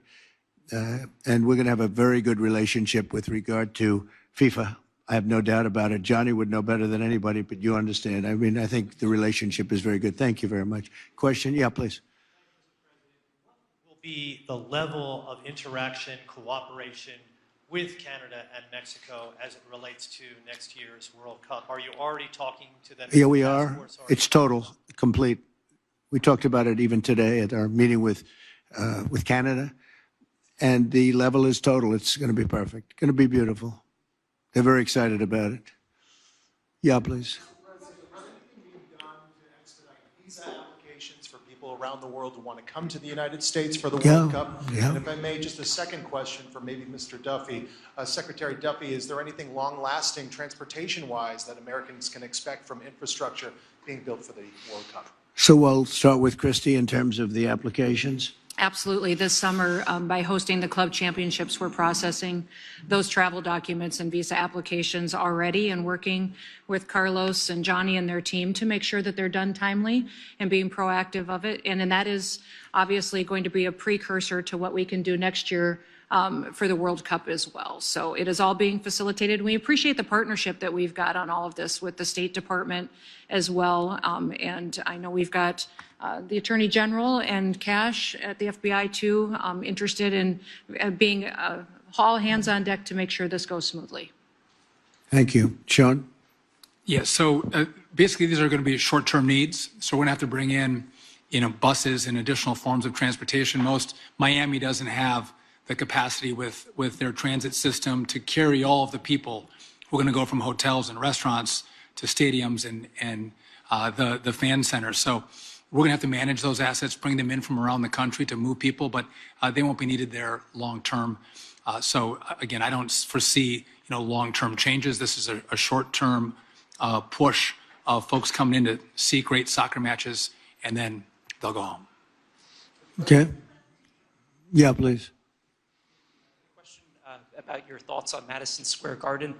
The Transportation Department recently took over the refurbishment of Penn Station, and I was wondering if you have an opinion on the proposal to move Madison Square Garden to allow for a more classical train station to be built above. To move it? To move it, yes. I don't know, that was thought of years. Jim Dolan's going to have something to say about that, and I've not heard of any recent plans. They tried to do that for years. They've tried to move it. But I think Jim probably likes his location sitting on top of all the trains. I can't blame him necessarily. There's not too much of a move. They are going to do something with Penn Station. We'll be involved in that. We'll work with the governor, and we'll be involved with that very much. Okay? Thank you. Yeah, please, go ahead. Have asked for more than $600 million in federal funding for security. Do you support that? And perhaps Secretary Noem can weigh in. On security? Yeah. Yeah, I support really whatever that takes. And any money that's spent will make up manyfold in terms of all of the economic development. These events, especially what we're talking, and you have FIFA and then you have the Olympics. And these events, if properly done, make a tremendous amount of money and prestige. I think it's a great allure and prestige for our country and for the cities where they are. It's going to be amazing, yeah, but we won't hold back at all on security, most importantly. Okay, thank you. Yeah, please. First question, is there any reason you haven't referred to Mark Carney as governor as you did with Trudeau? And the second question, you said earlier that you don't have to sign any trade deals, of course. Is there any country you expect to sign a trade deal with this week, as Secretary Bessent has indicated? Well, we're looking at a lot of them. We're talking to a lot of them right now. I think I don't want to bore people with that, but I gave a very long definition this morning in the Oval Office. We're in very, very good shape. This country's never been in better shape, and we're doing great. We were being ripped off by every country in the world virtually, and now we're not being ripped off anymore. It's very simple, very, very simple. As far as calling him Governor Carney, no, I haven't done that yet, and maybe I won't. I did have a lot of fun with Trudeau. But I think this is a big step up. It's a good step up for Canada. I watched very closely. I thought he did really terrifically in the debates. I like him. He's a nice man. We get along very well. We had a great meeting today. Really good. I think the relationship's going to be very strong. Thank you. Yes. Russia is banned from playing the next World Cup. What's your position on this? Say it again. Russia has been banned from playing the next World Cup. What's your position on this? I didn't know that. Is that right? Yeah. You want to explain that is right. that? They are banned for the time being, yeah, okay, from playing. But we hope that... He's the boss. I'm not the boss on that. I have nothing to do. We hope that something happens and peace will happen, and then Russia can be readmitted. So... That's what we possible. Hope. Hey, that could be a good incentive, right? We want to get them to stop. We want them to stop. We want the 5,000 young people a week are being killed. It's not even believable. The Russian soldiers and the Ukrainian soldiers mostly. Also people in towns once every 2 weeks. Horrible things going on over there. So we're going to we're going to get that war stopped. Okay. About all of the events that will be happening here in the U.S. over the next few years. You mentioned the G7 and you said it used to be called the G8. Yeah. As the host country, you can actually invite Russia to the G7 plus one. What's your thinking on that right now, Mr. Well, President? Russia used to be a member of what was called then the G8. And I don't think I was really in politics at that point, but I know that President Obama didn't like it. And they voted Russia out. And I say if they didn't vote Russia out, which I thought was a very foolish decision because it's a group of people sitting around a table. I've done it many times with them. And you get to know them. And I say that if it was the G8, if Russia were in it, I think you probably wouldn't have this ridiculous, deadly war going on right now. I thought it was a very bad decision. It was headed by Trudeau, by the way, and Obama. They were the ones that really fought hard to get Russia out. I think if Russia were in, you wouldn't be. They threw them out.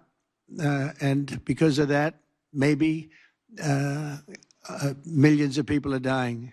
Millions, millions. The numbers are far greater than you think, but millions of people are dying.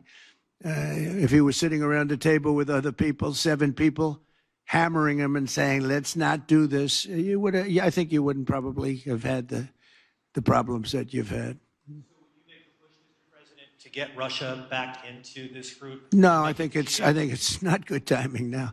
No, right now it's we missed that gate, didn't we? Huh? We missed that gate with another great decision by some people that shouldn't have been making decisions. Yes, go ahead. Mr. President, should people who have taken part in, for example, pro-Palestinian protests across the world be concerned about being able to join the World Cup and watching here in the U.S.? Well, I don't know what you mean by that, but people that have taken part in protests, I think people are allowed to protest. You have to do it in a reasonable manner, not necessarily friendly, but reasonable. Otherwise, Pam will come after you and you're going to have a big problem. You're going to have a big problem, right, Pam? She's doing a good job, too. Well, my whole team here is doing a fantastic job. We're very proud of them. So, yeah, you have a right to protest. Yeah, thank you. Go ahead. Yeah. Do you support Israel's plan to conquer Gaza if Hamas doesn't agree to a deal during your visit to the Middle East? These are very strange questions, aren't they? I never like when they read them off a machine. I don't know. Who's sending the question to you? And let's not talk about that now. We're talking about the World Cup. Go ahead. What else? Anything else? I think we're pretty well set. I want to thank everybody, and we're going to make this tremendously successful. And you can see Johnny's a very enthusiastic man. He's got great enthusiasm, and that's one of the reasons that you've had such success over the last number of years that you've been there. Amazing. He's like somebody that just woke up on Christmas morning as a young child and saw those toys under the tree, and that enthusiasm really plays very well, I have to say. And you've done a fantastic job as the head, and we're gonna do what we have to do. And thank you very much. Thank you, everybody, very much. Appreciate it.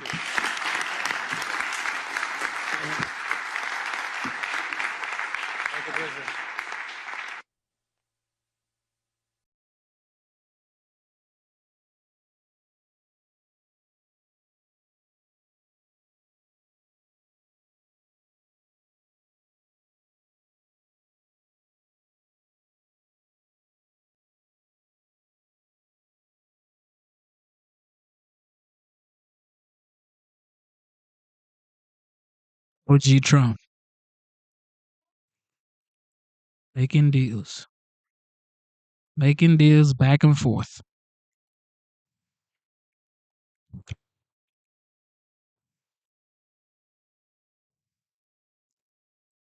Well, thank you very much. Before we begin, I'm pleased to announce that I've just signed a proclamation officially designating tomorrow, May 8th, as a Victory Day for World War II, commemorating the 80th anniversary of America's victory in the Second World War.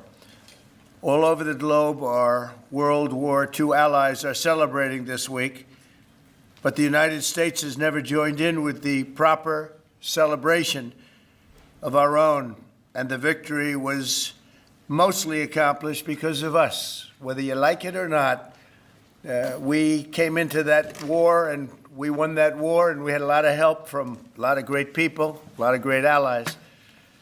But I think there would be nobody that would say that we were not the dominant force in that war, and we don't celebrate it. And I think that's a great disservice to the people that lost their lives and people that fought so hard in winning World War II, and also a separate Victory Day for World War I, and we're going to be doing that too. It was American tanks and ships and trucks and airplanes and service members that vanquished the enemy 80 years ago this week. Without America, the liberation would never have happened.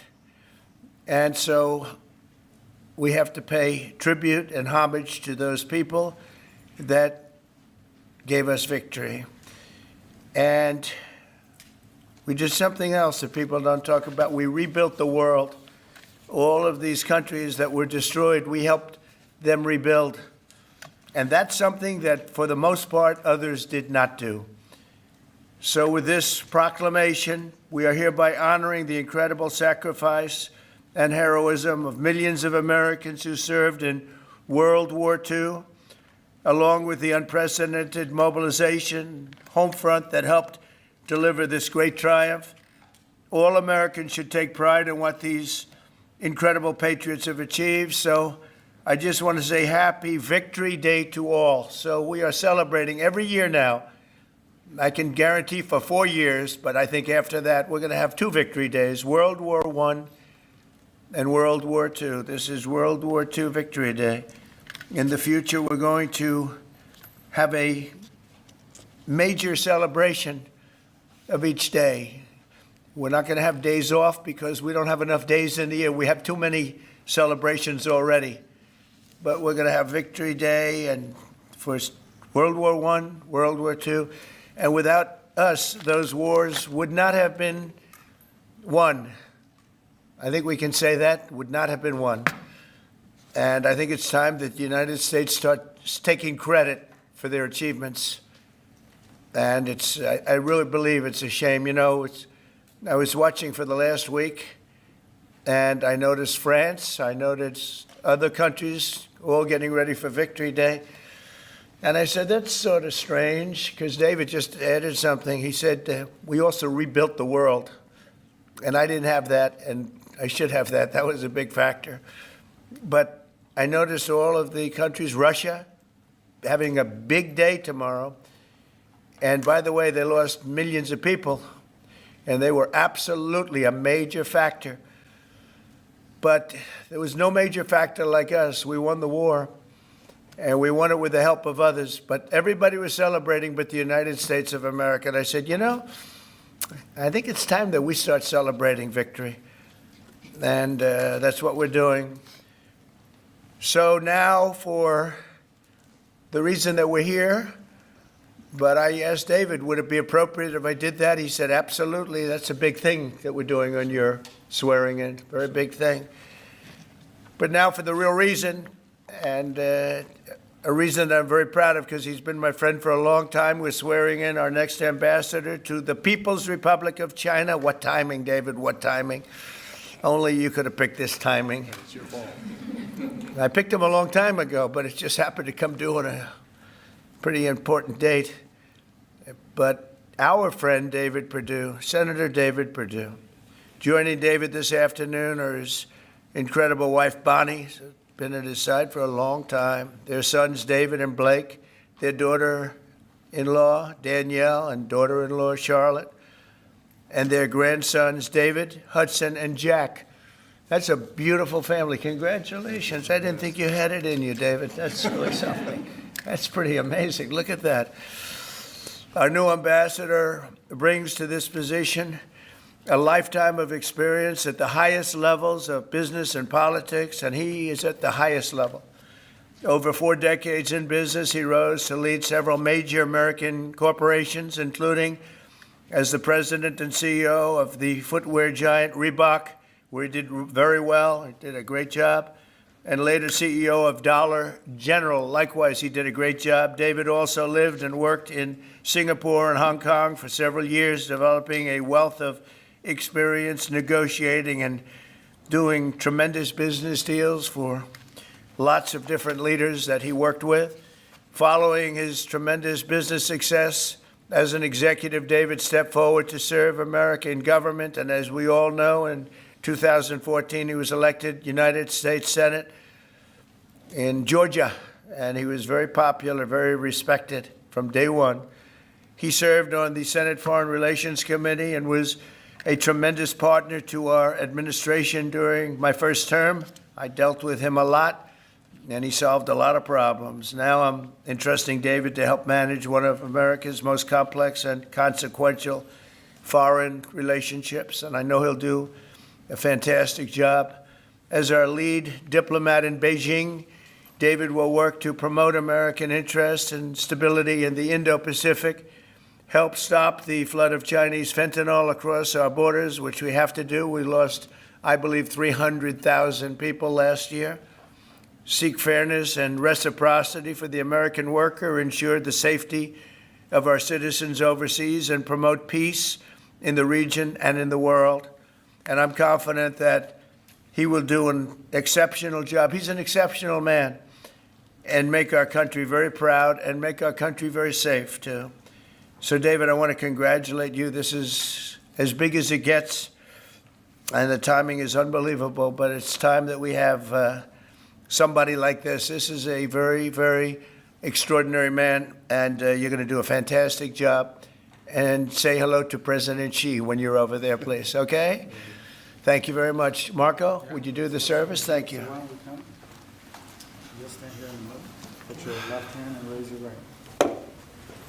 Raise your right hand. All right. I state your name. I, David Perdue, Do solemnly swear do solemnly swear that I will support and defend that I will support and defend the Constitution of the United States the Constitution of the United States against all enemies, against all enemies, foreign and domestic, foreign and domestic, that I will bear true faith that I will bear true faith and allegiance and allegiance to the same, to the same, that I take this obligation freely that I take this obligation freely without any mental reservation without any mental reservation or purpose of evasion, or purpose of evasion, and that I will well and that I will well and faithfully discharge and faithfully discharge the duties of the the office duties of the office on which I am about to enter. in which I'm about to enter. So help me God. So help me God. Congratulations.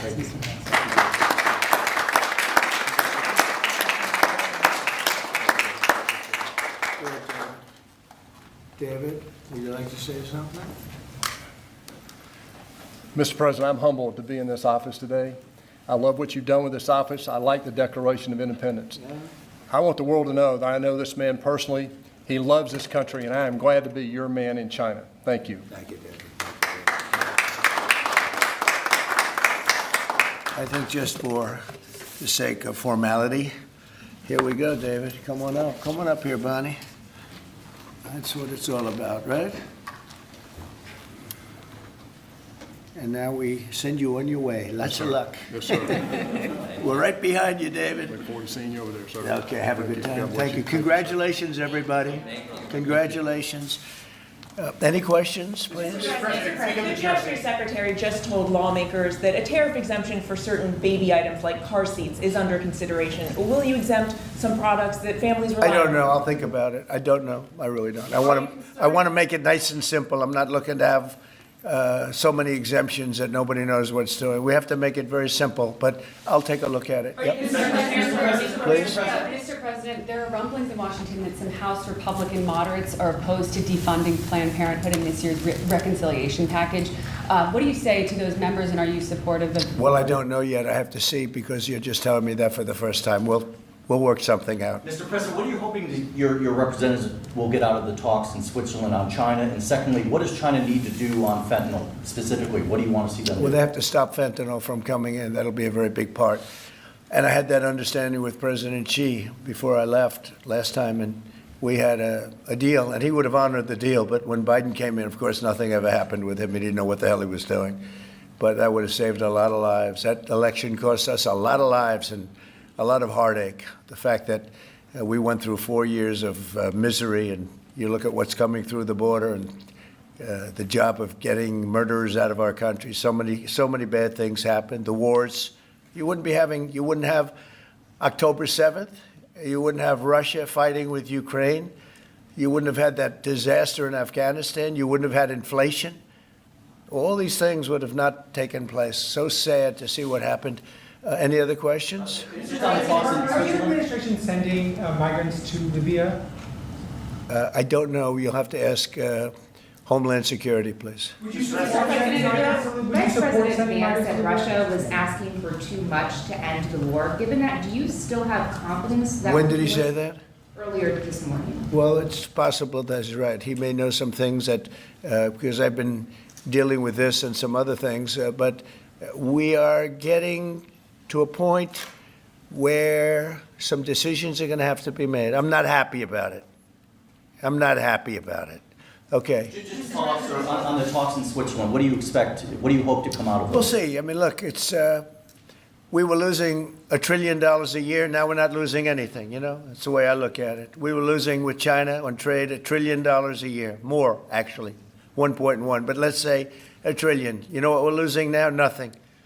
That's not bad. Are you planning a new ceasefire and hostage deal proposal for Israel and Hamas before you head over to the region next week? Where? Where? In Gaza. In Gaza. Well, we're going to see what's happening. There's a lot of talk going on about Gaza right now. You know that, right? So you'll be knowing probably in the next 24 hours.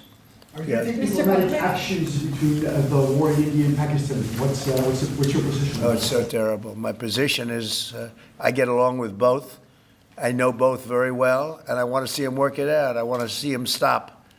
And hopefully they can stop now. They've gone tit for tat, so hopefully they can stop now. But I know both. We get along with both countries very well, good relationships with both, and I want to see it stop. And if I can do anything to help, I will be there. You know, by the way, unrelated, but I guess it's all related when you look at the world nowadays. Rwanda and the Congo, we've made a lot of progress in getting that disaster stopped. We've had a very talented person over there, and we've made a lot of progress with Rwanda and Congo fighting a very violent war, by the way. China says in order to have substantive negotiations, you have to bring down your 145% tariffs. Are you open to pulling back your tariffs in order to get China to the negotiating table? No. Mr. President, Senator Tillis has come out against Ed Martin as U.S. Attorney. Do you have any response to that? Well, it's disappointing because, you know, I know Eddie's very talented. Crime is down in Washington, D.C.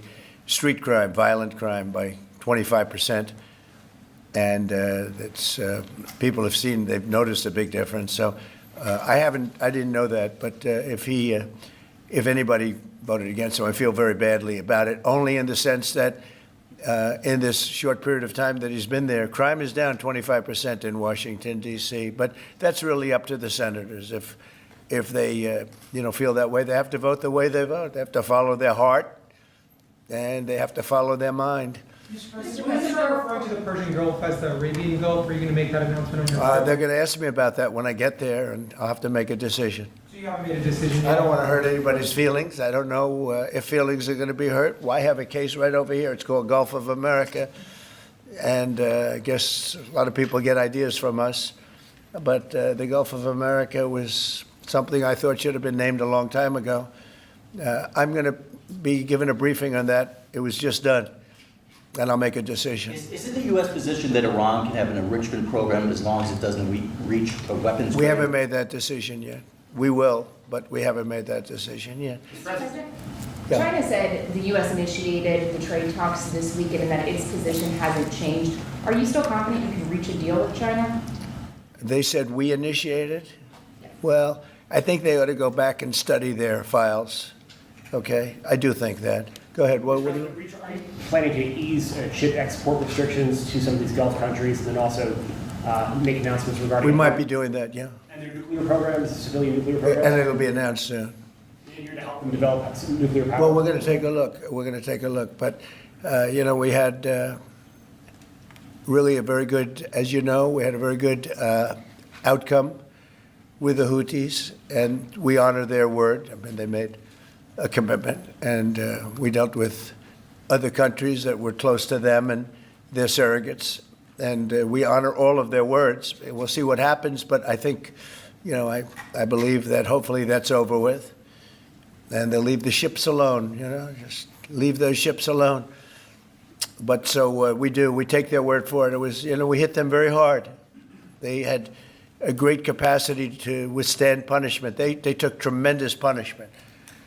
And, you could say there's a lot of bravery there. It was amazing what they took. But we honor their commitment and their word. They gave us their word that they wouldn't be shooting ships anymore, and we honor that. I want to thank you all for being here. I want to congratulate David Perdue and his family. He's going to be really an incredible ambassador to China. I have no doubt about it. And we're going to work together very closely. Thank you all very much. Thank you. Thank you, David.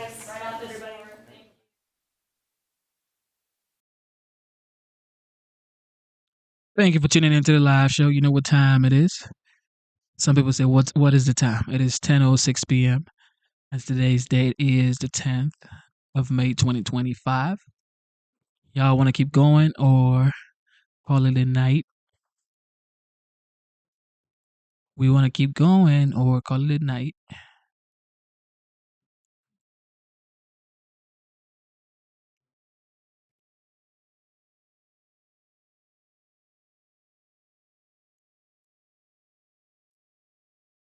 All right. I think I have something good. I cannot wait for a China-USA deal. Like ASAP. We need a deal ASAP.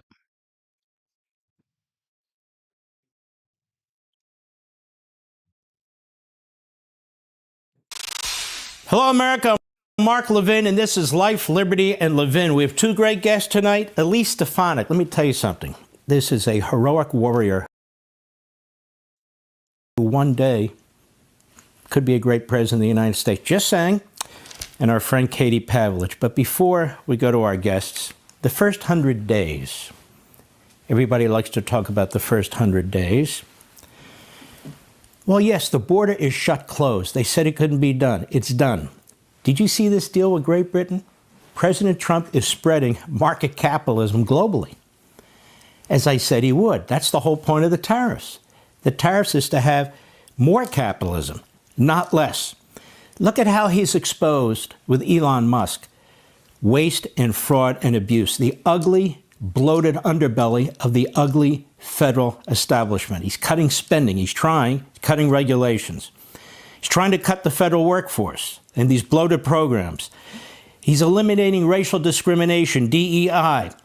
Nobody ever has led a war on anti-Semitism, which is rampant in this country, like President Donald Trump. And I can go through other particulars, but that's not what I want to do. The first 100 days. There are consequential presidents. There are awful presidents. There are placeholder presidents. Donald Trump is a consequential president. Put aside the media, the Democrat Party, some of the rhinos, and their entrails, their surrogates. He is a historic figure. He is a historic figure because of several factors. His own personality and charisma.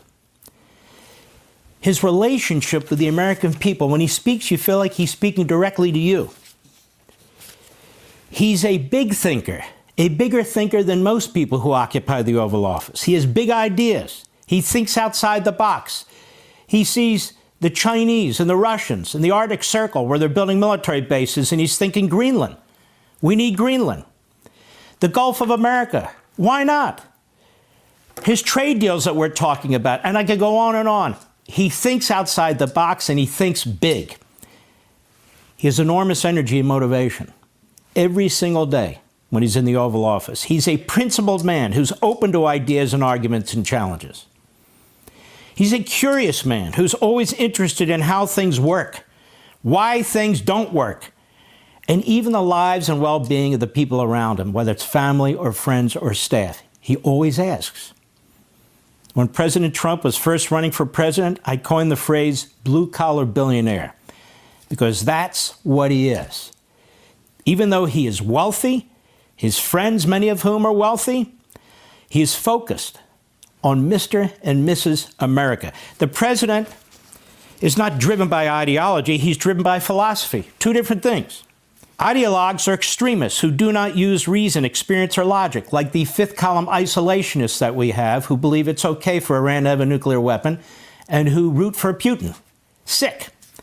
A philosophy is a belief system based on certain principles, but open to adjustments, improvements, and so forth. This is what he means when he says common sense. He's got his basic principles, he's got his philosophy, but he wants to listen. He wants to learn. Now, the president is not only a businessman, but he succeeded in one of the most difficult industries in the most competitive city on the face of the earth. This is what he brings to the presidency. There's never been another like him and probably won't be another like him ever again. President Trump is also a historic figure thanks to his enemies. There has never been such a concerted effort by elected and unelected officials in our government to destroy a public figure, a president, then a former president, then a candidate for president, and even now, president, in hopes of destroying his agenda. 91 bogus criminal charges in federal and state courtrooms in 4 different jurisdictions. Multiple bogus civil fraud charges intended to destroy his businesses, steal his wealth, and bankrupt him and his family. Hundreds of subpoenas from Congress and multiple courts, 2 special counsels, 2 impeachments, ballot removal efforts, tax returns leaked. We've never seen anything like it, ever. The criminalization of not just politics, but the effort to criminalize Donald Trump and his family and his businesses. You see, to the Washington, D.C. ruling class establishment, President Trump is kryptonite. Anything and everything he proposes, they immediately attack and seek to destroy. No matter what it is, they label him a threat to democracy, a threat to the Constitution, Hitler, and so forth. Will they turn our courts into a despotic power to try and thwart all of his policies, with over 200 lawsuits brought before cherry-picked radical left-wing judges, despite the mandate of the American people, trying to steal our franchise? To them, Trump is the greatest threat they have ever or will ever face, because he will not bend to their will. He's not one of them. And no matter what they try or do, he continues to stand tall. And worst of all, despite all the polling and media and Democrat attacks, he's the most popular politician in America, because he's by nature and personality not a politician. Imagine all the great things Israel, this little country with a small population, imagine all the great things Israel could do if it didn't have the enemies it has.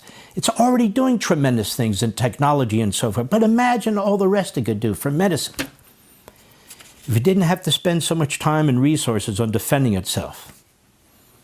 Yet look at that country, look at its people, its strength, its refusal to die, its accomplishments. It's incredible.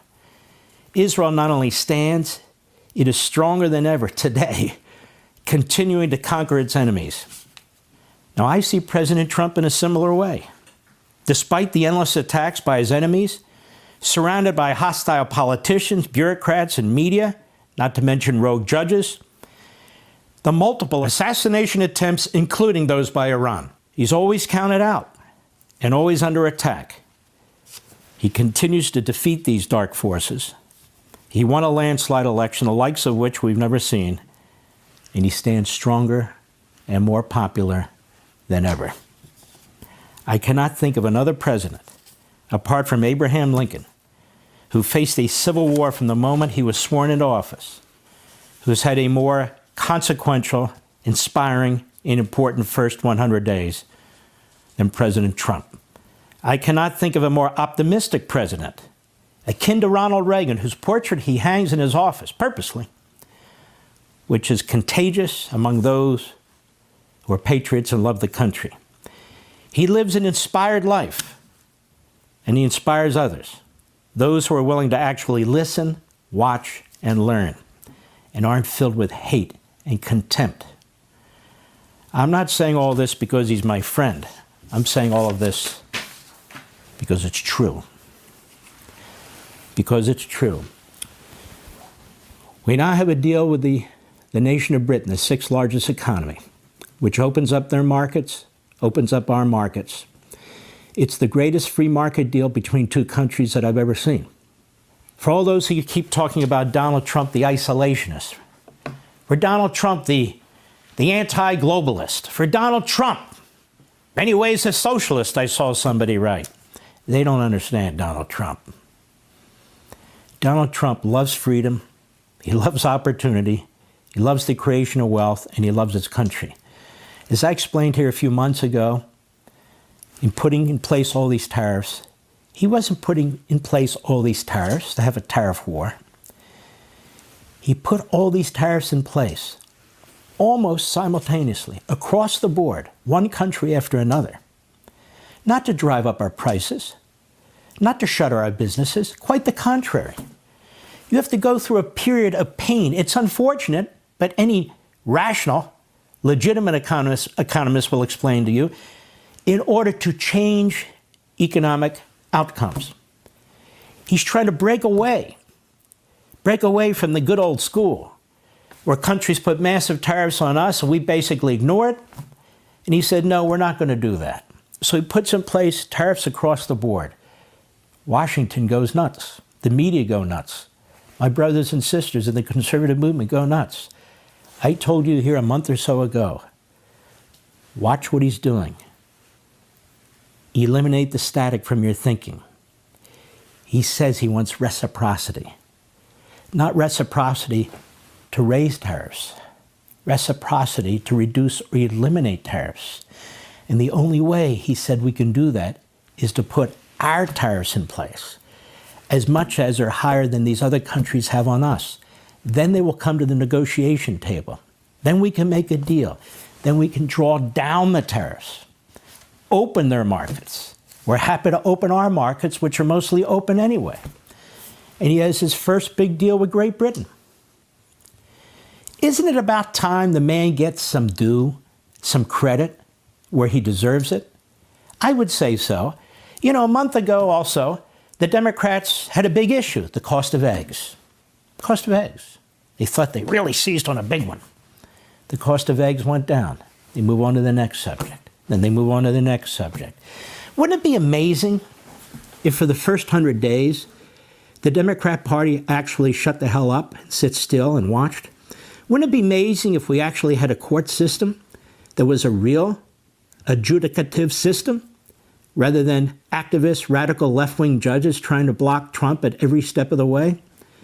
Wouldn't it be amazing if we had a media that was honest and truthful and reported the facts as objectively as they're capable of? The first 100 days have been remarkable, but they would even be more remarkable. But for the fact that the Democrat Party and its surrogates and the media and its surrogates want Trump to fail, which means they want America and us to fail. It's been a remarkable 100 days. It's going to be a remarkable second 100 days.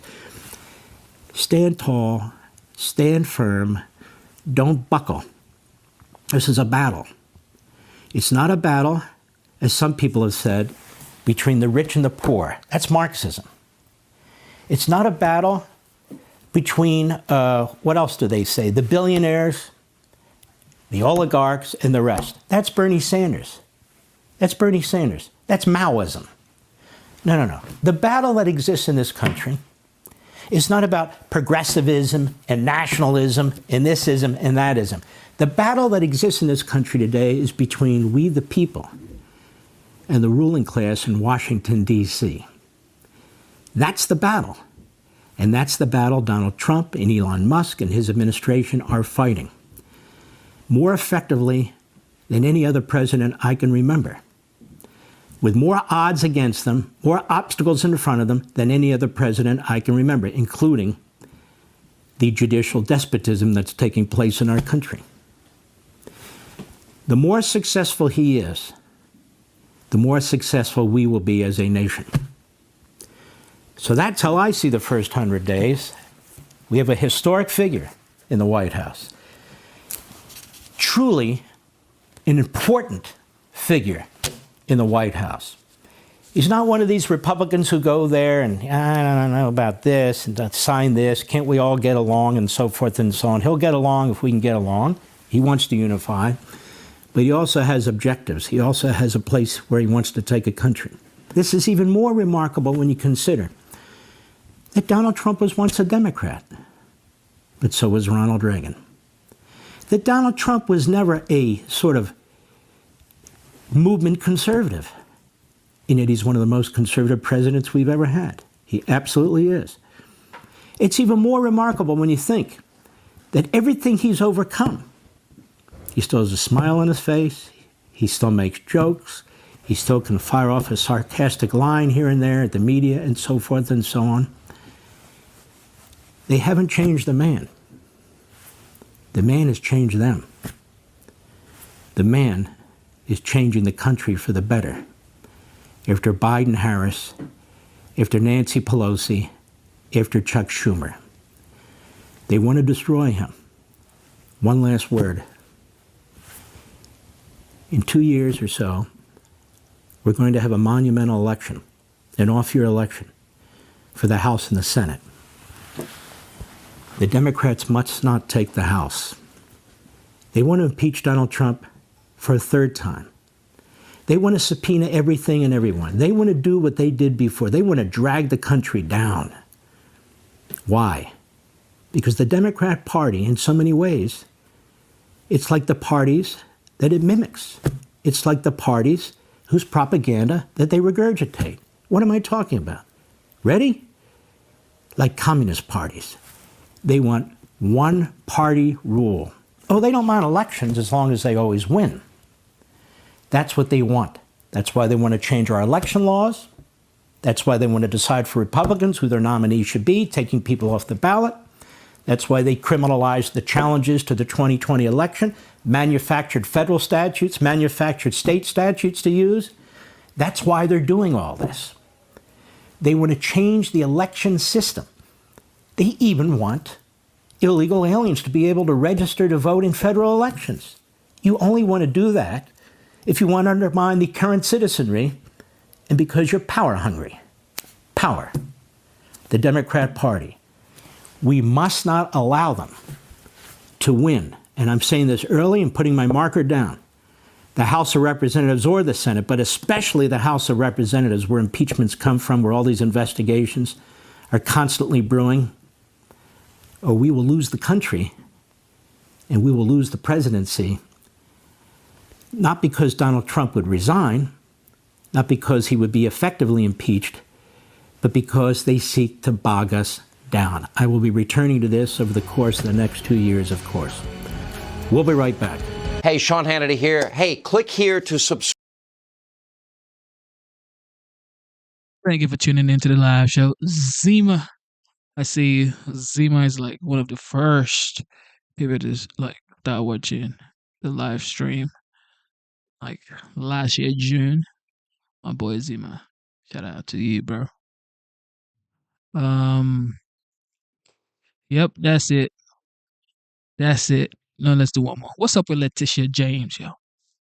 The Justice Department is launching a criminal investigation into Letitia James over mortgage fraud allegations. The DOJ is probing whether the New York Attorney General misrepresented a home in Virginia as her primary residence to get more favorable loan terms, and whether she bought a 5-family property in Brooklyn with a loan that's meant for homes with 4 units or less. Here with the read on this investigation, former U.S. Attorney Jay Town.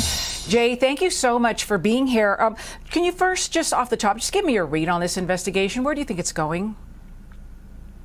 Well, so there is a grand jury convened in the Eastern District of Virginia, which is Northern Virginia, right outside of D.C. And then the FBI, at least it's being reported, is looking into the Manhattan dwelling in New York. And that would end up probably with the Southern District of New York U.S. Attorney's Office if a grand jury were to convene yet. We don't know if that's ongoing or not. But essentially, folks need to understand that a grand jury does not convene just because we call it to. There has to be some predication. By predication, I mean some evidence that a crime may have been committed. And then the grand jury determines if in fact, a crime has been committed.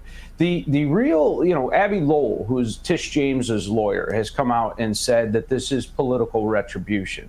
What I would flip and say is that it would be a miscarriage of justice if DOJ were to just spike this case and not go forward with it simply because there's a Democrat who's the AG in New York who targeted the current president, President Trump, in what is widely regarded as a ridiculous investigation and assessment of civil fines and forfeitures. And really, the lawfare that was used against Trump was really to prevent these types of investigations from ever occurring. So we just have to be patient and let the evidence and facts and the law play out.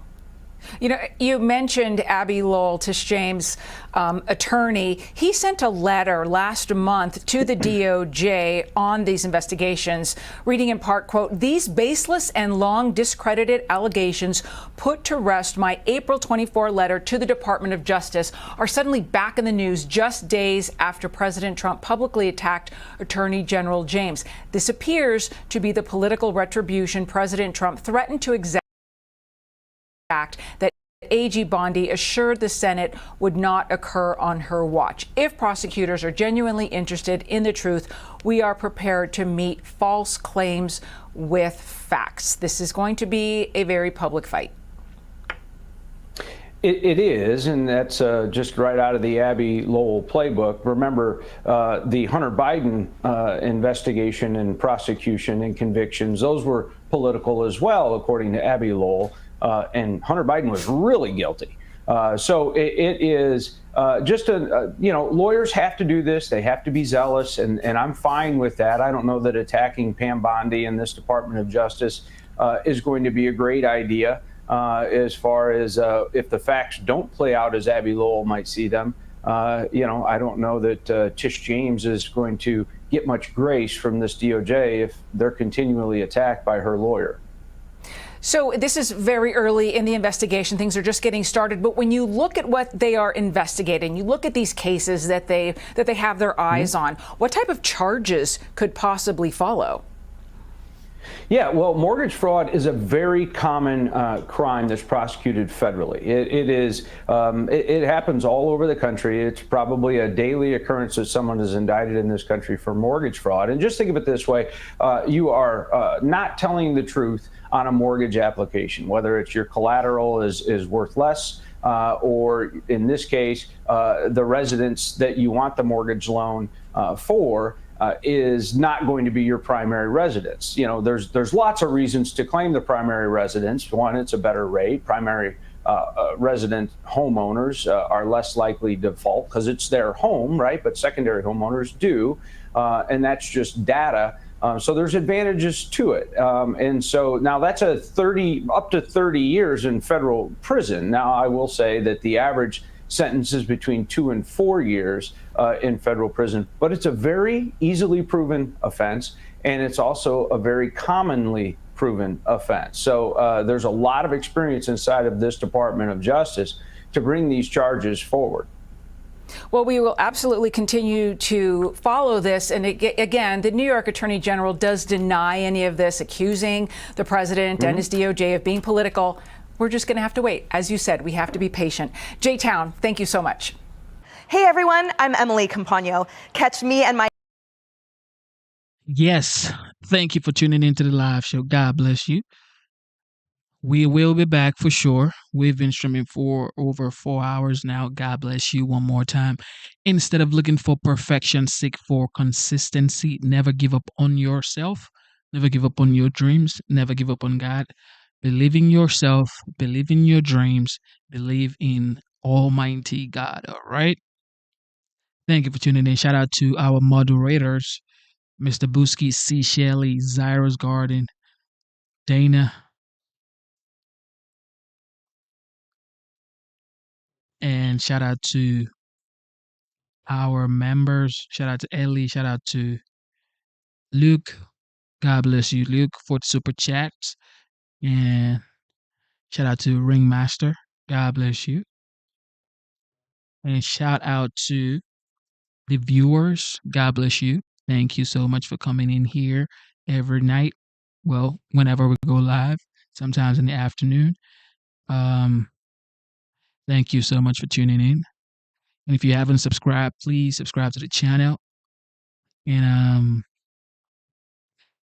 fathers, take care of your kids. I always say that because I got a 5-year-old daughter, and she's the best thing in the world to me. So,